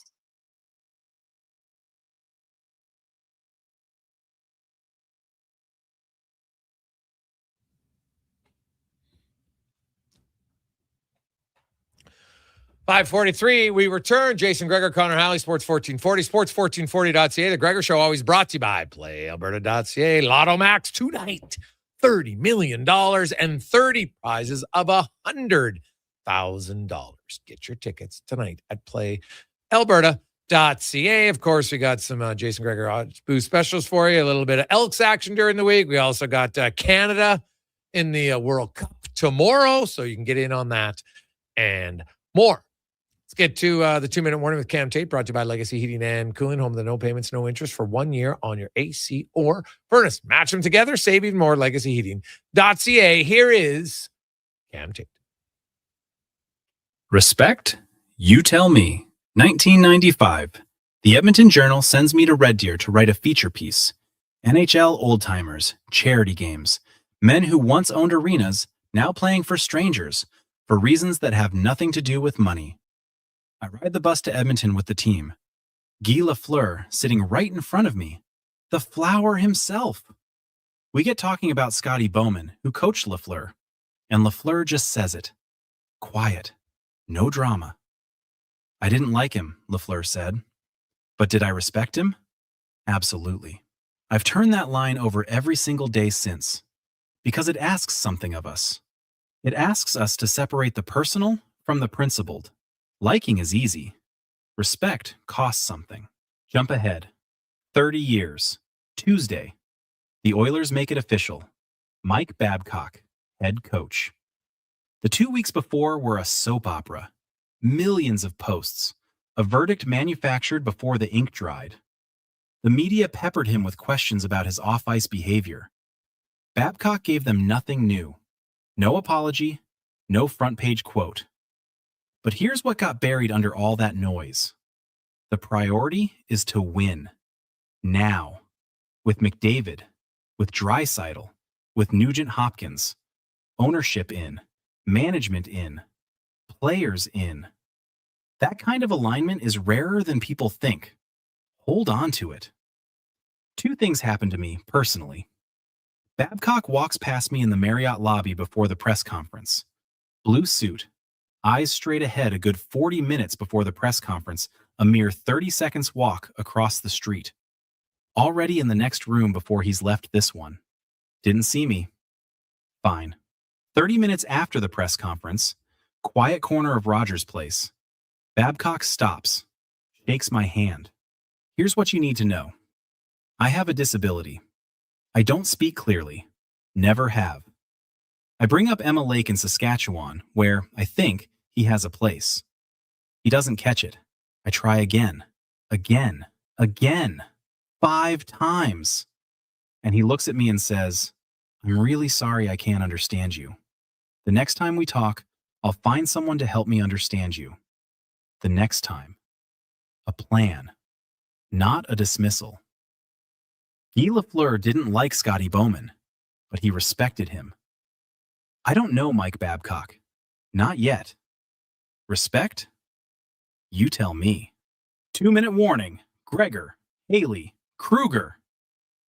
I hope he respects me. I'm Cam Tate, Sports 1440. We will, we'll see. Everybody's going to have different opinions. On Babcock, I think the hiring's gone. We made it clear in our show. Now it's just a matter of, hey, we'll see how it unfolds during the season.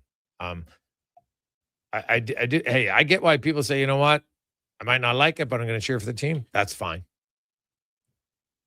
I don't think you can forget it. You have to at least be leery of and watchful to ensure that past does not repeat itself. That's all. Be hard on the players. No problem. I haven't heard anybody say, well, you shouldn't be hard on the players. But hard on players and being disrespectful and bullying are 2 different things. So hopefully it's the former. 5:48. We got some stats of the day to run down for you. Let's get to them. Brought to you by All-Star Construction. Founded in 2009. They have just continued to grow and have worked into one of the leaders in the land development, power, and gas installation contractors in the province. All-Star Construction. Now, World Cup matches, man. Yesterday was wild again. As Lionel Messi scored twice. He now has the most goals in World Cup history with 18. And right after that, Kylian Mbappe got a pair of his own goals to now he's at 16, but he's also 12 years younger than Messi. Something tells me he's got a few more World Cups in him. And so that'll be a great race. Then you throw in the fact that Erling Haaland, he scored a pair of goals as well. Now, this is his first World Cup, so he's obviously not close when it comes to all-time goals. But the Golden Boot race is going to be fantastic. Hey, don't count out David, baby. Maybe he can get in. So Messi's got 5, Mbappe and Haaland got 4. Jonathan David and Dennis Undav out of Germany, each with 3 thus far. So it's early on a good start. Ronaldo actually even got on the board today with a pair of goals. He becomes the first player to score a goal in 6. Is that right? Oh no, Messi was the first guy to score it in 6. But it's 10 goals now for Cristiano Ronaldo. How about this? His last goal in any major tournament came in the 2022 World Cup opener. So he had gone 10 games in the Euros and the World Cup before scoring today. And really his last non-penalty goal came at the 2021 Euros. So he'd been in a little bit of a funk at the major tournaments, but that ended today. Also, if you missed it late last night, Giannis Antetokounmpo was dealt to the Heat with Bobby Portis for Tyler Hero, Ware, Yaquez Jr., Yankencios. I gotta butcher his name every time. Yaku Sionsis, 3 first-round picks, 1 second-round pick, and 1 pick swap. As the NBA deals continue to be crazy. If you missed it in the NHL today, the St. Louis Blues now own 4 first-round picks on Friday. They have the 11th pick, the 15th pick, the 16th pick, and the 29th pick because they acquired the 16th pick from Washington today, along with McMichael and a prospect for Jordan Kyrou. Somewhere, Low Tide is in tears because he really thought Jordan Kyrou was going to go to Edmonton. But the Blues, they got 4 first round. The San Jose Sharks have a 2nd and a 9th round pick now, or 9th overall pick on Friday, as they move William Eklund, who they took 7th overall in 2021. And Eklund has become a 2-time 50-point getter. He's a 7th overall pick. What do the Sharks think they're going to get at number 9?